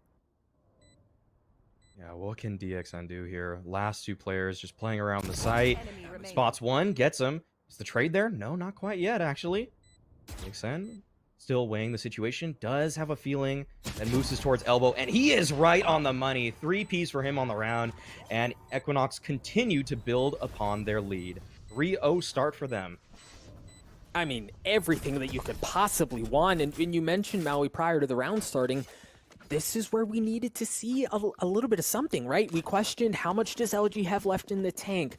How will they respond from the mental gauntlet that they just went through in the previous series? So far, it looks like they've come out a bit flat. Yeah, I want to say that they were looking strong when a Proto got those 2 kills, but the fact that they weren't able to convert is something they're going to be kicking themselves about. Usually, in normal CS kind of fundamentals, the phrase is 1 in fake, 2 in take, and a Proto got 2. He could have just maybe taken A right there, at least pressured for more, but they decided to go for B after that, and I mean, it's a mid-round that was costly, to say the least. It was costly indeed. Really good flash there by DXN. He's going to peel back and drop another one, just using so much utility, but he does get pushed off. That's going to allow Luminosity to take really their pick of where they want to go. Yeah, they have a lot of space. Tex, though, is here to greet them. Nice spray from Tex. Oh, he gets a third. How does he take down Stellar as well? Your boy Dre is able to find a couple there. I can't believe Tex got that many, though. But your boy Dre will be challenged by yet another, and the rotations are already in for Equinox. A Proto, he made his way all the way through A, but he'll be stopped by a smoke. He's got a Sheriff, he's got a filthy shot, but that filthy shot's not going to be on display as Mina disposes of him. Equinox continue to pile it on a 4-0 lead here on Split. That was a little interesting how far a Proto was able to get onto A, I will say. But this spray down, as we look back at it, Tex there, I can't believe he gets Stellar as well. That is a crazy shot from him, and just shows a glimpse of how explosive he can be. It is kind of an anti-eco, anti-half-buy for Equinox in that round, but, I mean, you can expect the same on even gun rounds. Yeah. Cover going up.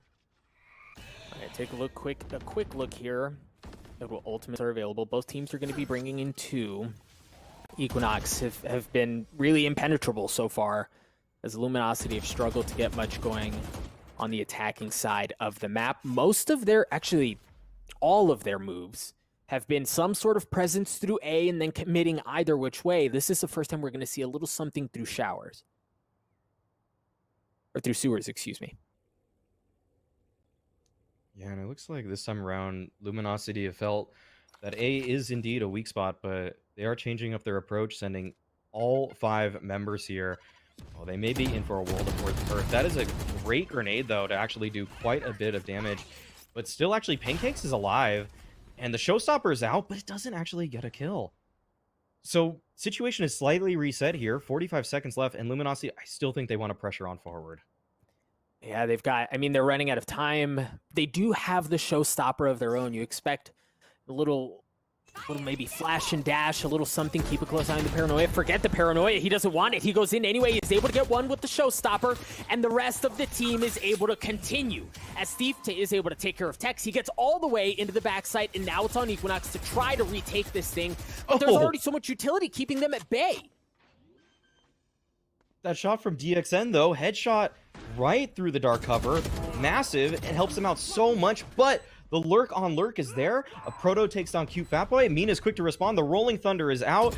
See how the retake plays out. And Moose can't capitalize on a falling Mina, which just leaves Thief now in the 1v1.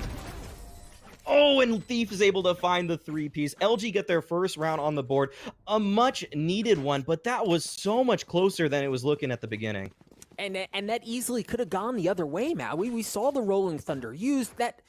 Once that ultimate was brought into the fold, I thought for sure that round was going to go in favor of Equinox, but kudos to LG, the ability to hold fast. Thief had a couple of really big kills there, and as you said, it was a much-needed round for them to be able to stop the bleeding, to get something going on their half, and they're going to have 3 ultimates to work with here.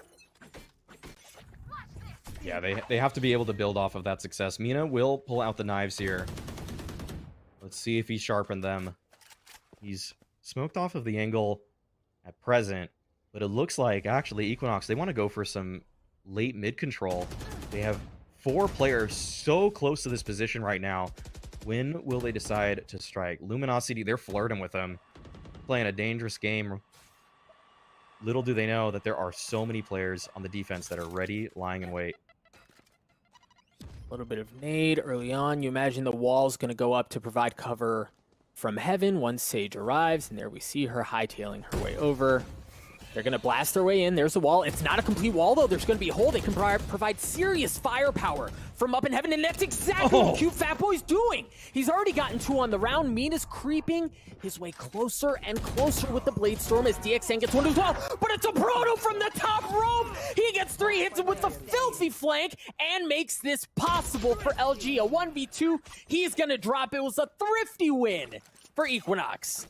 Oh my goodness. I thought a Proto recovered the situation, but his teammates just fell so quickly that it wasn't quite enough. Great round from Equinox there. Huge shout out to Cute Fat Boy. That was a crazy hold he had from those upper rafters. Oh man, I'm sure LG are a little bit disappointed in how that one broke down because they had so many reasons to win that one, but Cute Fat Boy, he had a couple more, and they were just headshots to the domes of a couple of the players from LG.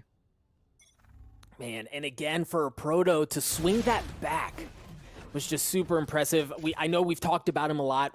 There's a really damn good chance we're going to continue to talk about him through the week or through the series because that's just how electric of a player he is. Oh yeah, it just feels like he can make something happen when there's absolutely no reason that he should. But Thief actually makes his way through ropes very quickly here. Oh, he uses the dismiss to go right past Mina. Still in the sight now. This is really all up to Pancakes. What can he get done from this position? He's being approached at elbow. Actually, Thief decides to back on up. There's so much pressure on Pancakes right now. He needs something, anything, but he is only met by a shot by your boy Dre. At this point, Luminosity, they have complete control of the situation. Yeah, they do, and well, we say that, but Cute Fat Boy was able to get one, a 4v2 in favor of Luminosity. Equinox also has the Jet with a really just a fraction of health. The spike has gone down, and for LG, this should be a pretty easy round, right? They can just squat, wait, knowing that Equinox are the ones who have to make a move first. Yeah, looks like they will be opting for the save here. Can't really blame them in this situation. Yeah. Live to fight another day. But that was an excellent flank at the very beginning by Thief. Tex was just caught off guard completely. Not sure if that was some kind of miscommunication or maybe just a perfect timing on that entry. But thrifty for thrifty. This game is already heating up. It is, and again, given the previous series, you need wins like that from LG. You need to be able to build some of that momentum to get something going. Given the start that they had, this is already a great adjustment. And honestly, it wasn't very different from what we'd seen the entire first half, right? They got presence, they managed to establish control across the middle of the map, and they used that to open up sites around them, and that time it worked. Yeah, and this is a this feels like a much needed round for either team, a swing round, one would say. But oh my goodness, the way it starts, Thief just pressing on forward. He's gonna keep taking the duels. Oh my god, Thief! What is this guy made of right now? Just completely handles middle on his lonesome, and he wants more. He smells blood in the water. It will be stellar, though, to finish off Cute Fat Boy. What a swift round, spurred by Thief. Oh my god, just running at his opponents. I'm telling you, man, if it's not a Proto, it's Thief, or it's Moose, or it's Dre. Like, it's easy to understand why... shout out to my boy Veli, if you're watching. It's easy to understand why Veli has been so high on Luminosity the entire time, because they have players who can do stuff like this. And the thing is, it's not just one, right? It's next man up time and time again. These guys are out of control. This goes here.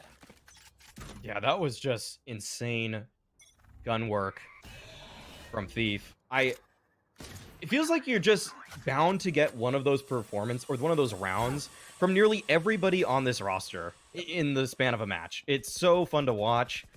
It just gives them so many more weapons, because even if the game plan isn't completely fleshed out, the individual performances from Luminosity can at times bring them to heights that I don't even think their teammates are ready for. Yeah. It just, you look at that kill feed and you think, all right, well, thanks, Thief. 5v2. Let's play it out. And let's see how LG played this one out. A lighter buy from Equinox, but it doesn't seem to be a problem so far. Pancake's able to get one. Your boy Dre trades it out, and the res has been used to put numbers back in favor of LG. They have a couple of ultimates still to work with. Once again, it's Pancakes who has to go huge. He's not even going to get a chance. He was super weak too, and how do you handle that? With death, I suppose. It's the only reprieve you can find in the round. DXN's trying to make something happen. Nina will get shut down, though. And around that, Luminosity was supposed to win. Equinox would have been really happy to find that second kill on your boy Dre, but it wasn't meant to be. And Luminosity, they're picking up some steam. They've won 4 of the last 5 rounds here, and it's off the back of some great work. It's been a team effort. Even though Thief has really lit up the kill feed, it's actually been a pretty good job from everyone across the board. And Equinox, they know this game, this half is maybe slipping away from them. They've got to find something here. See what they can get going. Alir early on, once again, a tale as old as time. LG fighting for the middle of the map. A little bit of flash to keep them at bay this time, but there's really nobody to follow up. It's just buying time. Yeah. There's no actual contest towards middle, which is a little bit surprising. A changing game plan, it looks like, for Equinox. They say, all right, Thief just owned us last time around. Let's back off this time and make him come to us a little bit more. And there they go. A good adaptation. DXN is able to make it a 5v4 situation now. LG, they have to try to pick up the pieces. Couple smokes going out. There's the Q. The showstopper comes in. It's going to get traded, but the damage was done. As Cute Fat Boy's able to get one, you heard the Rolling Thunder used as well. The red carpet to let them into the site. Once again, Equinox on the flank. They get 2, but a Proto from the same spot we saw him just a few rounds ago, causing problems. This time, Mina's not having any of it. The op takes care of them. Equinox get to 6. Great adaptation by Equinox there. If you're getting beat in the mid fight like that, if LG just have better personnel for those kind of engagements, that's a very valid option. Playing a little bit closer to the sites, force them to actually try to coordinate the split on you, and I mean, it's the name of the map, it's the name of the game, and that time around, Luminosity, they couldn't connect. Well broken down by Equinox on their defense there. I see what you did there. Split. It's very clever. I respect it. I was going to let it slide. We'll see how much more Equinox are willing to let slide here. They have a 2-round lead. LG have had mixed success. It seems like they've gotten something going, but as you mentioned, they've got to continue to capitalize on it. They've got to get this momentum going. The defensive side for Split is heavily favored throughout this tournament at a 50. Oh, it's just Cute Fat Boy now towards this B site. He's got so much to do. Can he find anything? Oh, and Stellar calls that out. Catches him mid-teleport. And now LG are in a 3-on-3 situation. The spike's not planted just yet. And Equinox, they're rotating over. They want to still keep going with this one. Yeah, but they have 2 members so weak. You almost can't even see their health. It's really just Pancakes who's in a healthy spot to make something happen, but LG, knowing that the spike is down, have assumed safe post-plant positions. You see Stellar, good crossfire there, and your boy Dre just on the bottom of ropes. He doesn't even have to deal damage because Moose gets 1 text, however, flies across the site, gets 1 of his own, but Stellar with 3. They continue to hunt. They want to try to get Mina out of this thing, get the op out of their hands, but it looks like Mina's going to get away scot-free. Yeah, but they lose the round on that, and Luminosity now have secured 5 on the attacking side of Split. That is not a bad scoreline already. No. Seems like going into round number 12, they'll be playing with a little bit of house money. It really, I feel like we might see some crazy individual pop-off in this round for Luminosity because they feel already very confident about how this half has turned out. Well, keep an eye. So you've got a couple of ultimates for Luminosity, right? You've got the Empress, you've got the From the Shadows that can make something happen. I imagine we might see, like you said, given some of that confidence and how well the half has gone, maybe a little flash and dash, a little something aggressive, but honestly, we can say the same thing about the other side with the Paranoia in conjunction with the Showstopper. Tex and Cute Fat Boy could do something, but they're on opposite sides of the map here. All right, looks like it's a pretty heavy A setup here for Luminosity. They're already across the ramp, though. There's so much pressure already on these players towards A. How's it going to break down? All right, Showstopper's out. Tex is looking for something. Can't connect, though. And that pressure has actually forced an ultimate, actually both ultimates out of Equinox already. And Luminosity haven't even really fully committed. There's still a lot of time in this round. They can weigh their options at this point, and the longer that Luminosity waits here, the more Equinox doubt whether this is really going to be an A hit. Yeah, they really can just sit quietly and see if the rotations come out, and that's exactly what they're doing. Look at that. Pancakes is already pulling off. There's just one member, well, two on A, but LG already have full heavy control. There's the Empress. The wall's going to go up as well to cause problems. We'll see if they continue to challenge that way. They do. Pancakes drops. LG should have control of A. There are still two members there, however, and it seems like LG have spotted them out. Tex able to get one. Tex gets a second, looking for the third, just narrowly missing it as a Proto gets the best of him. You hear the neural theft has been used as well. LG should get the spike down. Oh, 1v1 all of a sudden. DXN, though, he may not know where Stellar is. No, he thinks he's in the corner right now, but he's getting flanked. But oh, the reaction from DXN, able to close this one out. Great shot from him. Just realizes in that moment, all right, timing's there. You can be flanking me, and he calls it out. 7-5 scoreline. Equinox barely pulling that one out. Yeah, and I mean, given even how close kind of that went down at the end, it's a good half for Equinox, right? But for LG, as we were talking about prior to halftime, that almost feels like a win for them. 7-5 at half, knowing how this map can be defensive favored.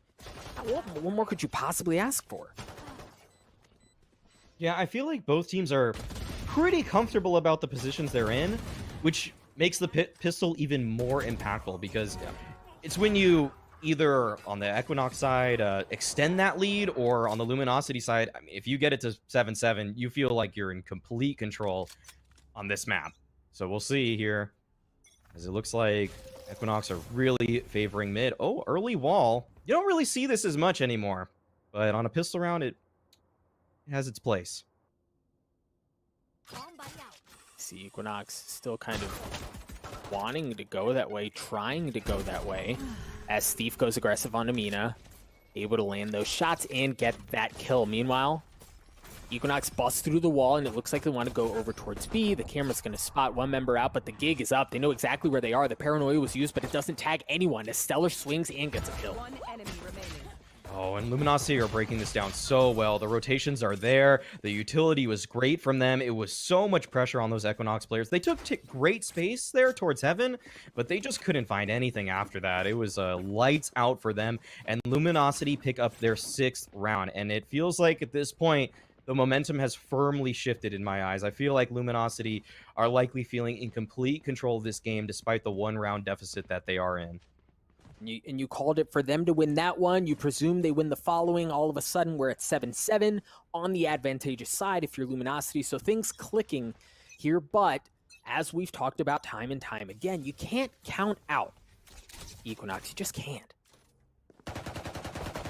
Feels like anything can happen with this roster at times, but this is not the greatest buy for them. A couple frenzies. I think that's mostly classics that they're working with. Perhaps they have a little bit of a gimmick play in store for us here, but I love the way that Luminosity is playing this. They're so defensive. They're all bunched up on the side. I don't really feel like they need to be taking any kind of individual duels. If they play the numbers game, their firepower is so far superior in this round that they should be fine. Stellar, he's jiggling out this angle, gets the slow orb off, and that will make his job so much easier at this point. Oh, the nades there. On top of that, Tex does get away, but I mean, this play has been already figured out, seems like. Well, that paranoia came out and should have made things easier, but Tex was able to get that kill. Now Equinox, knowing that LG have invested a lot of utility in just trying to fend things off in heaven, they pull out, and it looks like they're going to try to mosey their way back through Garage into B. Yeah, they might be able to find something here. There's still 2 players here, so I'm not 30 seconds left. really favoring their chances, but if they find these 2 kills in a spike plant, I think that can be considered a win for them in this round. Moose is here to defend, though. He's right behind the site. He's able to get 2, and your boy Dre is there to clean up. Still, 2 kills for Equinox. Not bad with the minimal investment, I would say. No, not at all, but even just a testament to how important the weapons are in a situation like that. Knowing that they were in a 4v2, they tried going aggressively, opened with a flash, and it didn't matter, right? LG was still able to clean it up after only losing one member in that entry. So LG sitting pretty here. They're back up at 7-7. They're not going to be fully buying up, so they're going to try to ride out this bonus as long as they can. And for Equinox, you've got to win this one, or all of a sudden you're potentially looking at a 9-7 deficit. Yeah, this is this round is pretty important for both teams. Equinox will be investing more into it with better weaponry, and that's what just makes it even more tense, though. So, Interesting. Different wall placement. We've seen it across mid every single round, but now they're blocking off B Heaven. They also, while that was happening, invested a bit of pressure as they sent 2 members into garage to try to create some space. You still see one of them kind of peeking their way over there. That's going to force Equinox to go over towards A, where they have a ton of Cypher utility and they have Arena waiting. yeah, this is a really strong crossfire from Luminosity right now. When Thief's on the site with a Proto, those are the heavy hitters for Luminosity. I really expect that they're just going to show up in this round here, even with the weaker weaponry. And there we go. Thief to find one. A Proto chimes in with 2 of his own already. Right on cue. These guys are just so consistent in positions like this. And they're showing you why they are just consistently the top fraggers for this roster. And again, they did that. Yes, there was a Phantom in there, but the other one was a Spectre, and they're just able to anchor things off by themselves. Thief and a Proto are so damn good. Jeez, that is the best feeling as a caster, to just call upon players like that and for them to show everybody exactly why I'm doing such. It's just, they too are just so good with their rifle work. It's just consistently so reliable. Doesn't matter what kind of hit comes their way. They're able to break down the situation, and the utility from a Proto and the great positioning from Thief makes that even easier for them. And again, that was set up from the very beginning. The wall blocking off B forces them over towards A in conjunction with the pressure, right into where they wanted Equinox to go. Now the wall goes back towards mid, not blocking off B Heaven, but forcing them to shoot through that and show some of their cards as they try to get something going. On top of that, Maui, NOX doesn't have a ton as far as weaponry goes. This is a light buy for them. This can get out of control very quickly. Yeah, we'll see if Equinox are able to find anything here, but Luminosity, once they hit this defender side, they just haven't looked back. They are so strong right now. Equinox, they're moving all over the map right now, and I feel like we're going to start seeing maybe just a little bit of solo desperation from Equinox. We'll see how the next gun round plays out. This time around, they're going for what seems to be a B split, but there are 3 players here for LG. Oh, man. All right, Tex gets one. Moose trades it out.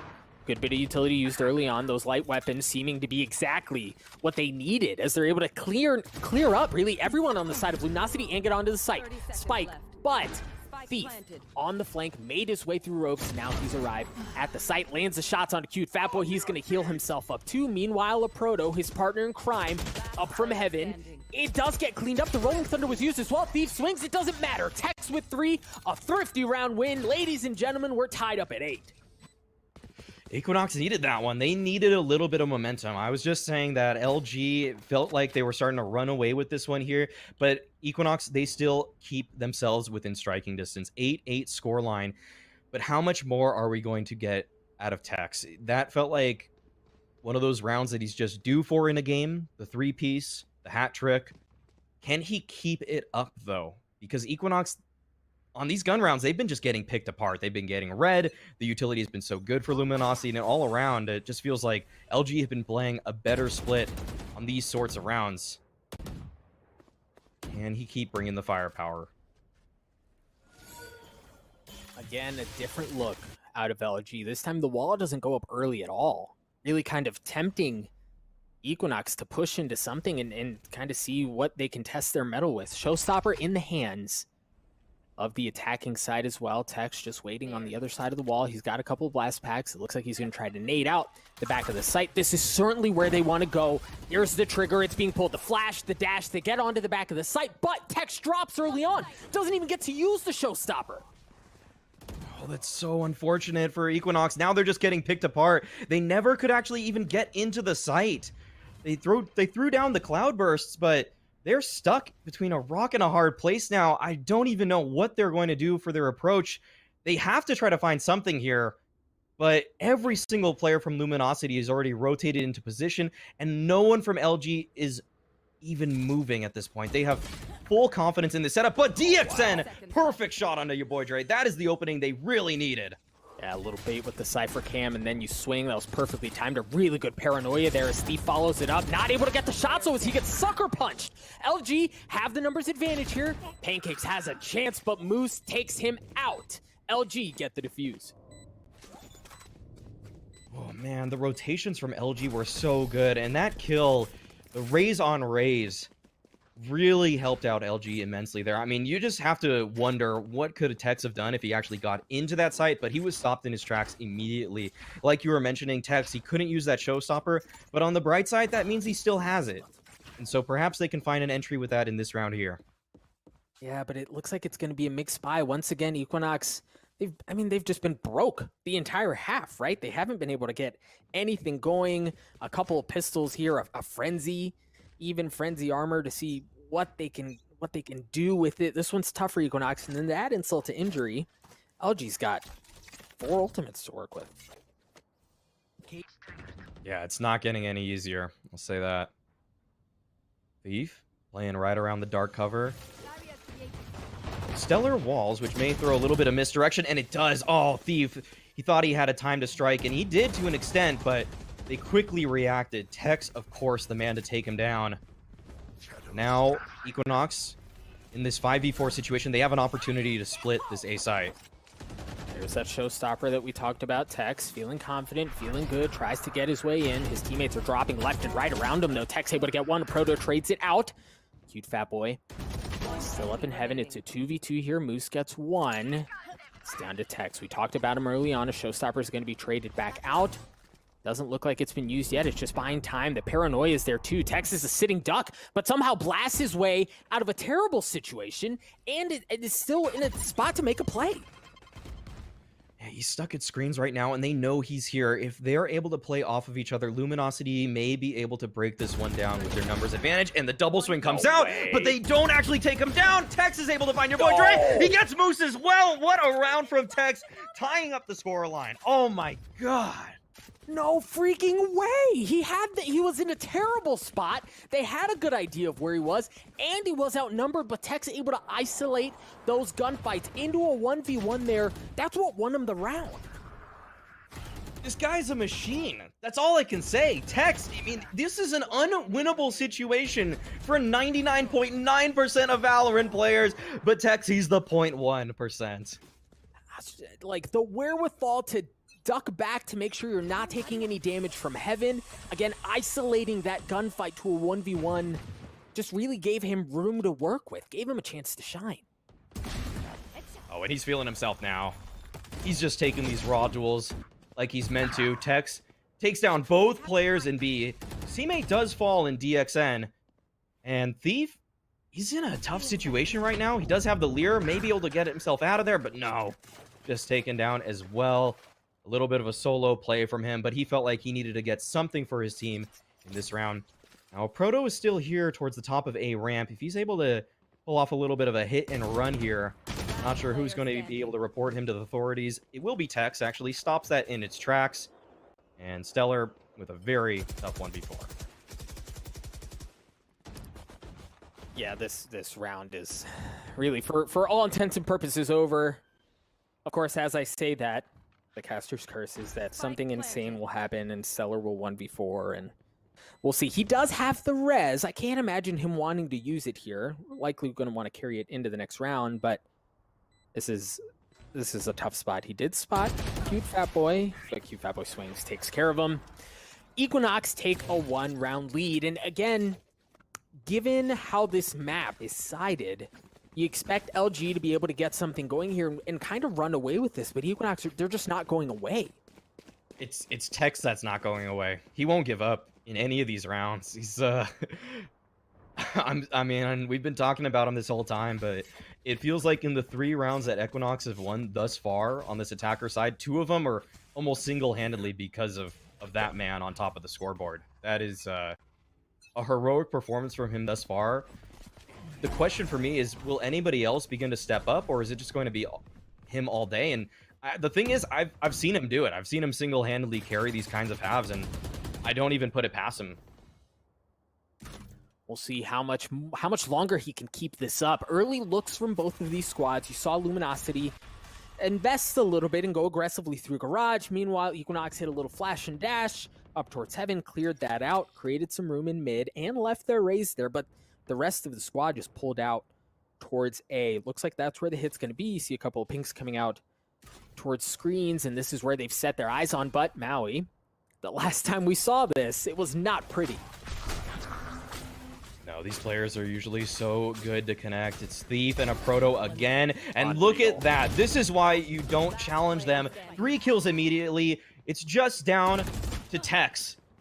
But just Tex might be just enough. Oh, man. 3 kills for him. You think he always has a chance, but this time the numbers were just a little bit too much for him. All right. Break this down for me. How do they do it? How do Thief and a Proto do it? Because that's twice now, right? That they've been able to that LG has been able to funnel Equinox right into their laps, and then it's open season. How do they handle it so well? It's that Crossfire Phantom power. I mean, you got a great setup. Old Phantom reliable. It helps you out in situations like that. Those spray downs get easier, but all in all, I mean, credit to them, because it's not just the gun, or else everybody could do what they're doing. Right. Again, a bit of early aggression from Luminosity through Garage. Equinox traded it back and saw a bit of CC from that breach to stop that initial push. But utility use from both sides. Think about it. We've already seen Roomba. I believe we saw the nade used as well. Some investment from both squads here early on. Yeah, and this one's slowing down. Stellar going for the peek at... Oh, wow, he takes down Mina there. That's actually a huge kill. And Equinox, it doesn't look like they are really grouping up just yet. They are making some sort of B split, but on the other side of the map is Pancakes right now. And is he going to find involvement in this round? Because they are already so close to pressuring this B bomb site. Oh, I love that. The cage goes up, sees if there's a peek. You imagine he's just going to try to lock down the rotation, waiting to see what else they can get up. You imagine they're sitting on a couple smokes from the Omen to get off the cooldown so they can make a play happen. They have the Rolling Thunder as well, but the clock continues to tick away. Equinox have moseyed their way up towards Heaven. Take a look at your boy Dre with the swing, but Tex snaps on him. Moose trades it out as a Proto on the other side of the map gets in on the action. Equinox just down to 2. LG in firm control here. Moose tries to get away with something fancy. He's not going to get the chance, but there's the Rolling Thunder that we talked about. Cute Fat Boy getting 2. Drop things down to a 2v2. The spike is going to go down. Thief from up top gets 1. Dismisses his way out. Certainly still possible, but DXN drops. Luminosity are going to get the defuse, and they're going to take a 1-round lead. Man, that was a really haphazard split from Equinox. I'm surprised they got as much mileage as they did on that. Tex just pushing out of B main by himself. Those players dropping out of Heaven at the same time. And, I mean, Luminosity, they keep 2 players alive there, which is so important for their money. You could see that even if they lost 1 more, they'd be probably working with some weaker equipment in this round, but... At the same time, the money is not looking too hot for either of these teams. This is the potential in this round to be a swing one to maybe decide the outcome of this game. If LG win, they'll be on map point, and the money will be broken for Equinox. Both of these teams are really working with some of their last credits here, so that was such an important hold for them. They are indeed both playing on Knife's Edge. Here the Blade Storm used early on. No wall up early to funnel Equinox to either site. In some smokes, Roomba used early on, but that's it. For the most part, it's been a whole lot of hurry up and wait.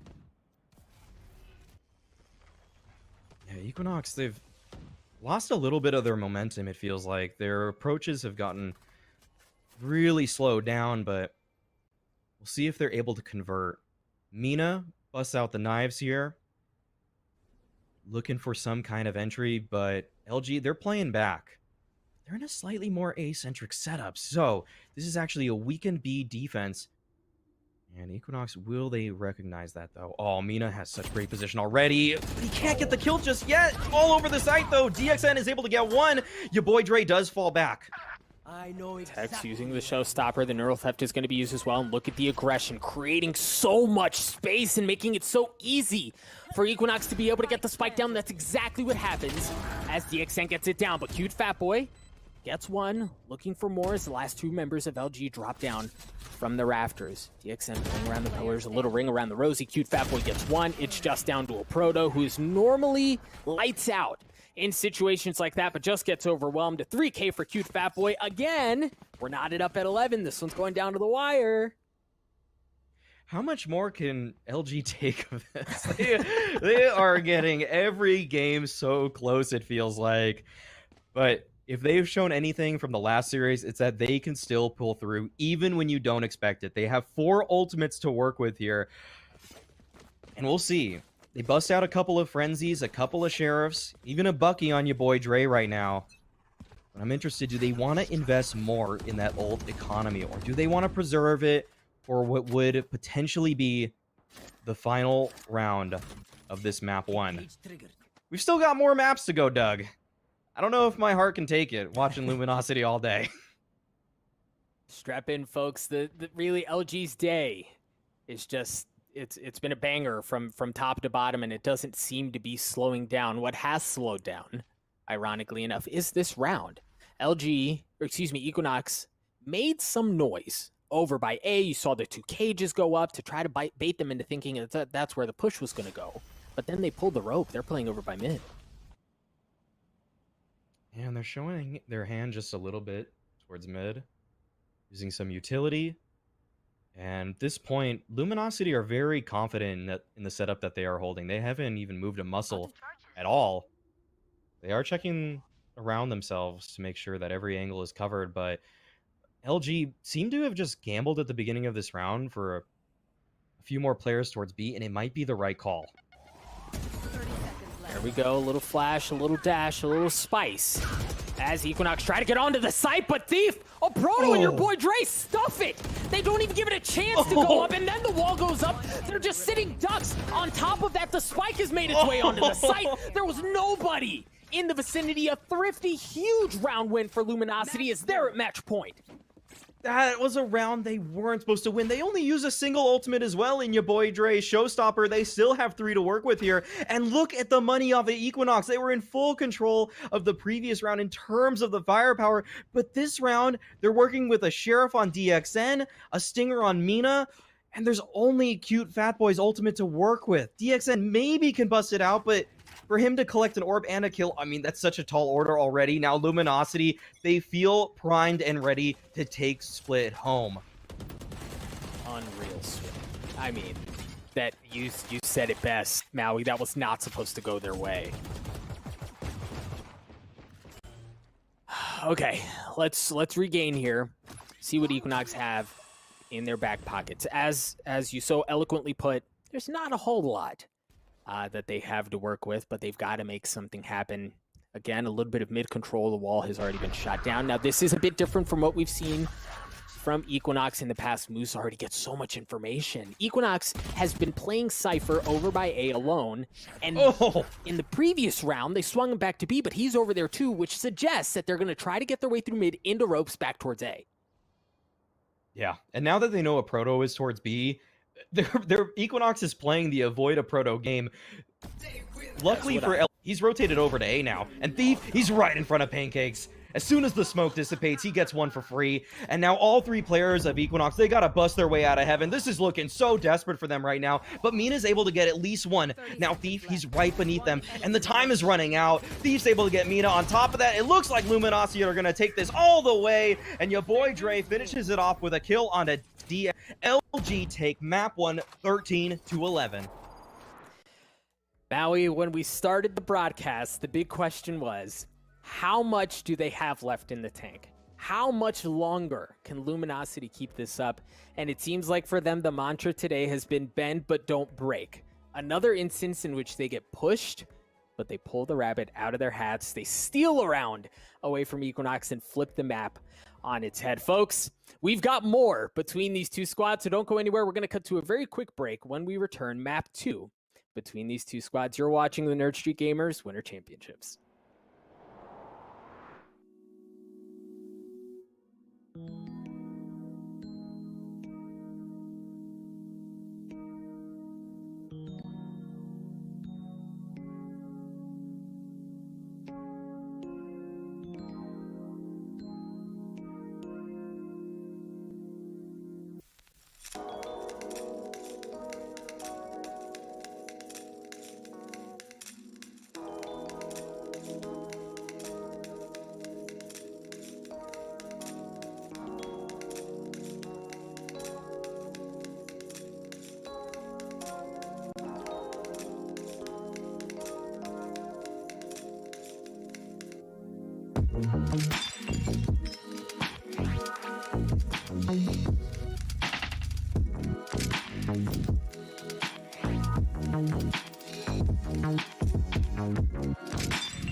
Welcome back, dear friends. Thank you for sticking with us through the break. We're smack dab in the middle of a banger of a series between Equinox and Luminosity Gaming. Esports Doug, with me, my partner in crime for the rest of the series, Maui Snake. Maui, it looked good from both squads. What's one thing that stood out to you from that map?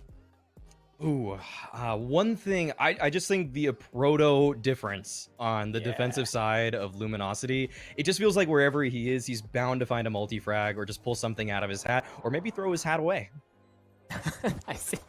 Very, very clever. It was him, but even cute fat boy, right? Like, he's on the Omen. You don't expect to see as much. Well, of course, as I say that, we've been talking about a proto on the Cypher and how cracked he is. It really was just a complete effort. Yeah, it feels like both teams have had a couple of players that stood up here. I would say on the Equinox side, I mean, we can't forget what Tex was doing in that game. Cute Fat Boy had his moments as well, but there were a couple players on both rosters that I feel like didn't show up in the way that I would normally see them.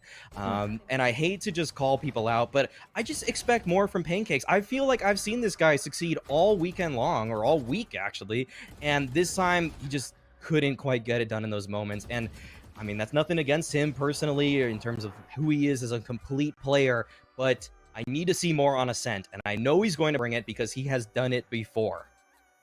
Well, and keep in mind, Split was Luminosity's pick. We are heading into Ascent, as you just said, and that's Equinox's pick. So there could be a bit of, we are fine on Split. We don't necessarily love it, but we'll play on it. Although, take a look at the history books, folks. Equinox on Split, the only time they've played at this tournament was against Cloud9 Blue, and it was ugly. It was a 4-13 win in favor of Cloud9, so that might just not be their wheelhouse at all. Yeah, I can't really see them having a worse time on Ascent. I actually have really been pretty high on their Ascent. They took down BBG earlier today. They've actually done very well against Cloud9. They beat them in a multi-overtime game, which I casted. I forgot how many overtimes I was. I think it was 6, which I think Bach told me was a sextuple. So, I mean, they went through a lot to get here. And I feel like they can still keep succeeding. I think this series is bound for 3 maps, if you ask me. I just feel like Equinox, they're mid-rounding on this map. That is what strikes me the most. When they are on the attack side, I have really loved the kind of plays that they've brought out when it becomes that 4v4, 3v3 tense situation. Luminosity, small sample size on Ascent, just 1 rep on it in this tournament. It was against Team 2D. And they did walk away with the dub, although it was probably closer than the experts would have predicted. 13-10 in favor of Luminosity. So we'll see what they have in store here on the pick that, again, is not theirs. They are going to be starting on the defensive side, which means we'll see early on what Equinox have in their back pockets. What can they get going here early on? Oh, they just got to get their Elise individuals rolling. I think they just need to start 1 round at a time, because that last game looked much harder than I thought it would for Luminosity, and I want to attribute that to probably some of the fatigue that I'm sure is settled in for them. I'm just hoping that after that brawl of a first map, they are ready to play, because if they are, I think they may be able to run away with the series. I think they're heated up now. Equinox, not something we see super common, especially on pistols, is an early take across the middle of the map. They've covered off Catwalk. Nobody's home, but they have that area secured, and they're going to work their way up mid. This is common on Ascent because that gives teams, the attacking side, really options. They can choose if they want to go through market, go in through CT, swing their way around, but that kill's going to give away everything.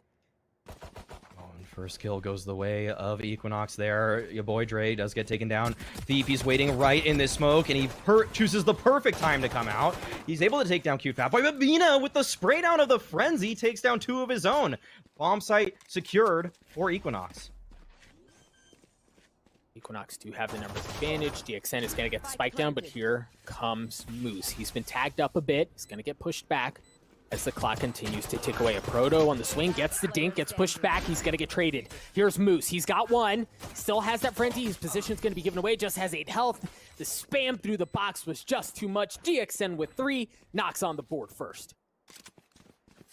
Good open air there from Equinox. You could see how much pressure that mid control actually exerted over Luminosity. Thief, he had to try to push through a smoke to remedy the situation, and even though he gets one, it was just way too many bodies for them to handle overall, and now Equinox are going to be happy about that. And Luminosity working with just a couple of pistols here, so it's like Equinox, they may be able to get off to a nice little start. Yeah, Luminosity not opting to force up. Equinox, as you said, the gun advantage here. And it seems like, at least early on, Equinox feel very comfortable playing the slower default, see what they can find before they pull a trigger type attacking half. Yeah, they love this because they're able to read the round so well. The push and pull that they create in their opposition, it allows them to dictate the pace and really choose the engagement that they want.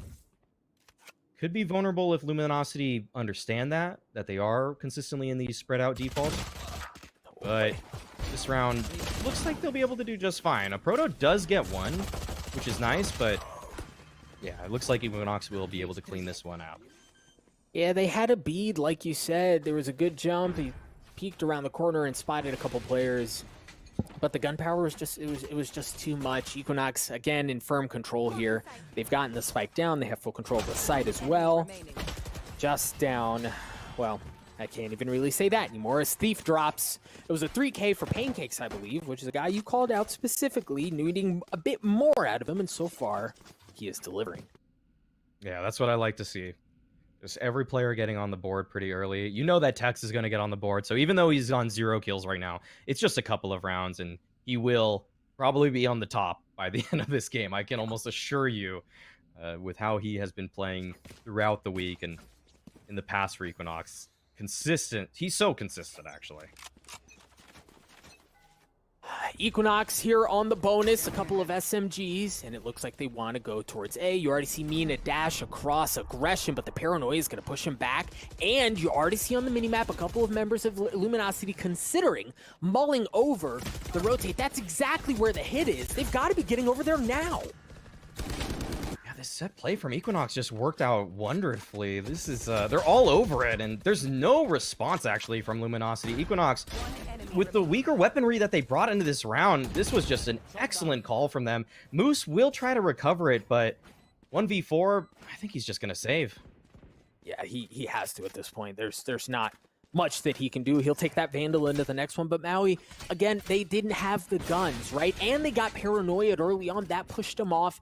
There were enough cues for Luminosity to pull over and rotate, knowing that that's where the play was, and you even saw a member, I believe it was a Proto, start to creep over and then almost like double back. There, maybe it was a breakdown in comms. I'm not sure what it was, but Equinox get a round win that on paper they probably shouldn't have. Yeah, I think the conditioning from the first couple of rounds from Equinox, the fact that they're just running those pretty spread out defaults, it makes you second guess just full on site hits like that. So I just want to give credit to Equinox for that call, because you don't really think that'll be their first play, but it's a great call given that they have weaker weaponry. You probably do want to stick together.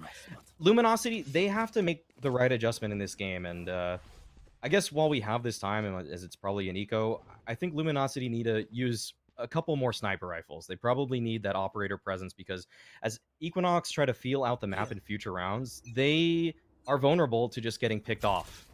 But we'll see if that adjustment comes this game from LG. Cameras traded early on. A Proto. Okay. Pancakes traded out, but a Proto Sheriff gets the best of one. There, as kills are traded on both sides. See members really, honestly, both squads also have taken a considerable amount of damage as they're pushed back. And things settle down. They reset. For me, this is where Equinox thrives, though. They consistently just make the right call in these sort of 4v4s.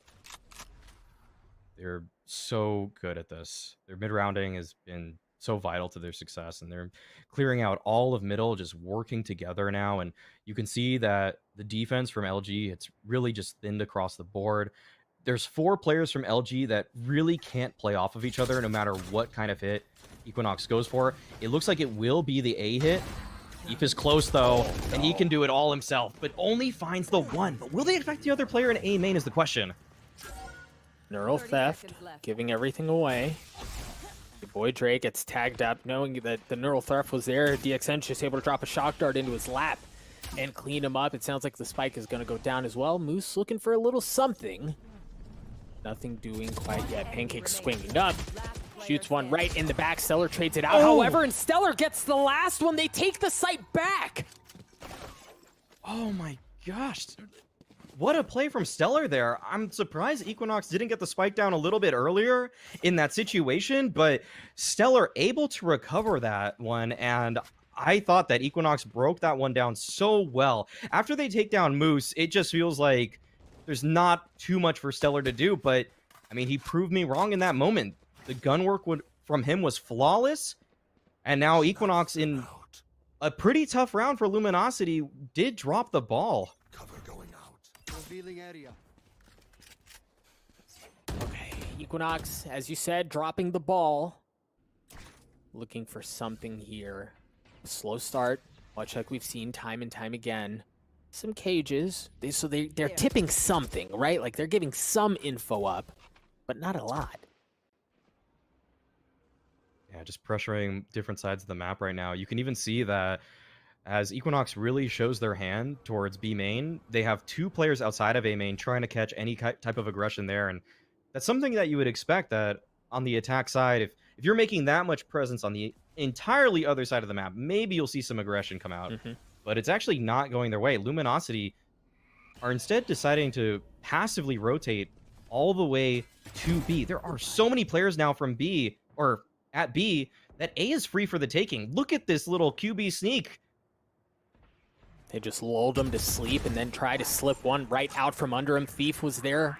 He is able to get one, waiting to see when Tex would rotate, and he walked right into his lap. But Equinox has been able to get onto A. They're going to get the spike down as well. I love the aggression from Mina, pushing the matter, following the drone, but Stellar gets the kill. The Hunter Fury is going to be used.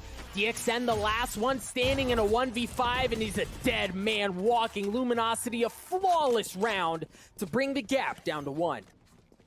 Wow, that did not work out for Equinox at all. They did about, I don't know, 80 damage in that round total. Luminosity broke that down so well. It felt like Equinox had a chance, but you gotta just hope that the two-man fake towards one site will do a little bit more damage, because if that even becomes a 3v4, you know, maybe you won't feel as pressured to push into heaven one by one there. But when you're walking into a proto, it's tough, I'll tell you. No one gets something for free when that man is on that site. And it really, Mina had a chance to open that up, right? He was the tip of the spear. He was playing contact, and if he had gotten a couple of kills, we're potentially having a different conversation for Equinox, but it was just so well handled by Stellar to really secure the round for them, and then the flank that was covered by Thief as well was just so well played. Oh, Mina, nice shot there. Trying to go for more. It's actually going to be Cute Fat Boy. And this is such a quick approach. Equinox, they've been so slow and deliberate in these rounds. Will this force the hand of Moose? Oh, he's right behind them, but he doesn't hit the initial shot. Cute Fat Boy's able to recover, but he can't actually find the kill. Now, DXN actually taking down Moose. Thought it might have been Tex there, but Shock Dart finishes the job, and that just leaves a Proto. And he's been a monster so far today, but this doesn't look likely. No, he's on an island. You already see Equinox smells blood in the water. They're swarming around him, trying to get the gun out of his hands, hurt him financially going into the next round. We'll see if a Proto can survive this thing. But you called it. It was the hard look from Equinox that LG just weren't prepared for. And even Moose was in a position to crack that bad boy wide open. He was behind two or three players, but the narrow shots miss early on. He gets the second kill, but at that point, he's been given away. There's no element of surprise anymore, and that just takes all the wind out of their sails. Yeah, I've loved the tempo shifts from Equinox. This is being wonderfully conducted by them, this attack side. They dropped those 2 rounds there, but just shifting up the pace like that, it's such a nice call when the slower defaults are maybe getting figured out a little bit. Luminosity are breaking those situations down. It's crazy. We have not seen an operator yet in this game. And I'm curious if Luminosity are going with that approach by design or just the fact that they feel like this is better, or I mean, I'm just not sure. All right, a couple bangs early on. Nobody's home. There's that dart though, and it's not going to tag them up there. That's huge. They don't have any info. They've got nothing. Meanwhile, Equinox have just moseyed their way up across the middle of the map. Yeah, already a few players towards Pizza now. They can make their way through Market. A Proto, he's so good, but he's being pinned from multiple angles. It's up to him and Moose. Moose only finds the one. Now it's all a Proto in this situation, but the paranoia is right on top of him, and that will make things so easy for Tex. He hits that shot all day, and he takes down Stellar as well. Equinox using that mid control to the fullest effect. Yeah, then getting onto the site, cracking it open. Although, it's not quite over for Luminosity. They have a couple players. You see your boy Dre pulling back into Market, waiting for the reinforcements to arrive. Thief shows up, takes care of DXN, drops things down to a 2v2. The spike continues to tick away, so LG is not just playing themselves here. There's a third man, so to speak. The leer, the dash, your boy Dre gets into the back. He gets one. They clean them apart. They take the site back. Hell of a retake from Luminosity. That's crazy that they bring that one back. Equinox had such great positioning. It felt like everything was going their way, but well broken down by Dre and Thief there. That is such a nice round for them to win. And it was so important too. The money would have been so bad on the side of Luminosity. Let's look at this one back. At this point, it's a 4v2 after Tex finds this kill. This looks like it's all in favor of Equinox, but Luminosity, they found a way. Pancakes was on the swing too, maybe a half a second earlier. While the leer is still coming out, he's got a chance, but it's so well played from LG. Again, they were able to retake it. You hate to see that. That certainly was not the intent. Second cage is a bit better. Moose using the Hunter's Fury early on to try to create some room, get some info for his team. All right, Equinox, they're going for this mid control once again. Looks like it's mostly the same players in the same position here. They will be met by Stellar, who is playing Market this time, and he's playing a little bit of a crossfire with your boy Dre. That's a great smoke. Oh, actually has a bit of a gap, so they can see right through that. Now Moose should be gathering the intel. He at least spotted 2 players towards middle at this point, and I think the jig is up for Equinox here. LG spotted those players moving towards A. LG could change their setup based off of that information, but it looks like they're comfortable keeping steady. Yeah, you said it best. They're just steadfast in how they play the defending side. Even with that information, you don't see a ton of moves. You don't see any quick adjustments or over-rotates. They're comfortable with the setups that they have. And, well, why wouldn't you when you've got Thief on the site with the Empress? He's already gotten 2, looking for the third. Dashes away.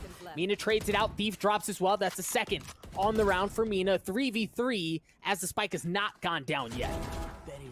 Oh, that's a great shot from a Proto there. 2v3 situation, and getting the spike down will be so difficult, especially when you're dead. DXN taken down by Moose, and Q Fatboy receives another bullet to the face that a Proto seems so willing to dish out in this round.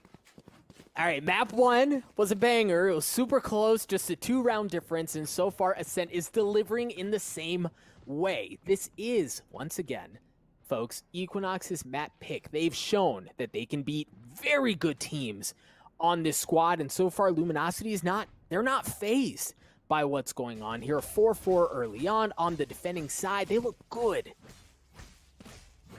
Yeah, we'll see though if LG can keep it up. They used a couple of ultimates in that previous round, and they don't have those this time around, and Mina knows that. He's on the warpath into this site right now. He's made it all the way near heaven. I'm interested to see if he decides to contest into that position, because usually in these kinds of situations, you need a little bit more ground. Tex was trying to find it himself. He falls. Mina, though, on top of the generator, is able to find your boy Dre, and it's a 4-on-4 post-plant. This thing's going to be a bloodbath.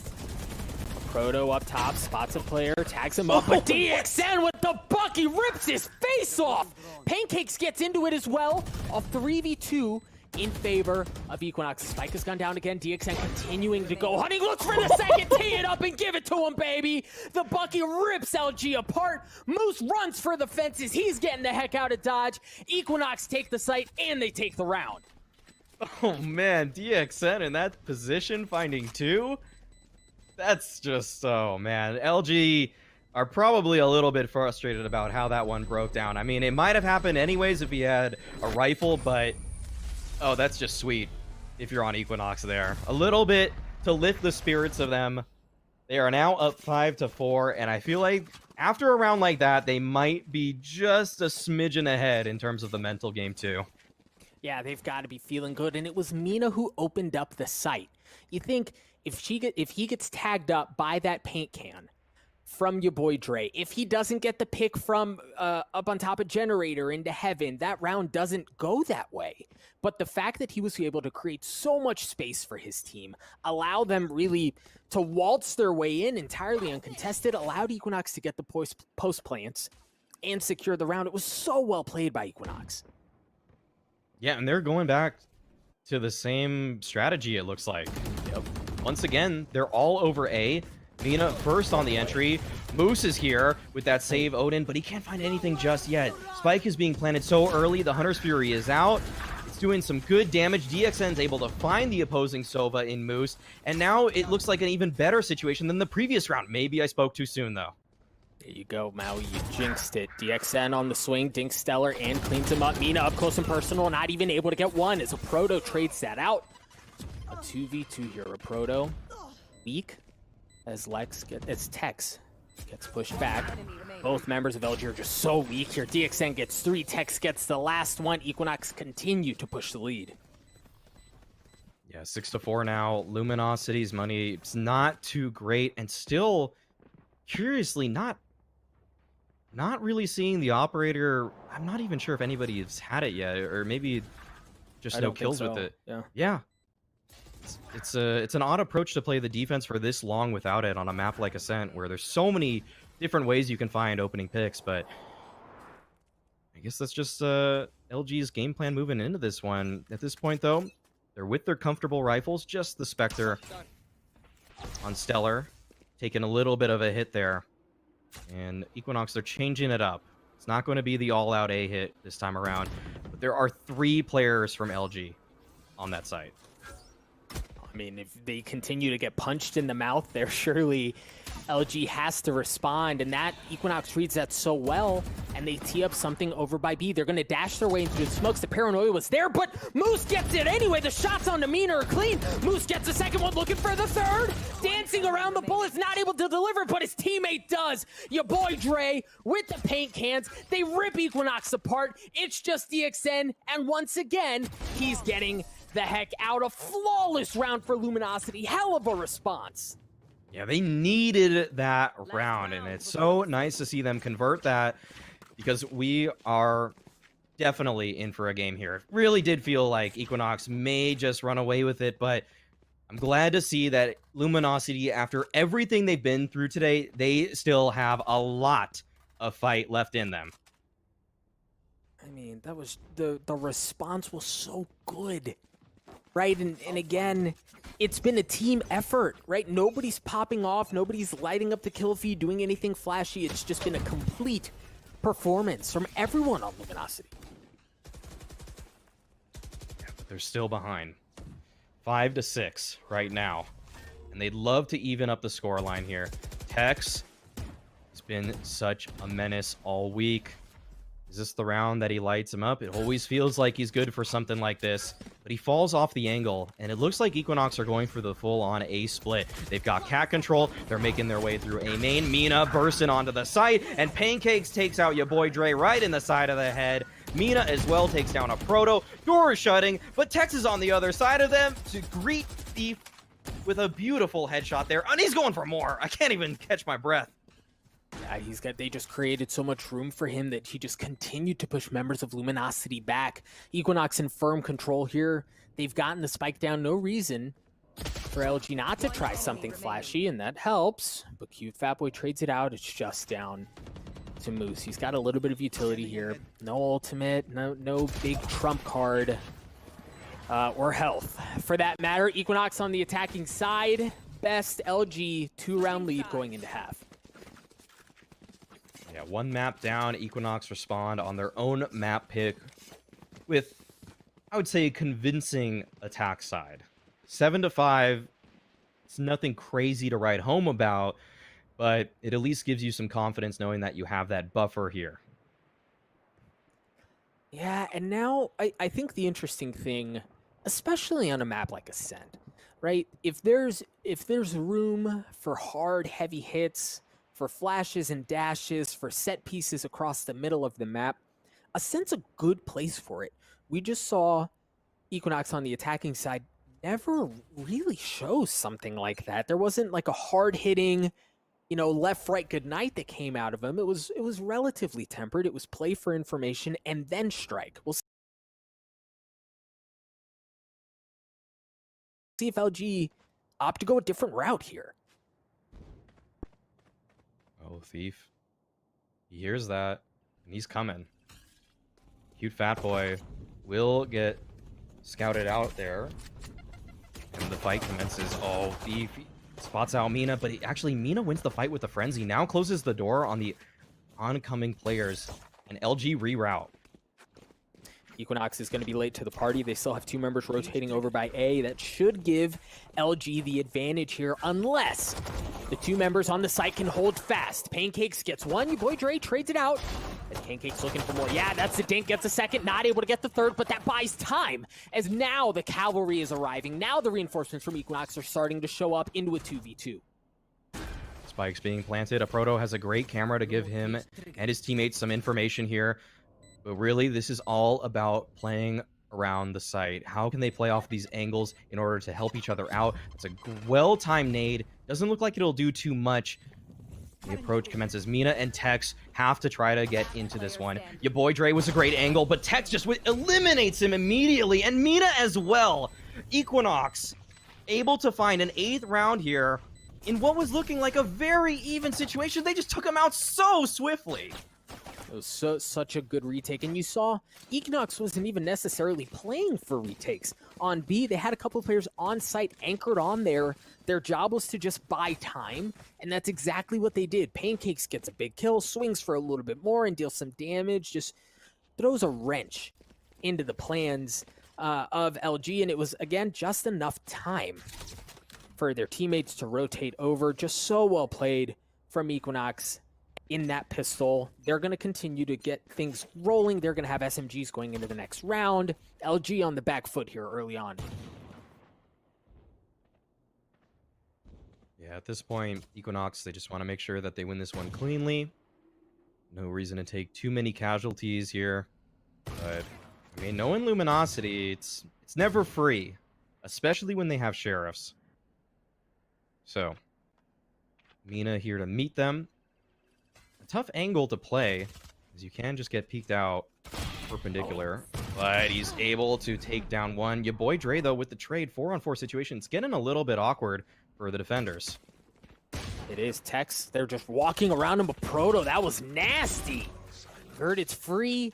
Headshots with the Iron Sheriff, and that seems to be the case. Cute Fat Boy getting a couple of his own. Equinox with the numbers advantage. LG looking like they're still going to try to get something over on A, but of course, as I say that, they start to pull off. Aperto is on the site, and Equinox know that, so they have an idea that one player's anchored on there, but the spike may be able, in the hands of Moose, to just go to the other side of the map entirely uncontested. 30 seconds Yeah, this is left. a crazy round. Really playing for the win here is Luminosity. They've broken the situation down. Cute Fat Boy, oh, he gets timing there, and he's able to recover. Proto does fall, but this should be at least the spike planted, and actually an orb collected by Moose, so not terrible in terms of what they're able to get out of this one. Oh, gotta deal with the trap wire. All right, and now Moose will get that down. If he even finds 1 kill, this is a huge success. It's already a pretty solid round from LG, but we'll see what he can get. Yeah, I'd say it's pretty successful already. You mentioned he's going to get the money down from the spike. That's certainly going to help as he gets the kill onto Cute Fat Boy, and he got the ultimate orb. But now just with 28 health, make that 2. And just a handful of bullets to work with. He switches over to the Spectre. My gosh, he's going to go for this thing. He dinks some.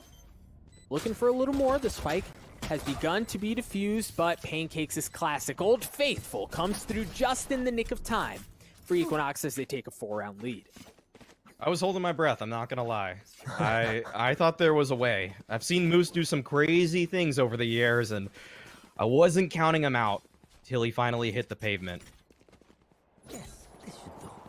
But that's still a good round on the side of Luminosity. 3 kills, spike planted. Now they're setting themselves up for a round to win here, given that they should have the better weaponry. So we'll see if Luminosity can convert this. If Equinox take this, it's going to be really tough to come back. Yeah, it is. You imagine they'll be on an eco the following round, and then the dominoes continue to knock over, and LG find themselves in a brutal spot. They're already in a less than ideal situation as it is, but they have an opportunity to get something going here. The Hunter's Fury in their back pocket.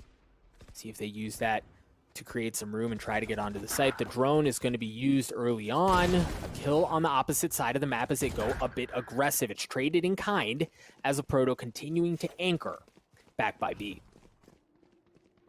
All right, DXN, he's got the Ares right now. He's able to take down a Proto. That's a huge kill. Buys him some time, and now he can fall back. Recon Dart's going to come out. And at this point, LG, they're rethinking things. And they have a lot of time to do so. So this isn't really a bad option, just fading away at this point. Moose, thanks to that collected orb in the previous round and the spike plant, he actually has the Hunter's Fury, but he will hit the shot instead. That's going to give them access onto the site. They're going to close the door as well. The other members of LG start to mosey their way over, the spike in tow. Moose down in hell. Stellar assumes, along with the rest of LG, their post-plant positions. Equinox trying to create some room, drop a couple of smokes, and deny information, but LG are just so well placed right now. They also have the Hunter's Fury as the ace in the hole. Your boy Dre, though, on the sideline for the rest of the round in this 2v2. He's got to connect with this one. DXN is able to trade him out, but Stellar is still there in A main. Good cleanup there from LG. It was getting a little bit dicey at the very tail end of that round, but only keeping one player alive means that their money is going to be hurting just a bit. Thankfully, Equinox doesn't have much to work with. Yeah, it'll be pistols. DXN is going to have that rifle, and it goes over into the hands of Tex, which I get it. I'd give him my rifle too. But you're right.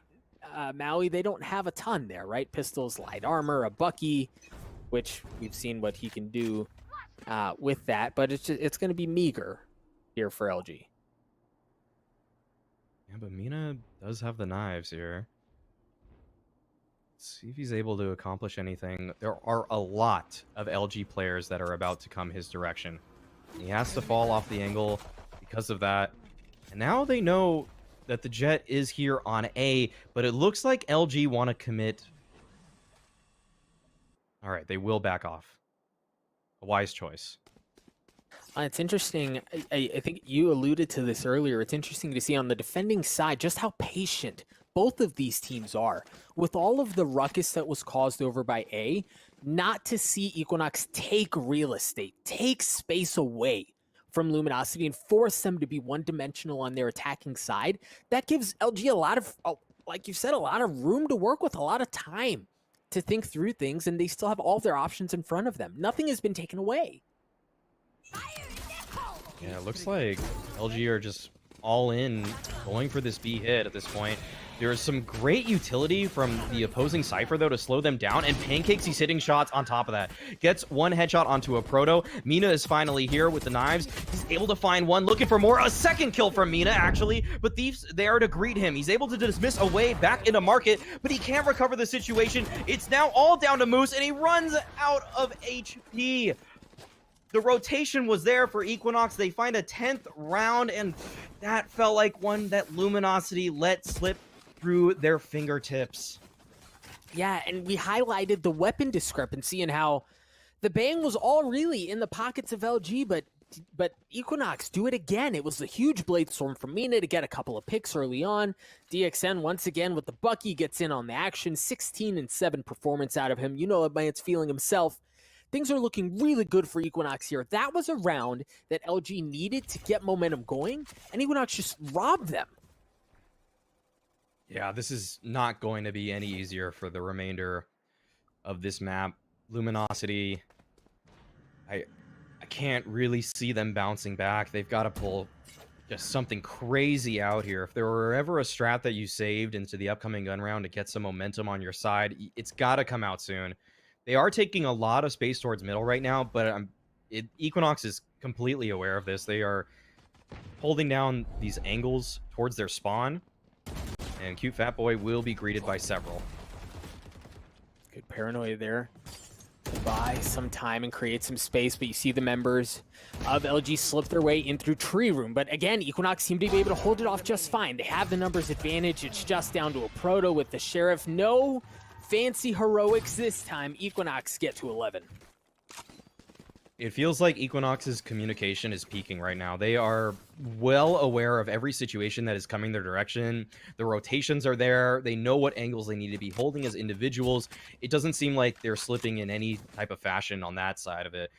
It's just whether they can keep it up going into map 3. If we get there, Luminosity, this really has to be the round for them if they want to just end this game in 2.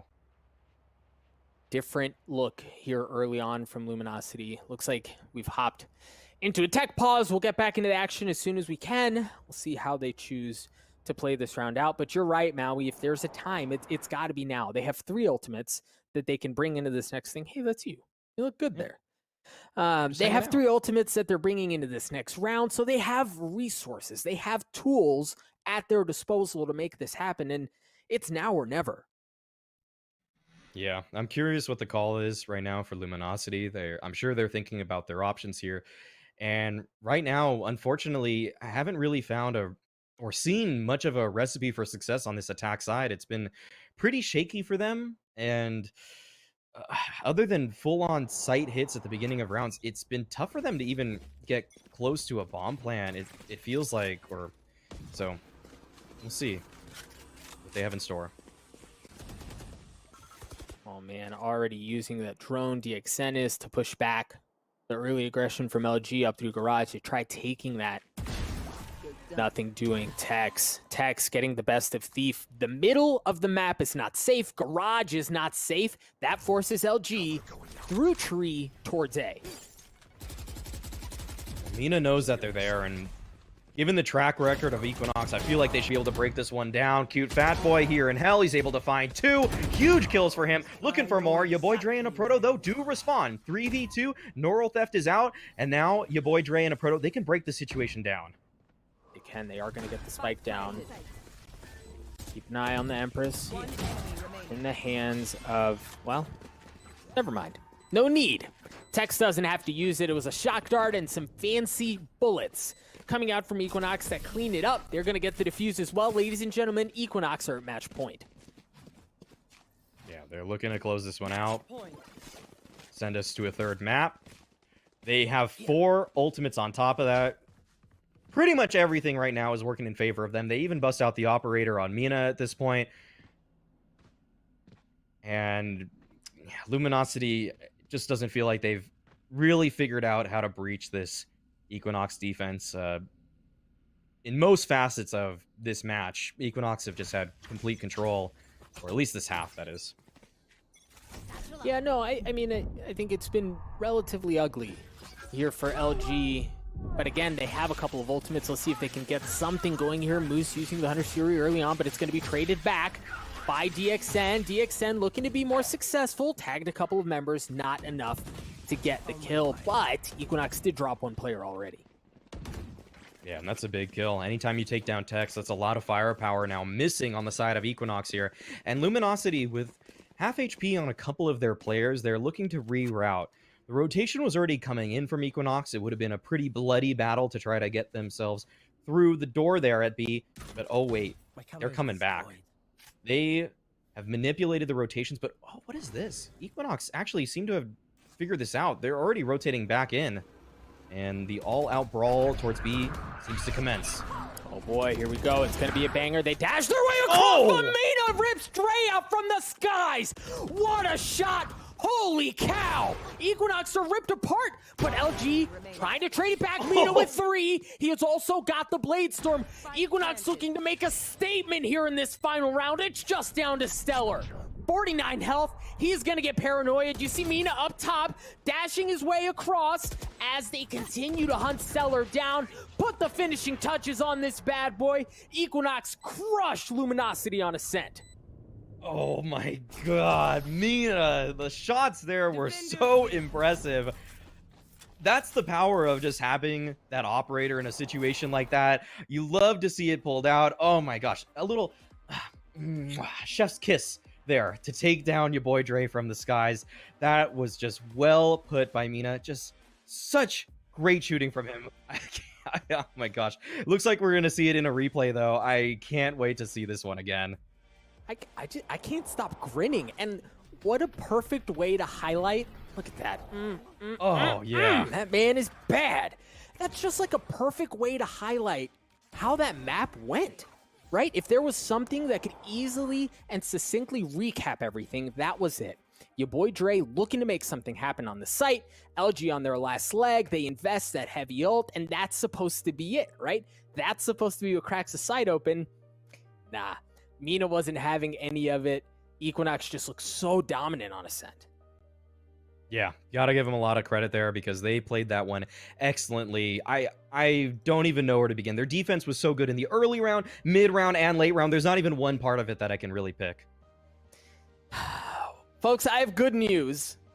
We have one more map. One more to decide who's going to advance to the grand finals tomorrow. $15,000 on the line. Hell of a way to kick off 2021. Just on the other side of this break, we're going to get to witness who moves forward. Folks, don't go anywhere. We'll be right back.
Hi, I'm Kevin Wynn. I'm known as Mina, and I play for the team Equinox Esports. We were founded in Oklahoma, just I think pretty recent, so.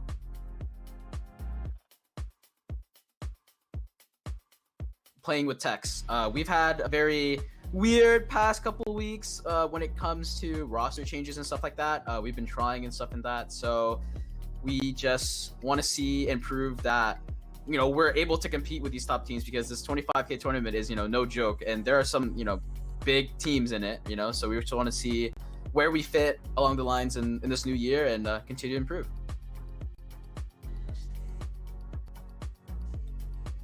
Well, first of all, I want to say thank you for you guys. I mean, just Nerd Street in general, because these tournaments, it's like just a good way to test if you're ready for the tournament. And honestly, these tournaments mean a lot to us because like that's all we have, you know. Like before I was signed to Equinox, it was all about like VCS. Sorry, like I don't want to, you know, VCS is like the weekend tournaments, and we used to do that because we want to improve and learn. And having these tournaments monthly, like it means a lot, and it just goes to show, you know, what teams have and what they're like, how scrims are going, you know, because like teams aren't just gonna go into this tournament and wing it, but it just goes to show what scrims will help or how scrims will help a team, you know.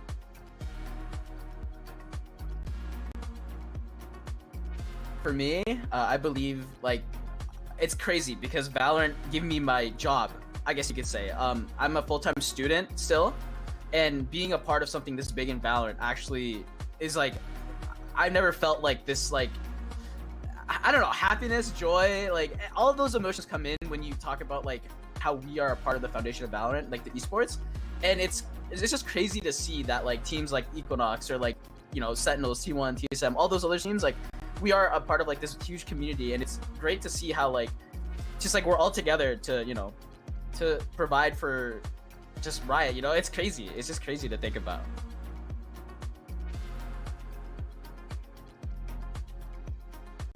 Honestly, it's because we have a teammate named Cute Fat Boy, and then we have Pancakes. All right, like the two most crazy weird names. Pancakes, or Jake as I'm gonna call him, is a mastermind for who he is. He sacrificed his duelist like role to play Omen, and he's probably one of the most wicked Omens. If you watch us, you'll see that he's literally insane.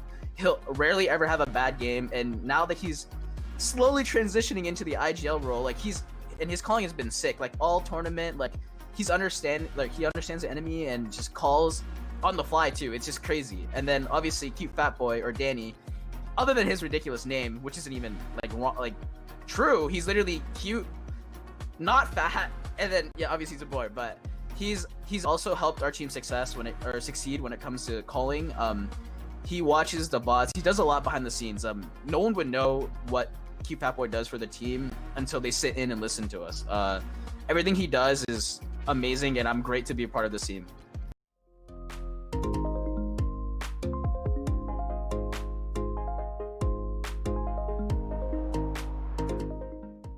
Welcome back, dear friends, for what should be the last time tonight. Welcome to the Nerd Street Gamers Winter Championships Esports. Doug, with me, Maui Snake. Two teams up, fighting this thing out. One spot left. The loser of this map, Haven, goes home, doesn't advance to tomorrow, doesn't get a chance at $15,000, does not get a chance at playing Sentinels. The winner obviously will do the exact opposite. It should be a good one. We've seen a whole lot of good from both of these squads, but honestly, the performance from Equinox on Ascent was just so much more dominant, Maui.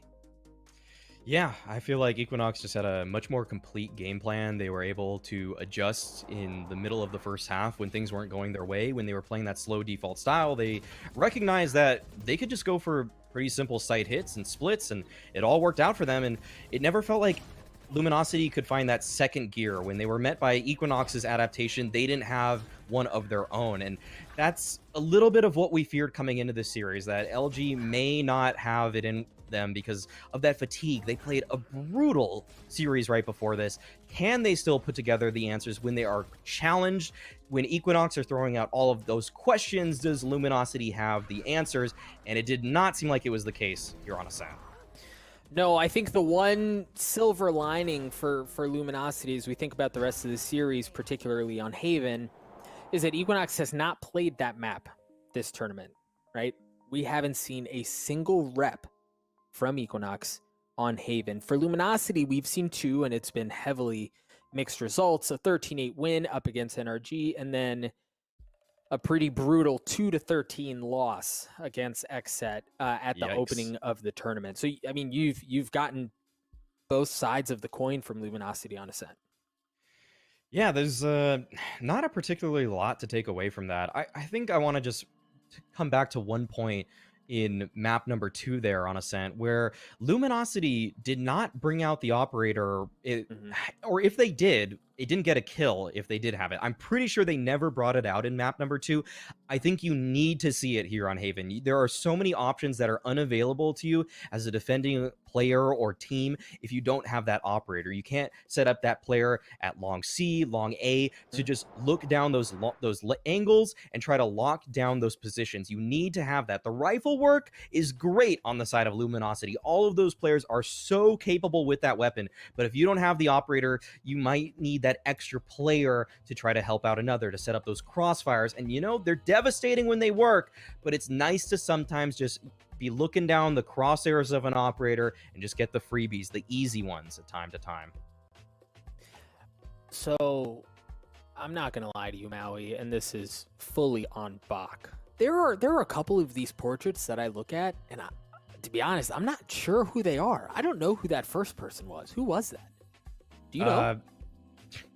You're asking the wrong person. Bach's art is almost, it's pushing it to the limit or the level where it's borderline abstract. It's it may not be the person that you think it is. He might be creating a new person. Honestly, at times I mean, I praise him for what he did. He put in some good effort there, but Bach, next time let's up the game, you know? Put a little bit more. I want to see more, Bach.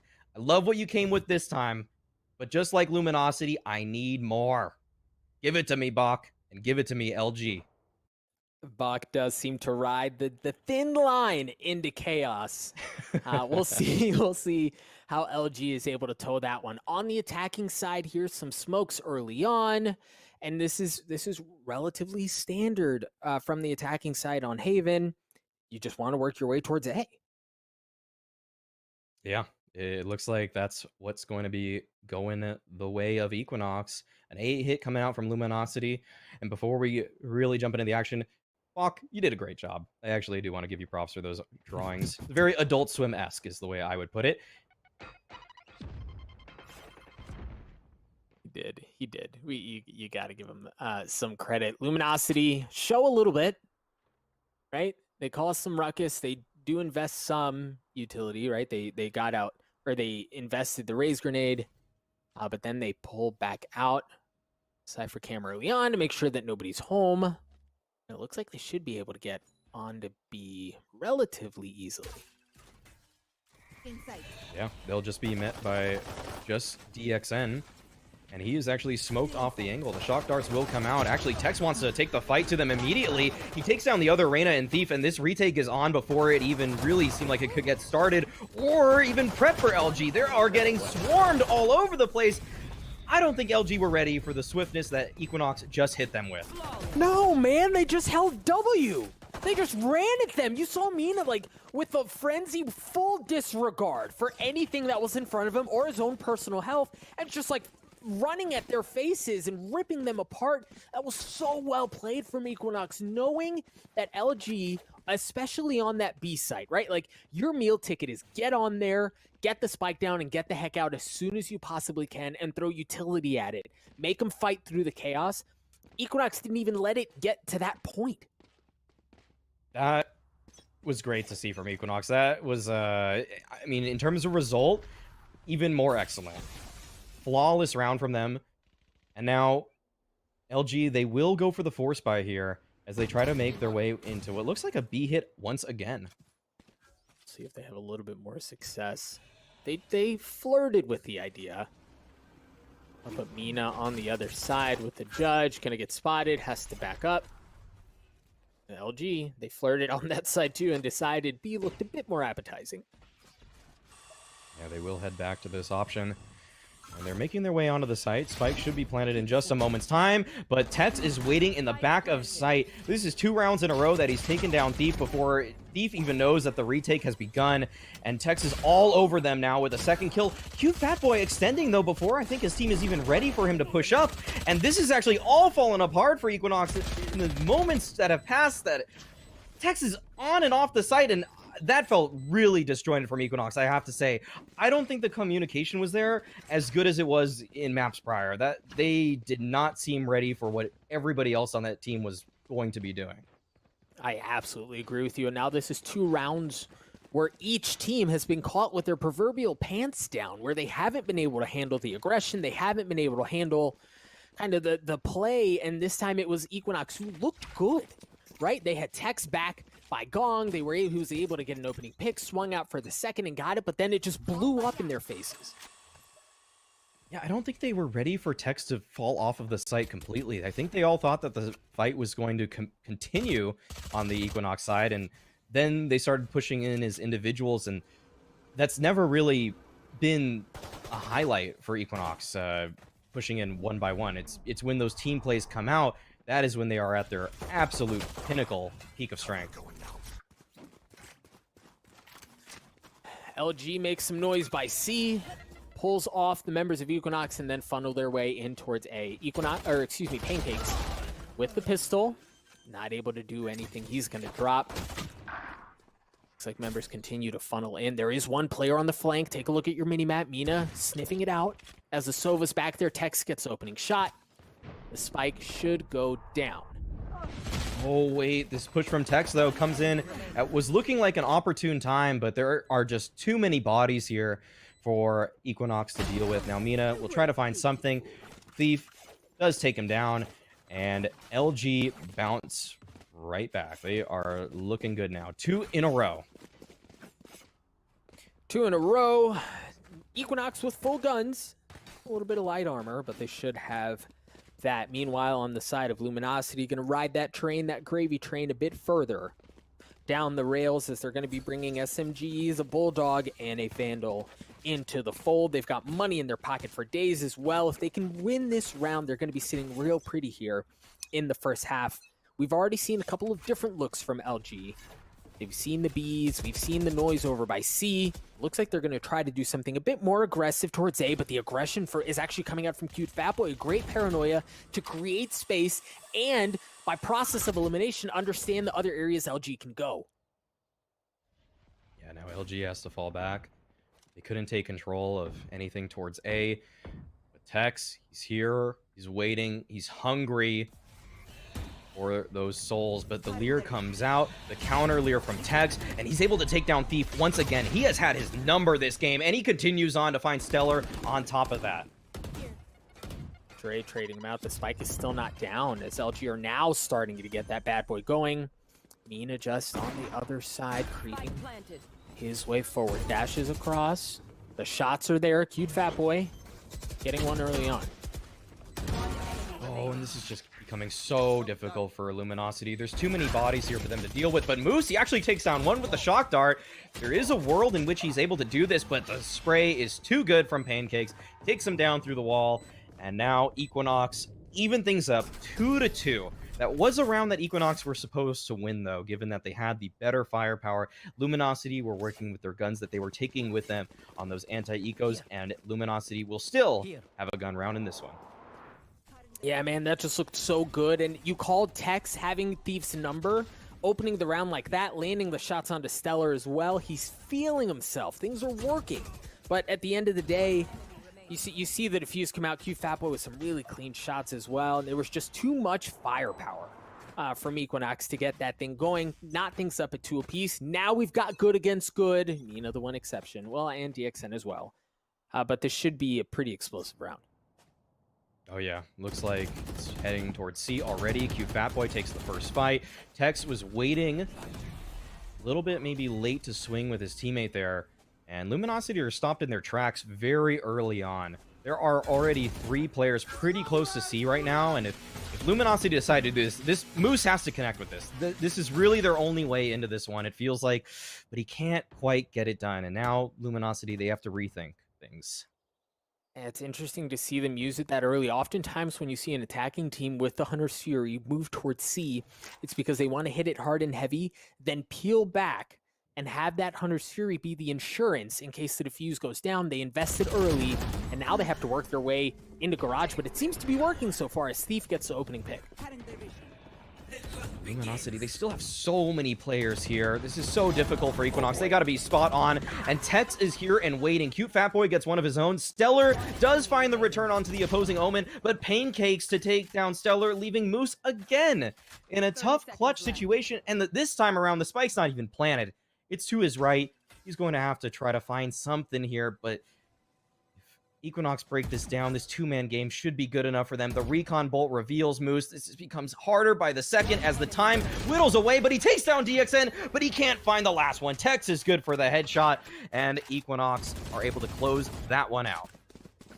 Again, you know, I question the early use. Yeah, I understand they were trying to open up the site, but it just didn't pay off, right? And that's such a big investment. That's such a huge resource to create space. So unfortunately, things not panning out for Luminosity. The silver lining for Moose is that he had a good enough of a round. He got a couple of picks, and that brings him all the way back up to 3 points, almost halfway to having that Hunter's Fury be a factor again. As we move in to the 6th round, again, just very default, very standard ascent from LG. Or excuse me, Haven. Yeah, gotta agree with you.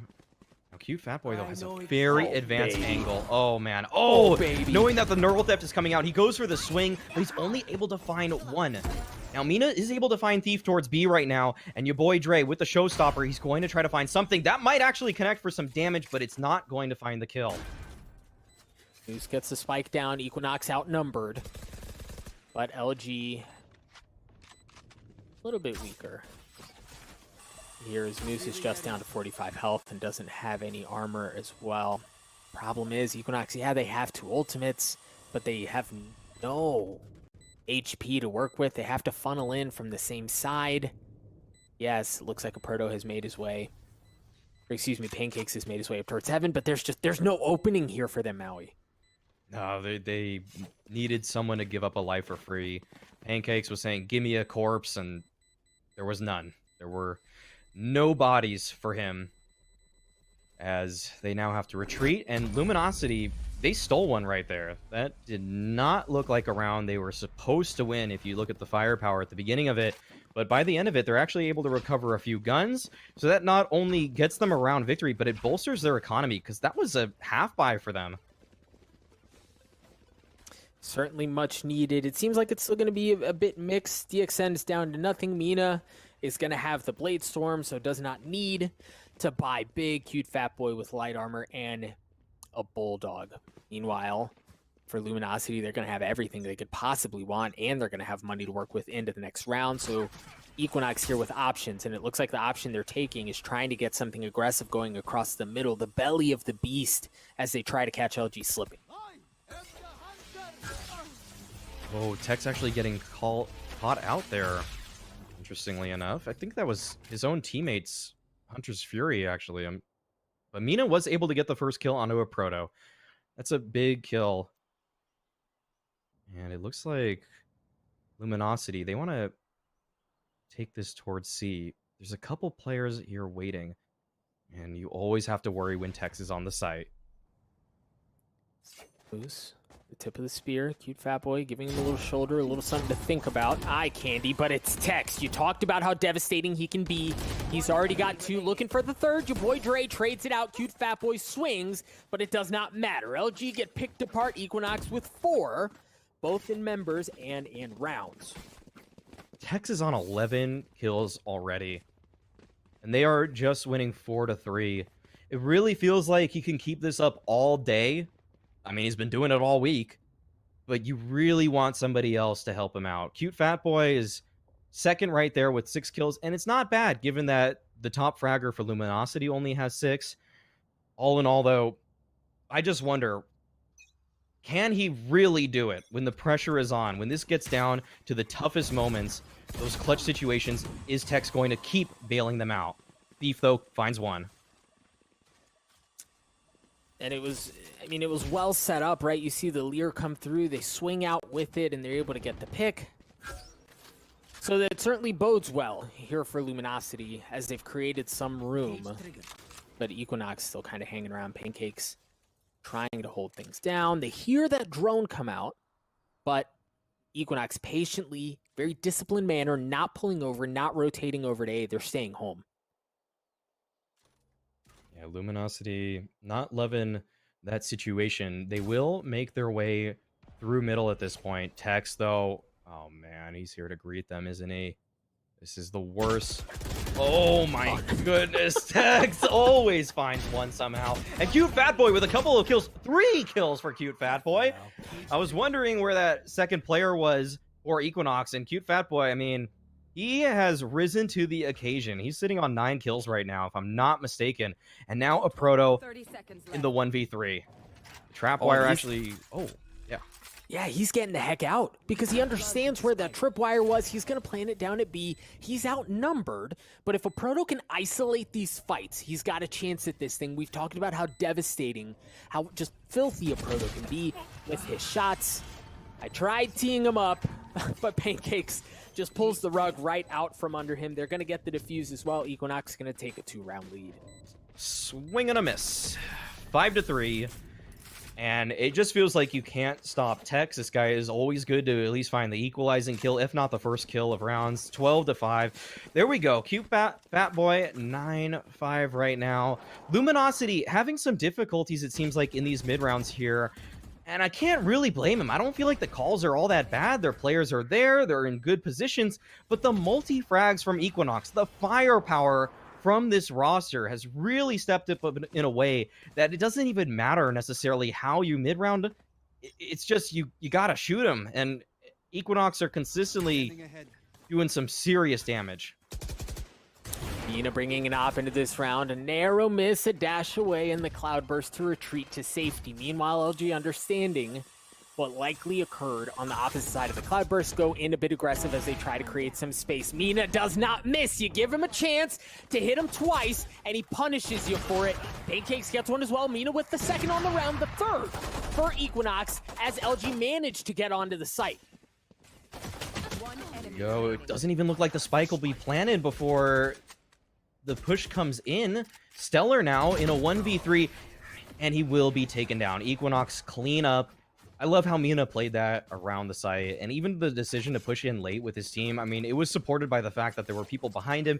You may be thinking, why doesn't he just wait for the spike to be planted? But if your teammates are already there and ready, you can catch off Luminosity in a point of transition where they think the round might be slowing down. So all in all, continuing to exert that pressure does end up working out for them. Pretty strong start here from Equinox on the defending side in this deciding match. Again, the winner advances to play Sentinels in the grand finals. Things looking pretty good here for the boys on the defending side. LG have struggled to get much going. And it's not like they've been one-dimensional in their attempts, but Equinox has just handled it really well. Yeah, we'll see if Luminosity can find something different here. Been really tough for them on this attacking side. It feels like Equinox has picked up some steam and they're rolling with it right now. Thief? Yes. Well, yeah, speaking of steam, you're absolutely right, man. We look at how aggressive Texas played this. Understanding that there's pressure across the middle of the map, Equinox sneakily takes C Long away.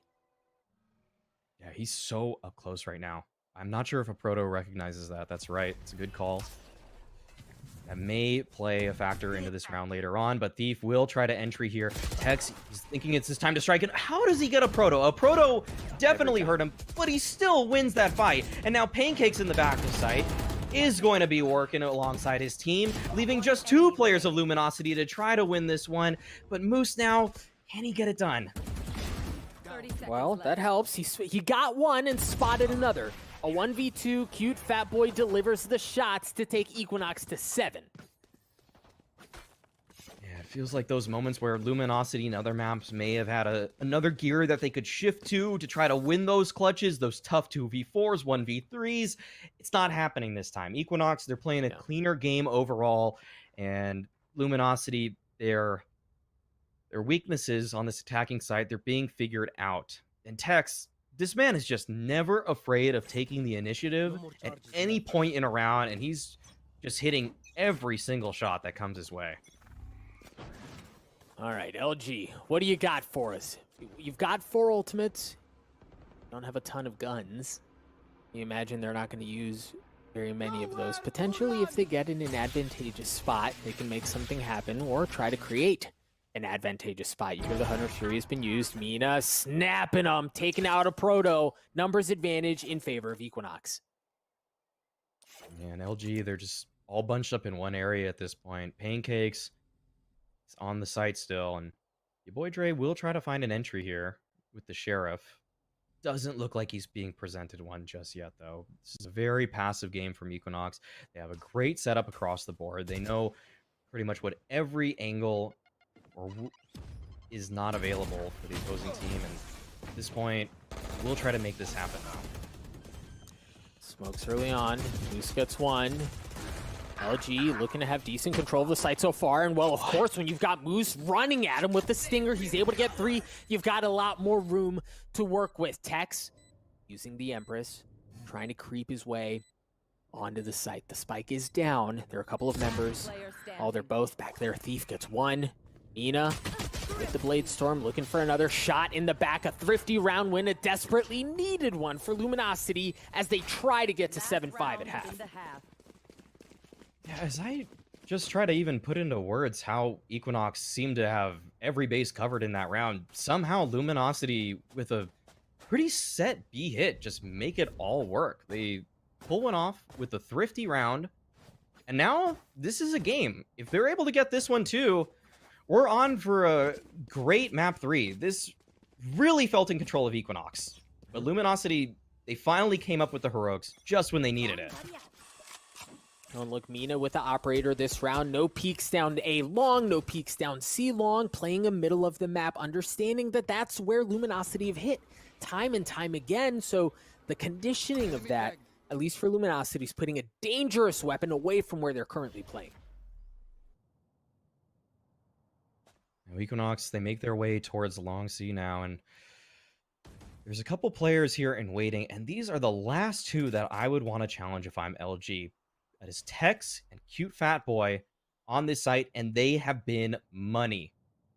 All map. These 2 are connecting in a way that LG just cannot handle, but they will be tested. Oh, the paranoia was there, and that's huge. Your boy Dre gets flashed. He doesn't connect anything onto the showstopper as Tex swings out, gets one. Cute Fat Boy with 2. You talked about not challenging them, and you exactly see why. A brutal round for Equinox. 3 for Cute Fat Boy. A statement made as they go into half.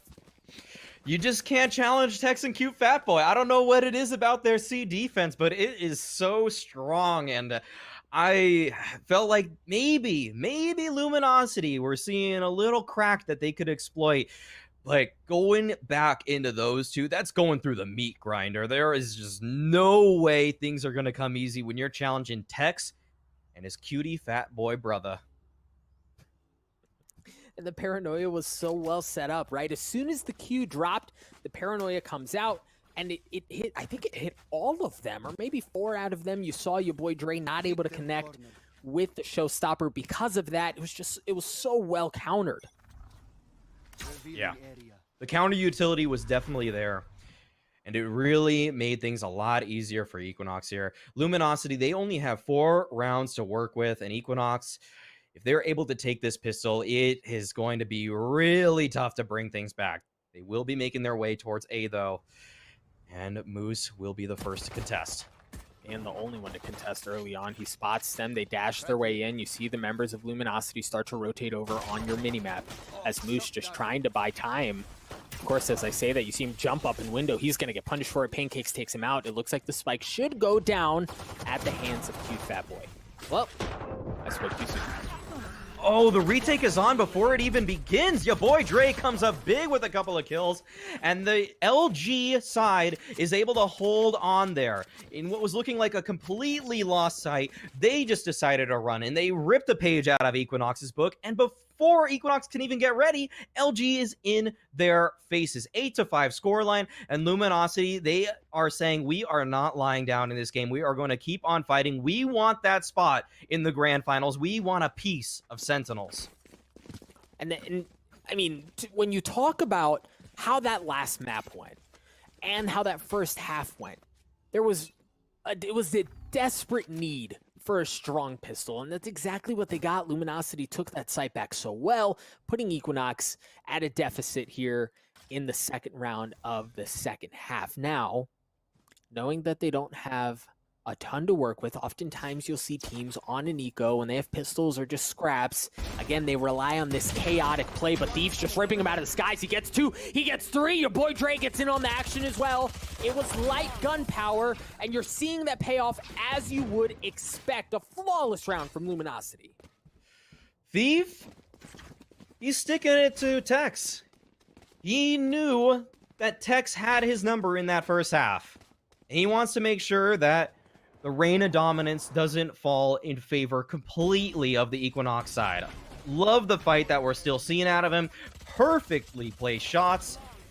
And that was a much needed flawless round. The money that they can now build off of that will help them out so much moving forward. Yeah, and they're going to ride out the bonus. 1 rifle in the fold here. And aggression from LG. I'm loving what I'm seeing. They invest some utility and then they just run down Equinox's throats. Cover going out. Blinding. It's a great opening pick to find. But Q Fatboy is taking a lot of space very quickly, actually. He recognizes that there may be a hole in the defense right now. But how is the post plant going to work for Equinox? Will they fall off the side or continue to hold on to it? I feel like so many teams have been opting to try to take at least one side, C or A link. Will Equinox do that? Spike planted. Thief has gotten behind enemy lines.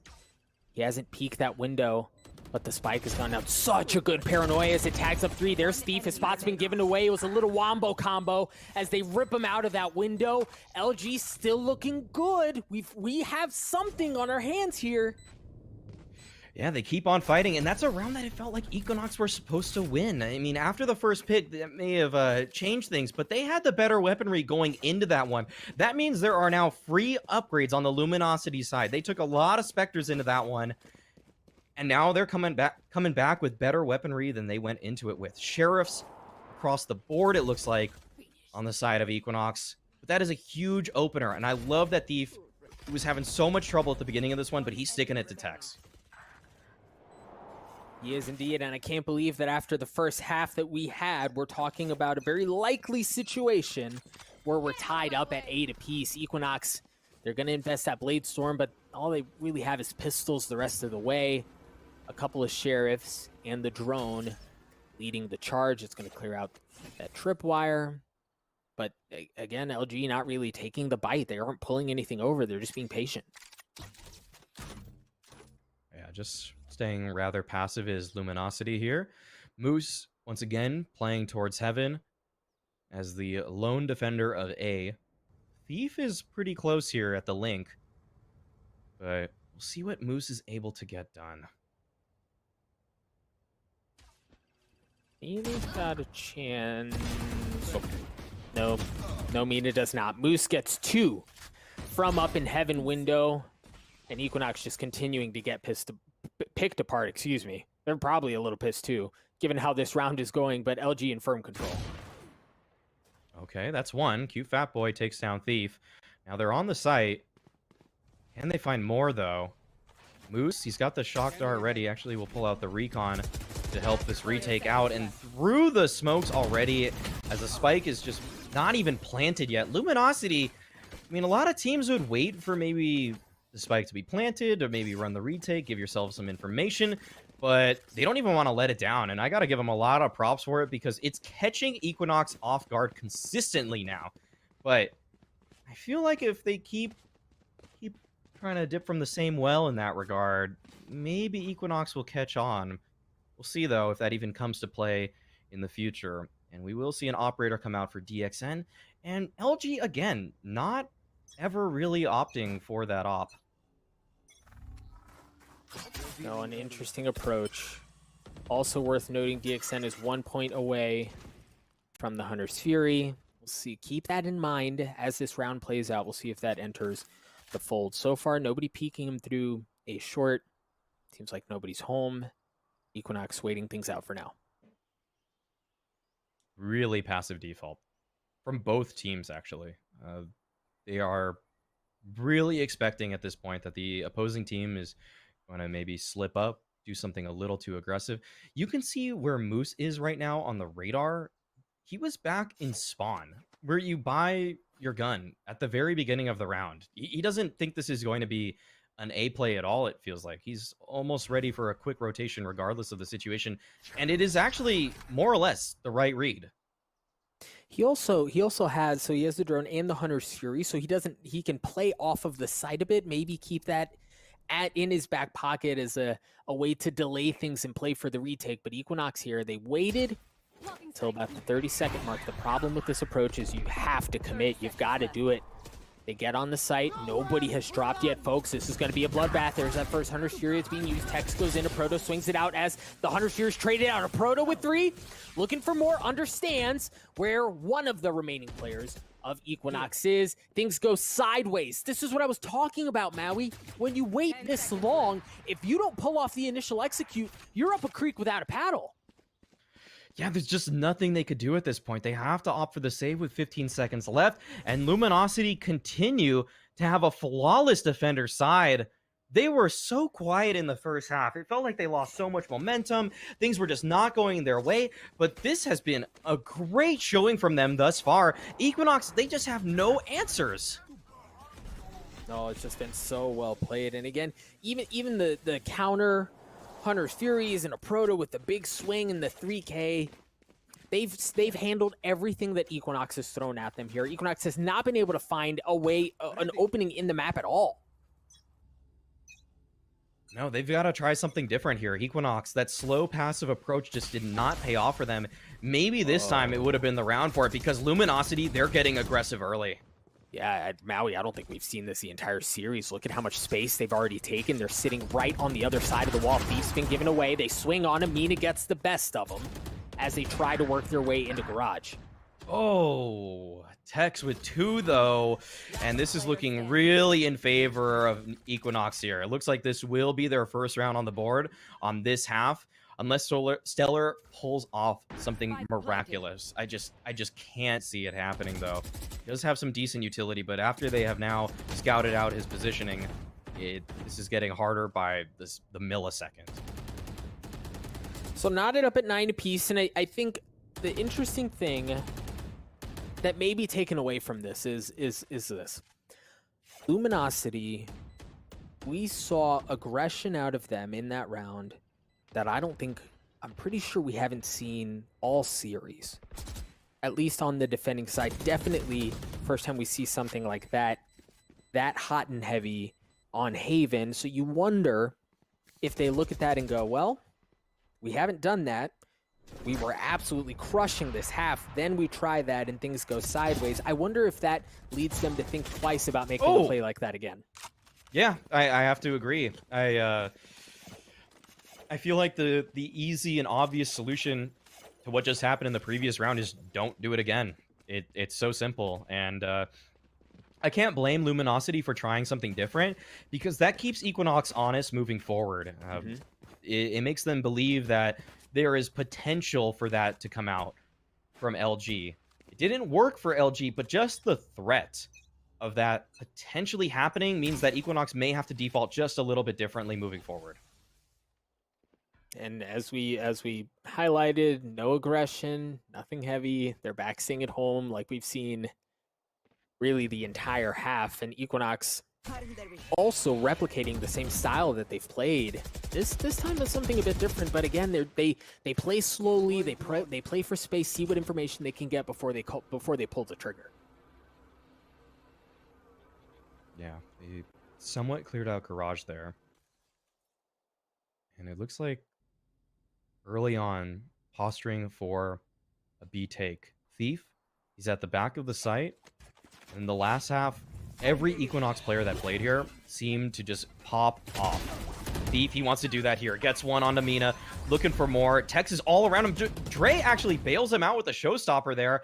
And now Fatboy does respond.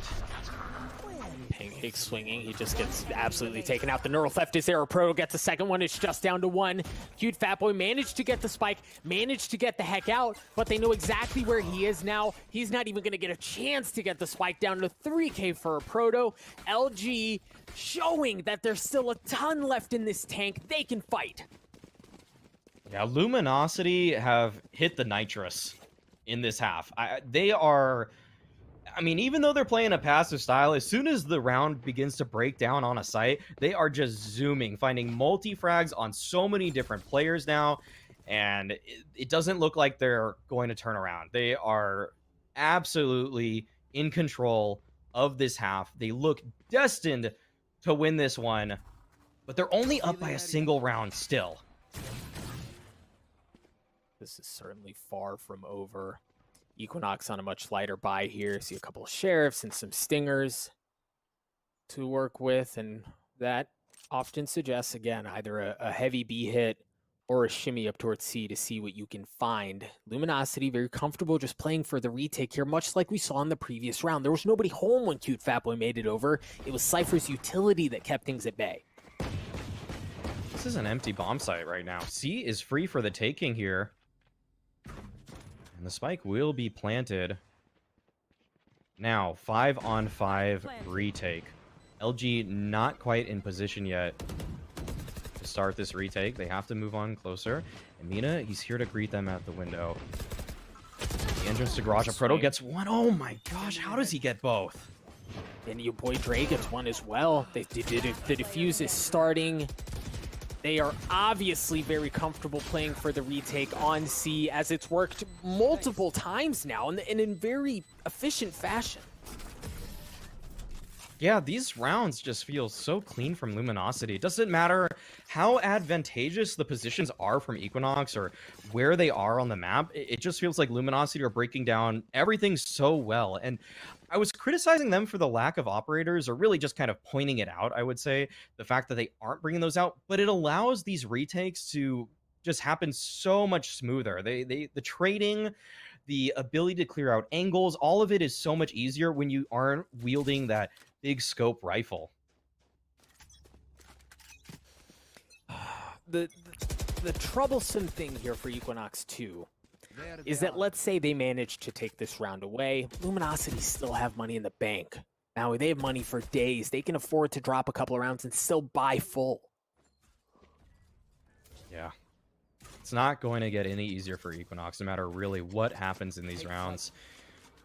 They are going for some control towards A now, but this is more or less the same setup that LG ran in the previous round. It wasn't even contested, and oh, Thief playing the off angle there will get the better of Tax, and Luminosity, they're bringing this one all the way back. 5v3 situation. Trey is going to push on forward. A little bit of hubris and confidence will be met by DXN. And DXN gets the spike back. That was huge for Luminosity, as they had as they knew exactly where it was. They could squat on it, but again, a big kill by DXN to keep this round in play for Equinox. Well, Equinox, they're making their way towards long A. 3 players here. Moose, it's been a little bit hit or miss in these positions, but lately he's been all hits. And he's trying to do that again. Smoke gonna impede him from making any plays early on. Cloudburst there, the spike's gonna go down. Mina understands that there's a player up there as they continue to rotate around. Pancake's trying to make his way forward, and we've talked about it. As soon as the Q goes in, LG flood, and that's exactly what happens. Moose hangs true from up in heaven. Ladies and gents, LG are at match point. This just bodes so well for LG. Equinox not only have to win 3 rounds in a row just to bring it to OT, but the one round that LG dropped in this entire half is when they really flipped the script on themselves, when they decided to push down middle. Every time that they've decided to play passive, play for retake, play the numbers game, they've been catching Equinox. It's been so close to flawless, it might as well be. Just a small pimple on the half when that one round went the way of Equinox, and they know exactly what went wrong on the side of Luminosity. This does not look good for Equinox. They have a classic in the hands of Mina, who's going to have the Blade Storm. I believe there was a Spectre as well, as they death ball their way over by C.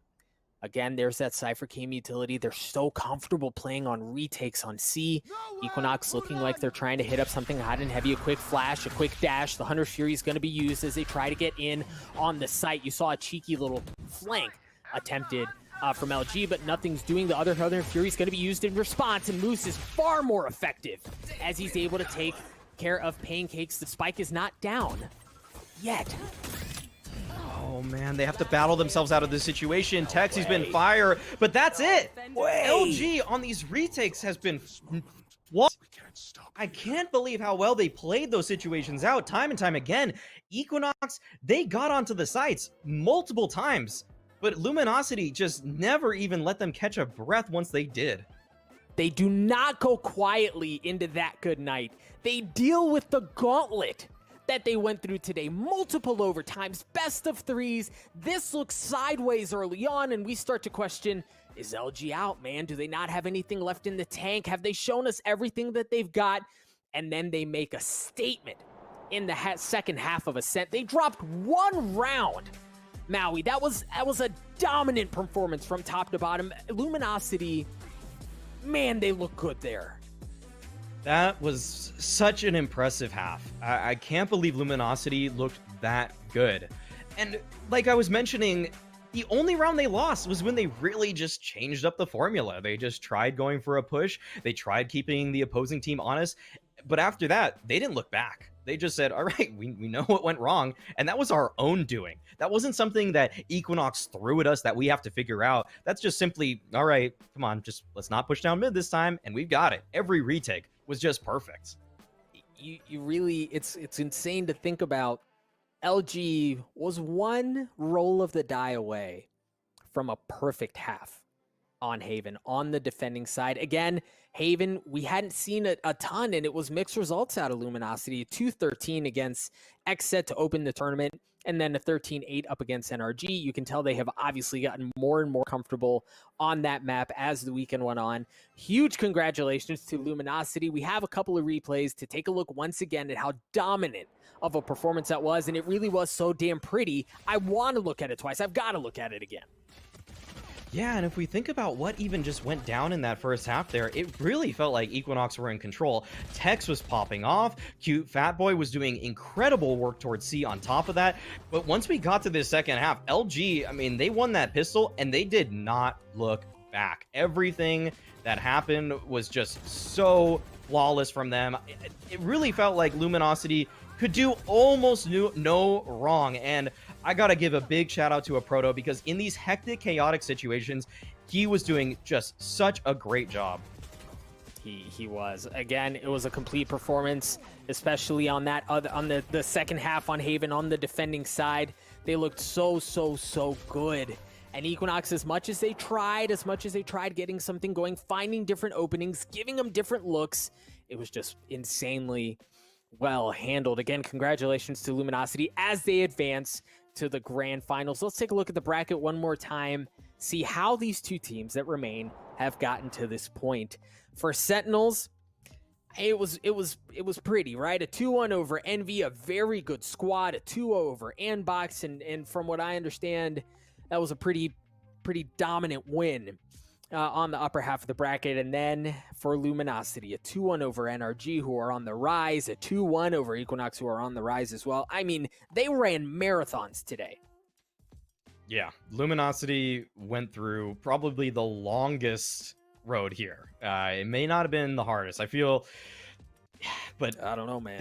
It was it was just so many back and forth, so many overtimes. The game earlier against NRG that Dust and Vince were on, I know that they were winded after that, because that was just so long. I mean, the fatigue for Luminosity had to have made that even more difficult. So I have to give huge props to them, because I was ready to count them out. With how that first half was looking for them, it was not pretty, but they just held on. They kept on fighting, and I am so proud of this team. It just, they put a smile on my face by the end of it all. They were impenetrable on Haven, and again, that's going to award them a ticket to the grand finale, the whole shebang, the grand finals up against Sentinels. Folks, today was a blast. The semifinals, really the entire day, just delivered. I know we've talked about this series so many times, but even the casters were spent. Vince and Dust were after the end of that one. So again, huge congratulations to Luminosity. They showed me grit today. They showed that they can take punches, they can absorb them, and they can respond with a couple of their own. Maui, closing thoughts. Any closing words before we wrap up the show tonight?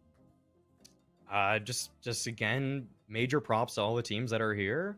We're going to be heading into the final matches soon enough, but I really was impressed by some of the performances and the way that some of these teams are gelling together. When I first saw them come out, there were some flaws here and there, but everybody is grinding. And I really have been taking a closer look at the NA Valorant space, and it's getting tougher for everybody out here because everybody is just getting better and better. It's just becoming more and more exciting. These games are getting closer and closer.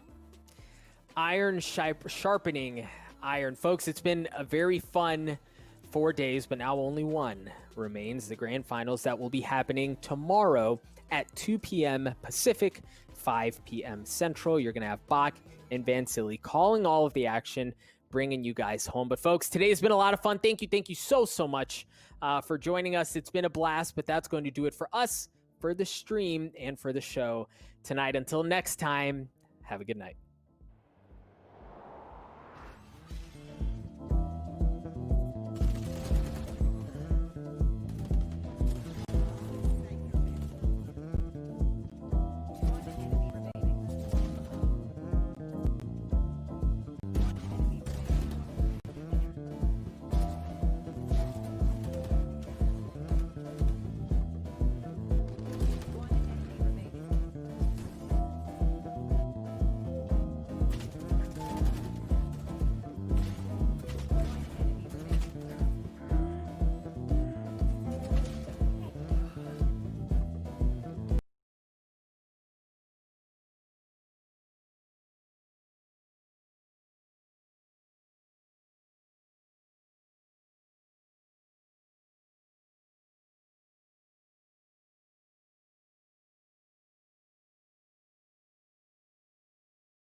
half at least.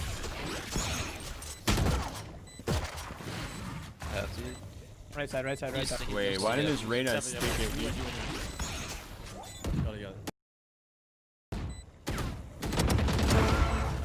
Got it. Yo, yes, no, I got raided, dude. Imagine. Reyna would have died if he sticked all the way. To Molly. Nah, you should have stuck it like without getting off it the first time. Oh yeah, sure. Yeah, I don't know why. Because he knew he was mid, so like. Actually, I can see Yoro being a really good opper. I can see Yoro being a more of an opper than a rifler, if I'm being honest. Yeah, more than a rifler. Oh. Yeah, facts. Maybe. Yeah, because of his relocation and blinds. Yeah. Yeah. Watch this. They're dead. I got raided by NSG. We don't overcommit here, bro.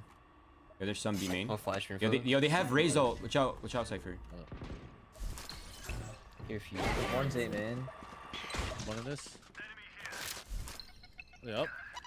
It seems like a fake. Probably a fight. Not good, dude. They could walk up B main. Watch out right now. One. Wait. That's good. My bad. They go back or something? Yeah, Reyna could be heaven. It was A. Anywhere. Yeah. Well, they could be anywhere now. Oh. They out A? What's going on? Need some comms. Yeah, one A man, one A man. heaven. Could be heaven. Slowed me. They could have timing me one screen, by the way. Yeah, some. They're concussed. Cypher 7. Moving long flank. I too get lucky headshots. Slow raise, slow. Heaven, watch out. Last player standing. Oh. Range. They were both there. I got mollied and shot. 30 seconds left. Spike planted. Remaining.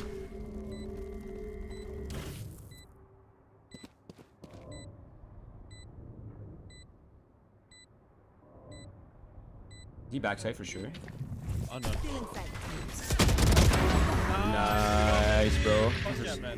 Yo, Sir Clay! The boy coming in, dropping 5 gifteds, dude. Yo, Sir Clay. I appreciate you, man. Thank you so much for the subs, dude. Jussie, your boy, MBK, or NBA, I mean, Johan, Juan. My muscles. Help a girl out. I'm gonna try something different. I'm gonna put my orb on. Yo, drop us both. Drop two. Thank you. Thank you, Papa. Yes. I am growing stronger. Put my orb back A, right? My muscles. Yo, Cypher. are getting bigger. It's time for us to shit on this raid. What do you think? I'm playing retake here. Oh, unless, yeah, I'm up with you. Yes. My muscles are getting. You can peek off me. You can peek off me. Peek off me. I'm like 99. Push mid. One dead. I think they're falling back. Good one, man. You got healies? You got healies? Yeah. Thanks, baby. Chilling mid, or they're going. Maybe I think. Therapy. What the fuck? Where they? You made.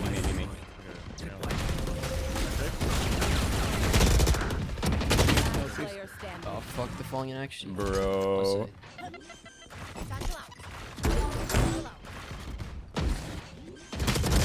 I whiffed. I whiffed. That's my satchel suck. Dude, yo, it's nice to have you, man. I appreciate the positive vibes, regardless, dude. Oh, not the dog. That's my last game of Cypher, by the way. He's so useless, man. The Raze just drops your boombot and then drops the satchel, and every use I have is gone. Put more passive trips. I mean, that's bruh. what I did though, but Trips here. it's just a straight line of sight, dude. I have to cover a doorway. Yeah, facts. All right. I'm gonna cage ramp. Yeah, cage ramp. cage cross, and then Oh shit, I'm not with you guys at all. I think just lurk mid late, like super late. Sure. Don't get spotted at all. Yeah, I won't make any noise then. Yeah, he's gonna cage cross. I'm flashing top ramp. I think we just fight for heaven instead and give time for. Flash you guys through sight. We're going through heaven. We're going heaven. Yeah, go to heaven. Yeah, flashing. One guy's up here. Go blind. Raze heaven. Made it. I can't help you. heal off that maybe. Viper's still here. Yeah, Viper's yeah, on yeah. site. I'm just holding for the push. Just buy time for Reyna. Or Raze, I mean. We're all the way deep here. Where's CT? I'm holding site, you don't think you can look at it. Come back. Dead? You guys come back to me? Yes, you back, go back, go back. We can. We fake go back? Do we fake go back? Push to the left, he doesn't know you're there. There's ropes here. Nice. Nice. Viper's still here? I'm clearing heaven quick. Just chill for a sec. Do I go back with you? Yeah, just hold on. I'm pushing back into CT here. Hold them below vents. Throw a camera inside B A heaven. Okay. Bait this. Yeah, bait it. Player standing. Oh. My bad. Viper dinked. She's gonna go get healed. 30 seconds left. Yeah, we got raided. Oh, my camera back.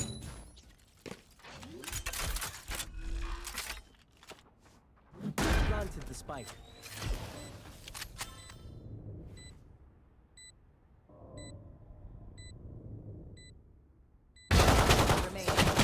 No! Not like this. Nice try. NT, bro.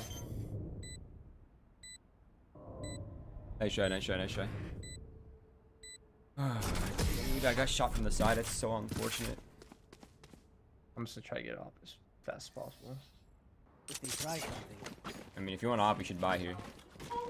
Okay. What I think we could do, right? You know, Sentinel. I could like orb from mid to back B, like Raze if you nade back B, could like go B. Yeah, okay. Like from like B main? Or Yeah, Wait, B main. orb from Yeah, mid? B main. Have you upon? Let's do that. Let's do that this round then. Wait, what are we doing? We're buying. We're going mid to B. I'm gonna do a play. All of us? Wait, they're one wing. They walled A, dude. They walled A. Yeah. One got by nothing. B heaven or hell. Smoking up in B. I am growing Nothing stronger. else. I can dog this. Wait. Backside on B. Okay. 2B. I'm gonna cage it. I'm gonna cage it. Oh, really? Caging B. As soon as this goes. Wanna go? No, we're just You. letting him get his gas. Cut noise. I'm gonna Decoy.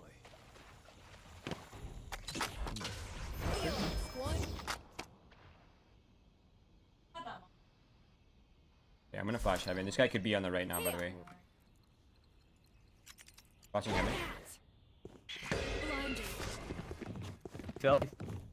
Yep, you have her. Okay. So blind. Hey, backside here. Default. Close. There's two heaven. Right. Oh, she's hurt. Drop. 30 seconds left. Heaven still. Heaven 80. My bad. Oh my I god. pressed the call too late. Yo, Mike with the gifted. Yo, you guys did chill. What the hell? Slap happy. Welcome. This man's always lurking in here. I swear to God, he's always lurking, but he never says anything. Nice shot. Dude, I'm getting fucking. I have like the biggest head this game, dude.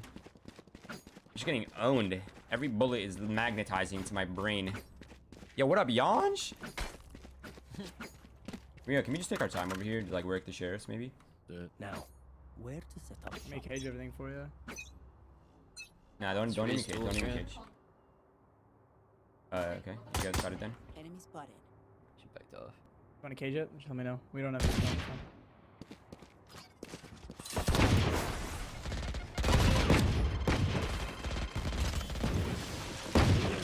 Motion rope. I can heal you guys. Wait. Slow down. Wait. Oh, so. Wait, still. You gotta hurry. They just stop ramp. Ramp. Yeah, I'm flashing for you. Could be behind, right? Let's fucking go, baby. That's our round, bro. Let's go, Let's go, man. How'd you get 2 on site? How did I get Hell yeah. 1? There's the toehold. Now just dig in and climb up. Nice round, guys.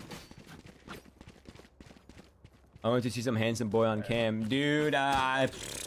Alright, they're broke. Camera here. just gives me anxiety, bro. I'd rather just lay low, play some I'm gonna keep videos, my stinger then. dude. Secure I wanna this get room. the promote Sky. Do you think I should just keep light armor? Keep making up? I think you do, yeah. Nah, at least wipe the armor because you get fucking squashed if it by subs, right? True. Yeah, that's true. That's what I would want do, to guarantee I'd this round. Is there Sage the B player? Viper mid. No, they had Phantom here. Head him on B. Hey, Sage just walled off A. Hey, No, I whipped. She's healing. She's healing. Fuck, man. Fuck my stinger, dude. That was a Phantom. No way, what do I think? Yeah, we give. How much? I'm still here. Sage is holding You gonna leave mid and just hold bottom? I'm gonna wait till it's Nice. Can you guys go quiet Sage is still now? on A here. We should go A. Wanna go A? Faking that I'm running away. Yeah. One rotating now. One rotating towards heaven. B or A? Yeah, should go A. A. Definitely. They're rotating to A? At most 1A. At most 1A. Let's go. Okay, fuck it, dude. I have ult here. Can you take bomb? We should ignore heaven and just let Cypher Rotates flank by. late. Okay, I'm flashing. I'm in heaven. Don't worry. Heaven. Flashing again. Go fast. Let's go fast. Oh, I'm sorry. I have no idea where I am. I'm watching heaven. My op. 30 seconds left. I don't have any flashes. Watch for out for ramp. I'll hold ramp for now.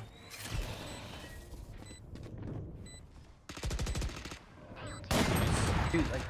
Nice, you can stay there. He's res. Enemy remaining. With you? Last was heaven has vandal. Did you drop or no? Give dog. I'm not sure. I'm not dogging. He might be close on me. Oh, nice Nice shot. shot. Fucking let's go, baby. We don't fucking need anyone else. Fuck yeah. Let's Oh, go. Shit. Oh shit. I will stand there with the Spectre and I will mow down 2 people with a fucking gun, bro. Get the fuck out of here. I don't know There's how. a sheriff too for you, Big Papa. You got it? So Never just snagged Yeah, that. raise. Let's see that play again. I'll take spike. Give me spike. You take my. They're hella broke. We need to make sure we keep numbers together. Yeah, true. I mean, I'm post. Right here. I honestly feel like if we just go A and IL, we like win. But I'm down to do this. We just show We presence here. should be A, honestly. It's all good though, it doesn't even matter. I should have to be here or mid. Stinger. You nade backside. I have cages for our right side. Let me know if you want to cross. Oh, nice. Getting default here instead? I'm ulting for the win. Don't, Cypher, don't die. Cypher, do not die. Come back and get healed. Super lit. Thank you. Give me bomb.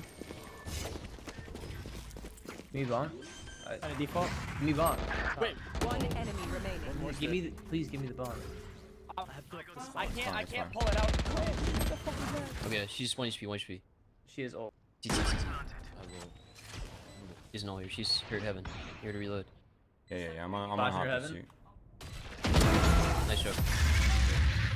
Dude, those flashes are fucking deadly on this character. I'm so sorry, dude. I'm like, just having to drop it and it just made me replant. Let's go. Try it again. What, B again? Sure. I just want you to nade backside so I can get backside. Yeah, I'm just gonna keep. I'm gonna keep pressuring A. Like this? I want to make sure get my orb all the way like right here, or no, like right here. So I can like you off and then just bang flashes there. Now I'm gonna flash this. Yo, G man, what's up, dude? Teleport. They can. Don't remember. Hardly. I won't remember. Where's that? Let me peek. That's A, right? Peek. I'll fall back to actually. We know fast. I'll flash. Oh no, stop. Oh my god, dude. Oh, there's 2 on A still. Give me backside. No, shouldn't be. Planning? Viper's heaven. He's swinging here, dude. No, Hurt's heaven. Raise ultimately. I have 1 HP, so I'm just gonna go through the Viper ult.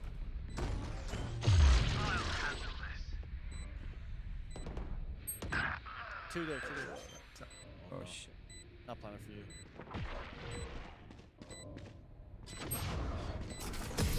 Wait. Guys? I can't do anything about it, bro. I'm literally 1 HP. Okay. A day working the farm. Just and send that in heaven. good. You play Sky? I literally play on everything. I only play Sky. So it's I don't know. Their A defense is pretty fucking dog shit. If you guys can apply enough pressure long enough for me and one person to work up, it'll be pretty much free. Here, I'm gonna oh, apply for the first round on the other side of the map? Sure. You like on in middle preferably. Yeah, I got you. Cypher, can you cage across? Reina, you go up top ramp. Yeah. Nothing top ramp. We can just fine here. Yeah, just Raze wait is for me fine, after have this. it. After I go. Oh, Sage is here. There's 3. Sage and Raze. No one's playing side. No one plays side. One side here. We top now. 2 walled off ramp. I don't know about that. I don't know if they're all. One heaven, nice. I'm gonna hold for B main push. Behind the stage wall over here. Brim plays on B. Wait, Reina, get ready to jump up. I'm flashing over this wall. I can break the Sage He's wall if definitely you guys on haven't already. Ready? Ready?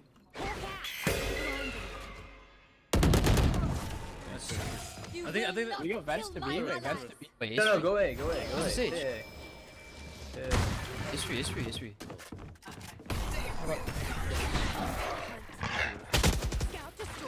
Need help. Somebody come contact. Oh, fuck. Find a safe again. 3. Viper has 30 HP. Both spawn. One enemy remaining. Nice. Me is. Don't let him ace you. He sucks. No, push me. Nice. Let's go. That was a sick strategy. Let's go, Reina. Nice entries, Papa.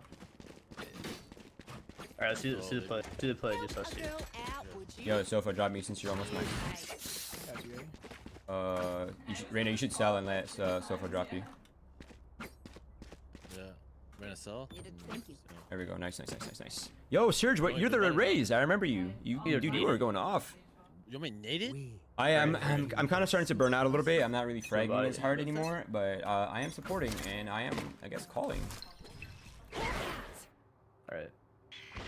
Nothing top ramp again. Alright, boom bought it. Raze is right. I'm running deep. Sick nades. Wait, he jumped down. One He jump. jumped down. Yeah, careful. Nade backside here. Ready? Nade backside Back to now. heaven. Where's he? Left side?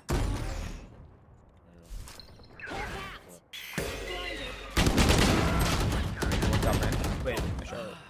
Okay. Should have flashed for you, but I didn't want to call it. Viper was B. Hey, one's pillar. Damage is good here.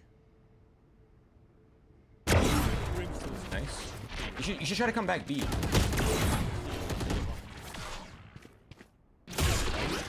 I fucked up.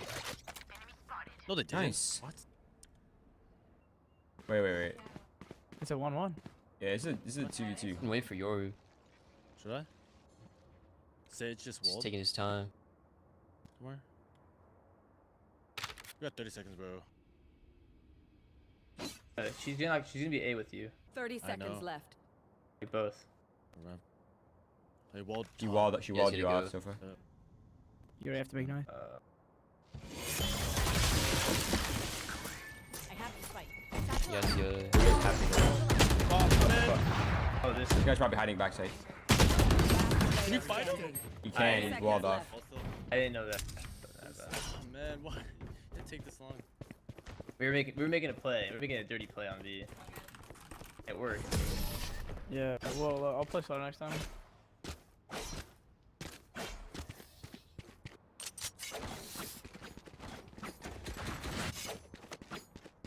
Alright, let's Yo, Sofa. Let's get you posted up on the bomb site, bro. Let's get you like over here looking for the pick. Yeah, my cage will go down. You can just hold it. Yeah, you guys help him. Raze and I are gonna work towards middle right here. Where does it carry me to die? I come as a pick up being a 44-month sub. Dude, honestly, I might make an alt and do Yoru only so I can learn Yoru. Yeah, it's fine. It's fine. You can do that. Raina, don't die. You got one right now. Wait, what's the strategy? What are we doing? No. Hold an angle. You don't have to go through. I'll hold your head with me. Just play for pick. See if they're raised peaks. Thing is, they're not peeking.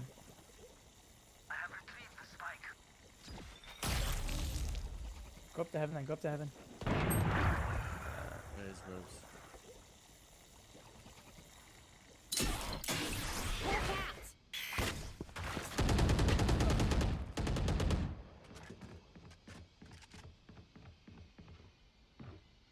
I think they did the same wall again right now. I can break the I'm wall. gonna try to fight this raid in a second. I'm here with you.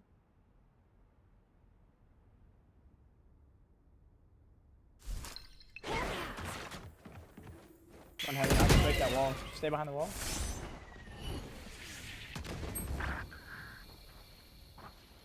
There's a lot. 30 seconds left.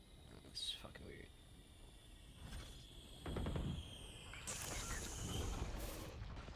Rotating CT. Last player standing.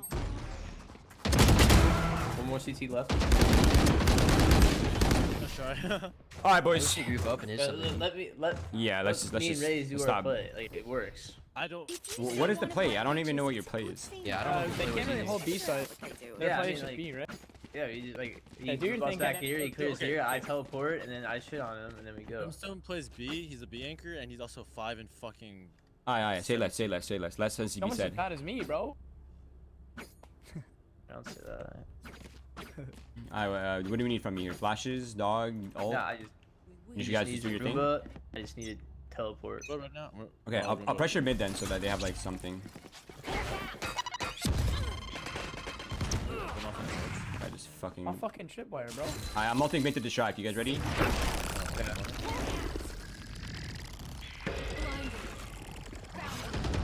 Brim Viper here. Oh, fucking hate you. I literally hate this fucking Viper. Oh. Heaven Nice. dead. Viper's still heaven also. Viper here. That's her. Nice. 4v2. 4v2. They have Save. No one fucking die. Piss off. Nice. Hit 79. Hit 79. You going CT quick? Lit. There That's we why I go. always use it. TP, like that. You guys are fragging. Holy. Yeah, I'm getting the first blood, right? Oh yeah. I may be negative, but like I'm. You guys gonna do that again or what? Yo, let's do. Was this time? I want you to Roomba. Come here. We're going A. I want you. Can you Roomba a certain spot over here? Is it? Can you Roomba? Cypher, can you? Are you guys going fast or slow? Or what's You going Roomba on? screens? What, from like ramp? Yeah. From here. Okay, let's try. Oh, I didn't buy. No one bought. Bro, you're fucking hell, man. Oh, my bad. You get your ult. Get your ult. Throw another cage down. And flash to you. You wanna go through? I'm flashing so you don't kill you. Wow. You guys are all blind. My bad. Oh, they're also blind. Alright. Yeah, left side.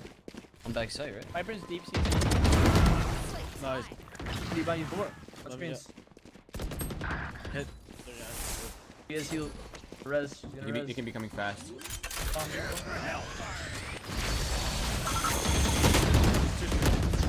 Nice. One more. Fuck.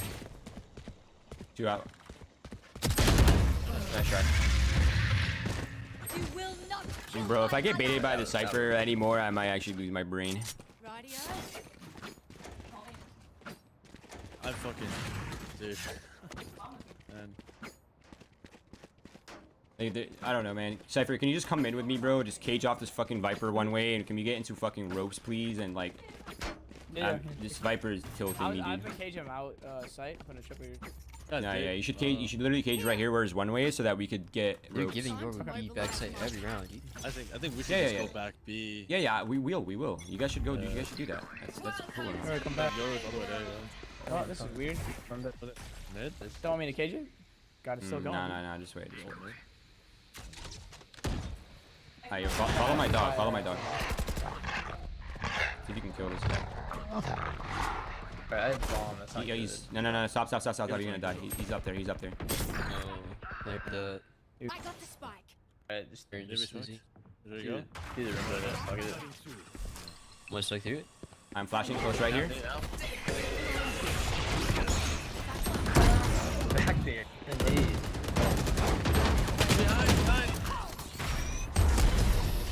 Oh my god, He man. got hit 55 by my nade and then moved up. Can't really nade all that. Dude. If I knew that was you guys' play, I could just flash it for you. It's a lot more Yeah, reliable. you should just be using your flash either way. Like, I just didn't know that's what you guys were doing. I don't know, bro. This kind of inting on Yoru, bro. Yeah, for him, Like, you they gotta know go it's like fast. Every Yoru Info, is, dude. Stacking like that. Bro. Yeah, I know. He's really hard to play right now. He's hard to play, but it's like, I don't know. Like, he's not even I fast. can't even blame him though. Like we have a 6 kills Cypher. Yeah. I think the only things that have worked for them have been like attempted B splits, right? Yeah, it was B, bro. I've been to fucking B, it, mid but to I'm B. playing hard retake. I'm a CT retake right now. Now just play Heaven with us, dude. Don't waste your flash too early.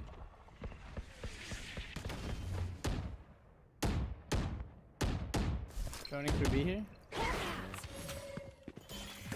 On my side trip. Oh, there's like You 2 got on mid it? right now. Don't show yourself. Close corner, you Close, close corner. really close. Yeah. I'm flashing up. I'm playing side. nice. I can do it again. Wall. Okay, one more Do time. it again. Coming out B. Coming out B. 1 HP Viper. Close. Where are they going? Gage has 45 HP. Where are they going? I think they wasted their heal. We'll just be. I fell off B after my camera. I don't hear him. Push down mid. Come on. We need this round. Sage will hit all three. Yeah. Still up. And nade on plant. Hey, now. Spike planted. I have flash. One enemy Nice. remaining. Sage is lit. Nice. Let's go. Well done. Guys, they fucked me the whole normal CT, and I said not again. Hell yeah, you're a 4th quarter player, baby. Overtime player. Let's go. Baby. Let's fucking get it, man. Oh my god. Switching sides. Match point. We should just hit A So- fast. Really Yeah, fast. yeah, I actually agree. Can we just like plow it? They don't generally play sight. It's just Yeah, Am I usually- caging or not caging? Nah, don't cage. Look, just Reyna flash right here. Do you know Reyna flash here, and then Reyna flash here, and then Sofa, you I wish bounce I a knew. flash. I don't know where Top actually. map here. Nah, don't even bounce flashes. Your flashes are scary. I was flashed. I was Boom, flash bottom. heaven. That's perfect. So everyone else needs to be running. Boom on map here. Pop that gate. Jump. Go fast. Hitting everything. Drop. Could be side. No, but You definitely could be You have sight. flash? Definitely could be Three sight. flash I have here? one more flash. Yeah, flashing, and it's gonna go in front of you. Stay there. Playing default. oh, nothing. Player standing. No way. I don't know if we can go A without like having anyone going heaven at all. Like it's so Yeah. AIDS. I agree with that. We have They no give me smokes. fucking. Dude. They just have lineups. Dude. Their Sage is throwing lineups and their Viper's throwing lineups. Switching That's sides. all they're doing. Part of me wants to draw this, bro. I don't know. Like our comp is so I don't know. fucking dog Like, shit. comp is AIDS and like fucking people who just don't want to play their agents. Then. I think if this goes OT again, I'm gonna vote draw. I don't know. Like they have a way better comp than us, dude. Alright, they come side, they're hopefully. fucked. They might just hit ATU. Watch. I hope they do, because then bait and switch time. So. It hasn't been working. wall. We only did once.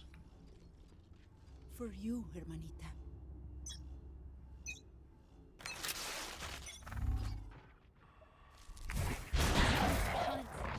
Nothing crossed A. Watch your B. Watch your mid. Flashing over. I think you watch those. Flashing behind you guys. Keep fighting. Flashing again. Backside. 2 side, 2 default, 2 default. Spike planted. Fucking hell. One more. There's two. I got you in the wall. You have nade or anything? No. Flash. Flash. Do you have another one? On the right side. On the right side. Two on the left. Two on the left. Good shot. Oh, there's so much damage there. Were you guys not able to fight off my flashes? Match point. No, they had gank shot already. I What's up, picked bro? off your flash, but they destroyed it. And they just raped me. No, I threw 2 behind you guys, like over here. I got 4 and 4 blind. Oh shit! I was Four just and catched off. 3 I couldn't see blind. it. Oh, rest in peace. I think we just default again. Just one of you just come with me, bro, please, in the middle. Cypher, you're the only one who has a fucking smoke. Just come. Well, I'll default, Cypher, yeah. Cypher. I need you. I'm coming.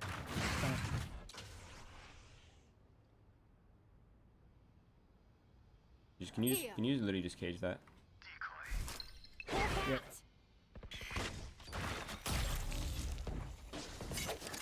Smoke him in again.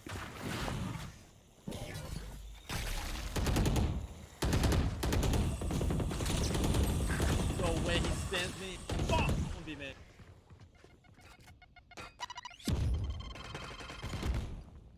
Holding ropes. Nice pick. Wait, stay quiet here. They're heavy rotating, eh? We just walk up here. He's in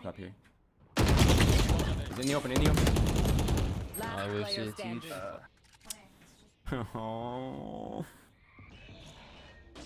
Guys in the open and gets a 3K, dude. Good fucking game, bro. GG's. Comp is fucking awful, holy. Man, they're really just through. 30 seconds left.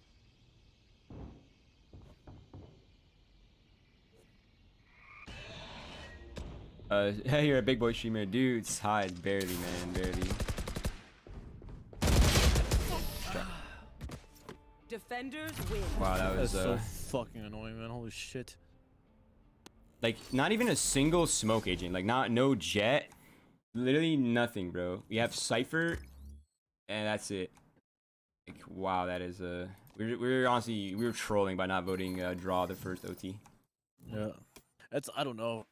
Fucking, I don't know. Fucking, I would have rather Sofa just dodge that if you wanted to fucking play Yoru instead, other than fucking force us to play with no smokes. I mean, I can't blame him because like we all insta-locked, but Match found. Yeah, but like still, like just dodge then.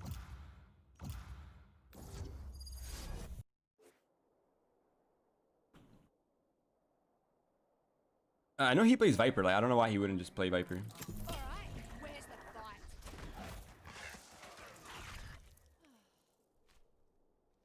It didn't really help that I couldn't even get a fair fight anywhere, dude. Like I'm getting one way by Viper mid. These guys at A are playing like all the way back, and every time I had like the perfect flashes for these guys, they were just like the Cypher was just behind me constantly, like not going off my flashes, like not moving in off my flashes.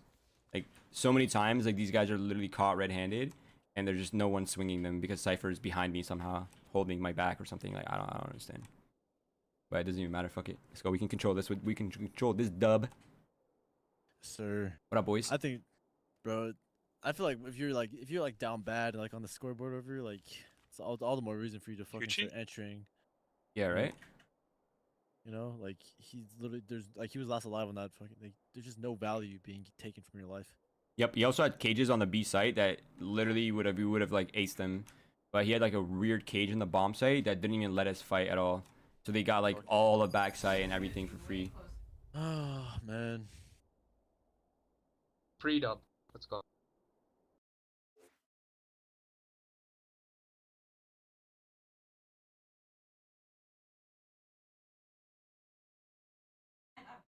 At least we have a decent comp here.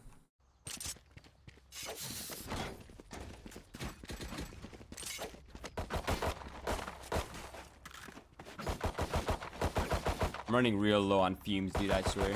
I can't even like think straight.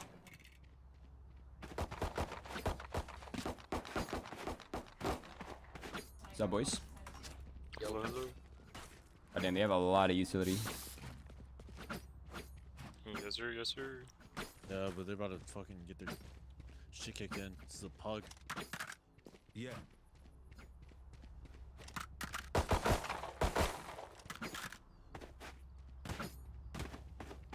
Anyone have a shot, or are we defaulting? I'm just gonna get short control. Alright, say less. Broke it. I think he's pushed.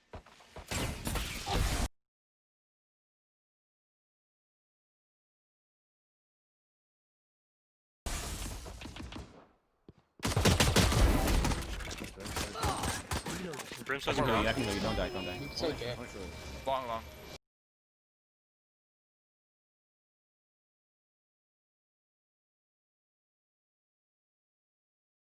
Wait, Sage Silva here. Sage Silva towards A.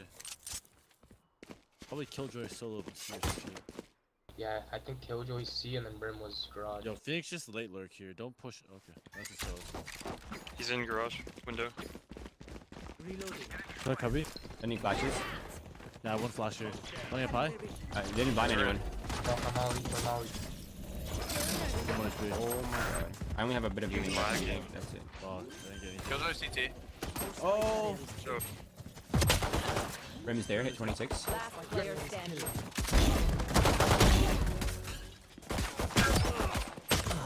Okay. Dude, that fucking fell. I'm lagging, dude. What the heck? I'm gonna say easy ass kill on this guy. All good, man. All good. Don't worry about it. Easy for us. Okay. Yo, we could just run it up garage. I'll throw a stim beacon. We just run it in there. There's so much Killjoy utility though. It's gonna be really hard. I think if we're gonna do that, we probably do it at A where Sova is, or even like Just break B. the dart, break the dart.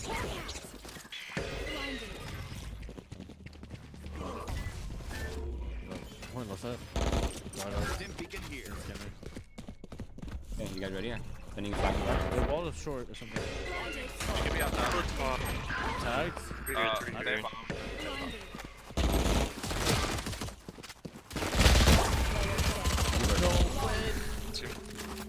Swing Okay. short, 3, 2. I don't think A is an option. Let's kill that Reyna. Our team's got soul. Alright, what haven't we tried yet? B? We just gotta lurk on them if Killjoy's playing C. Yeah. Don't stop caging long. Alright. Let them peek for info if they want to peek for info.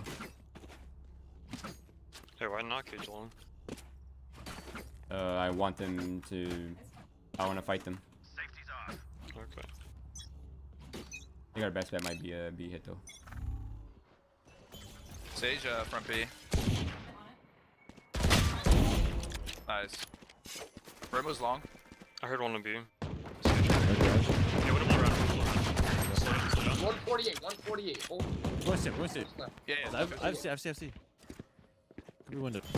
Close right B. Wait, Reyna fell off A. Reyna gets hiding here. player. It's 2 and B, 2 and B. I'm in CT right now. That's Look 2 at and me. B. I'm gonna flash and peek this shit. Don't get blind by it, okay?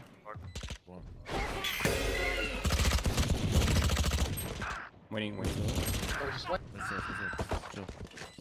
You're gonna push me. Player Oh, you're not standing. holding that fuck. One enemy remaining. Jump to the rush.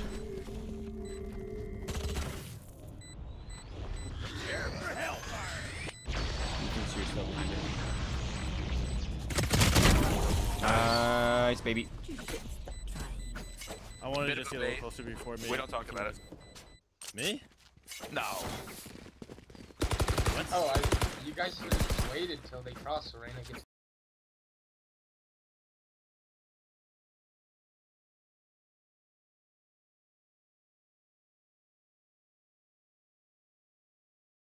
Oh, it's free round. We don't need it. I was thinking I just wanted to. Yeah, I just wanted a free shot, bro. And then I thought, they would try to chase me. We would get the 1-2 punch. It's all good though. We got the round. That's all that matters. Good entries. Yeah. Somebody come with me and swing this Sova every time, please. It's free. Yeah, he's just like in the open. No. If it's 3 of us, one of us should go sewers. One sewers. Go hold long with him. Okay. Matt.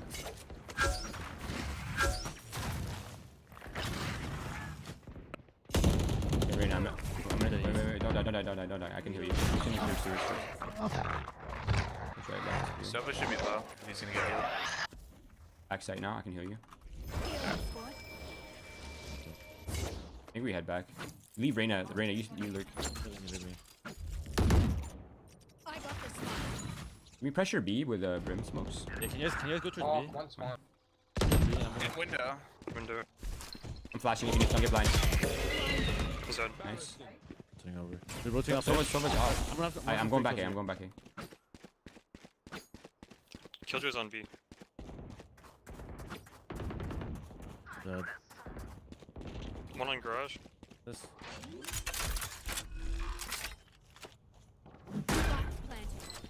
Pushing deep spawn. I didn't pop it. 80 to Killjoy. Reyna's heal might be off.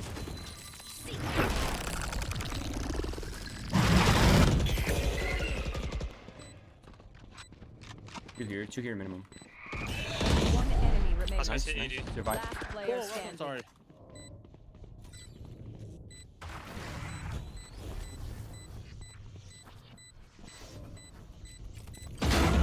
Dude, it's been a while since I played. I don't know. I tried healing when I was already in my ult. Like, it was just dumb. My fault. Nah, you're good. You're good. I'm ult too.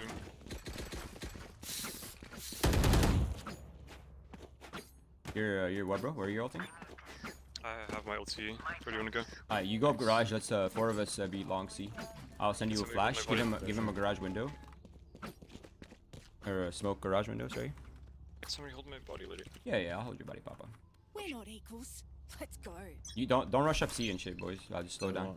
Hold on. Just look for fights. Oh, you're ulting from here. Okay, gotcha. Get your ult. This way. Oh, yeah. In the smoke. I need help. Oh, I tried, dude. I already know what that is. Just got. Just come back. Just fall. I just literally got dinged through a wall. There's two. Right, nice. Down box. Nice. CT last. Down. Alright, you guys are crackheads. Let's go. Dude, Phoenix Center. My bad. I didn't know which way he was gonna go, dude. Sorry. I can drop you. Alright, Brim. Scott, can you take bomb? Yeah, I can take. I want to lurk. Yeah, makes sense. Yeah, Brim, you have ult. You guys want to go B and try to get the bomb down? Let's deny info at A with Cypher, and let's just plant the bomb and fall off. Sure. You're gonna need the Reyna flashes though. I'm gonna try flanking through link. Okay. Alright, so just give us time out here mid. You guys take mid control. We're gonna flash with you. 2 on B. Silva's left side. Mauling him. Oh no. Oh my god.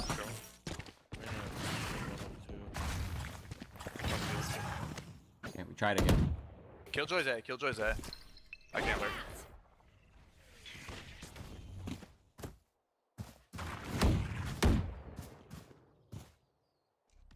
Smoking guys ceiling. Smoke's down. Yep. Yeah, I'm gonna flash right side then. Yeah, we're not getting the bomb down here. No way.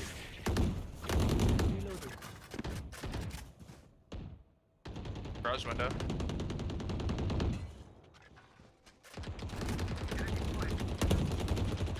Fuck this guy, dude. I'm gonna go see then. CT one? You're out on site. What? So on CT. Nice. One more B. Brim B. Healing you, Phoenix. 30 seconds left. I'm gonna send dog into garage right after. Yeah. I'll clear it. Please don't die.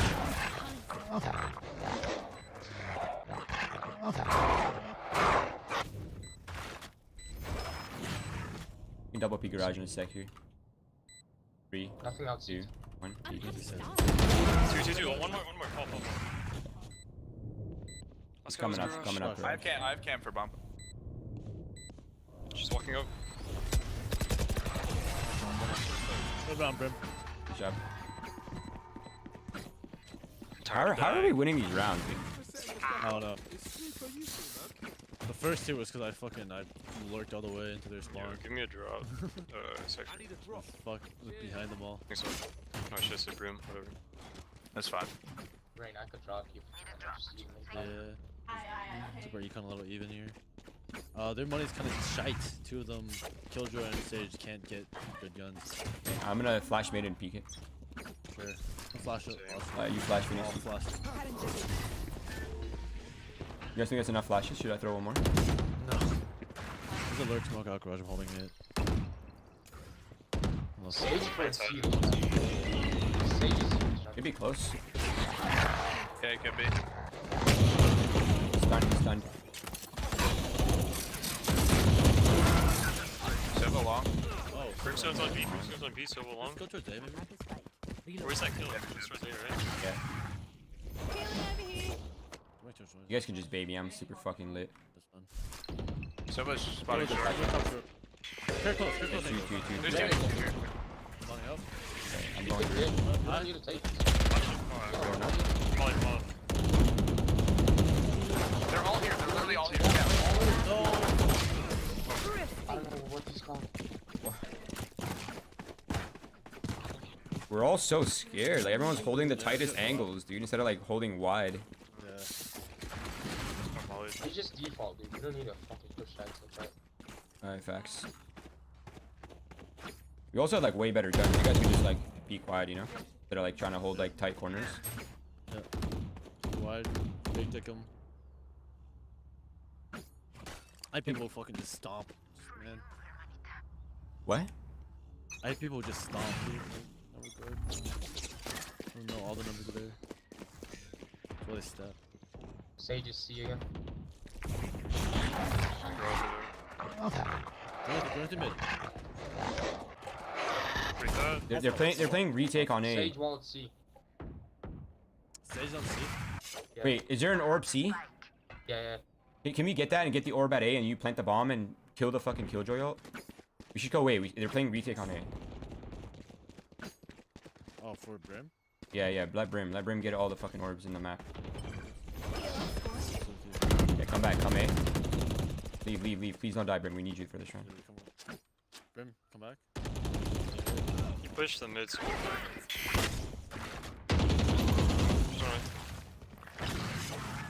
Trust.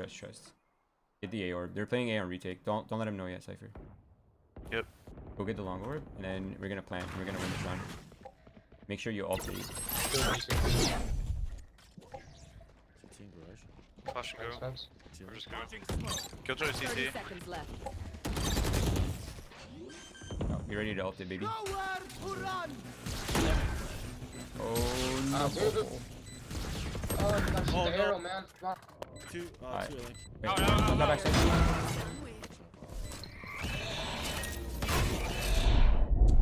Alright, dude.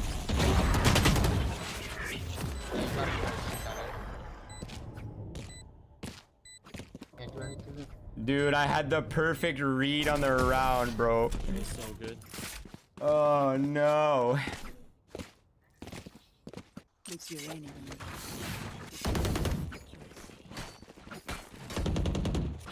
I have ult right here. We should just be able to take A. They're gonna play retake. Yeah. You think so? And Brimstone ult. Okay. Let me plant in so you don't die while I'm Cage and playing. then I'll flash through it. Let's just double swing this guy along, yeah? Alright. Are we full running? Holding short. Just contact up, because he's showing some C presence. Alright. I'll flash mid then. Bring the flash. Short.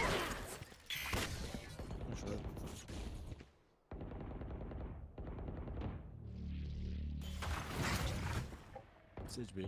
Turret's on A. Yeah, they're playing retake again. No. Very up, don't have Ult's here.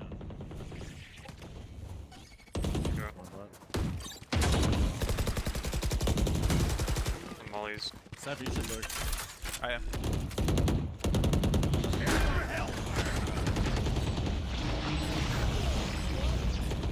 I'm ready to ult her. Yep. Ult that shit.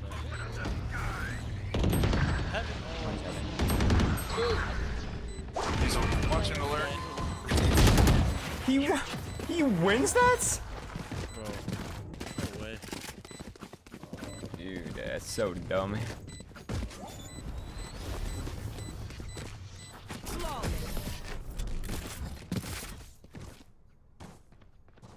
Dude, this is bad.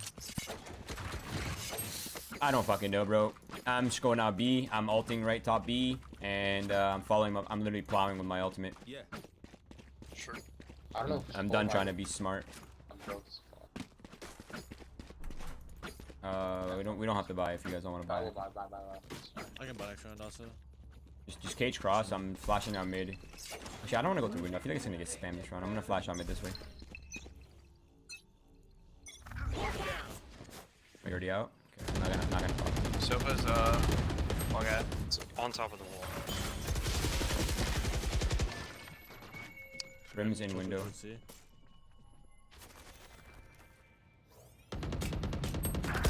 Oh my god. They hit my A flank.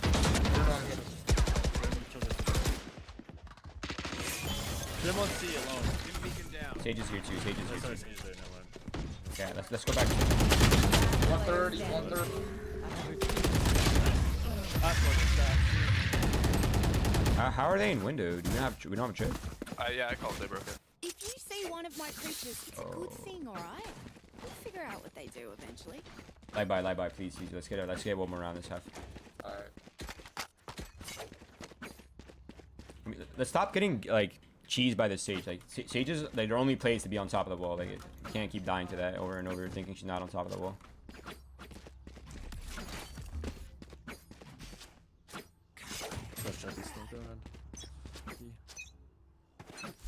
I'm trying to try going fast today, man.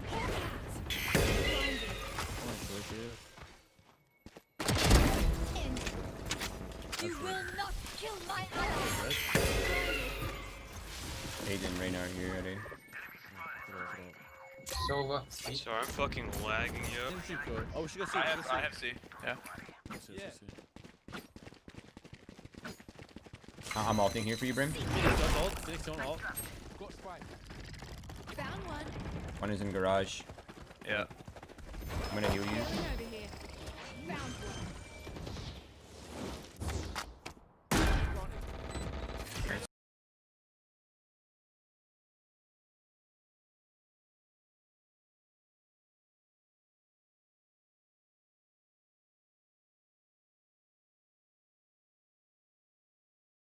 Over two. Okay, I'm gonna go pick up flank. One enemy remaining. Nice. Flawless. Let's go. Good round, guys. That's what I like to see. Sorry, I'm fucking Last lagging. round before the Shit, switch. yo. Okay, bro, just do your best. Heck, it was.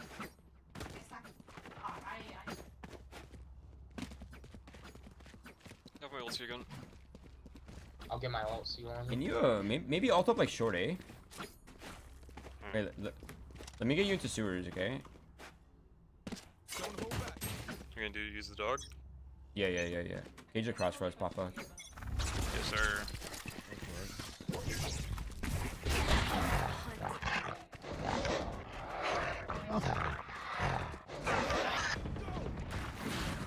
One dead. CT one. Could be long. One site, dead. Nice.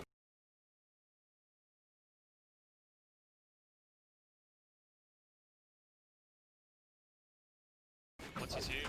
We just go A, right? Yeah, we should have site. Could be backside already. No way. Be dead.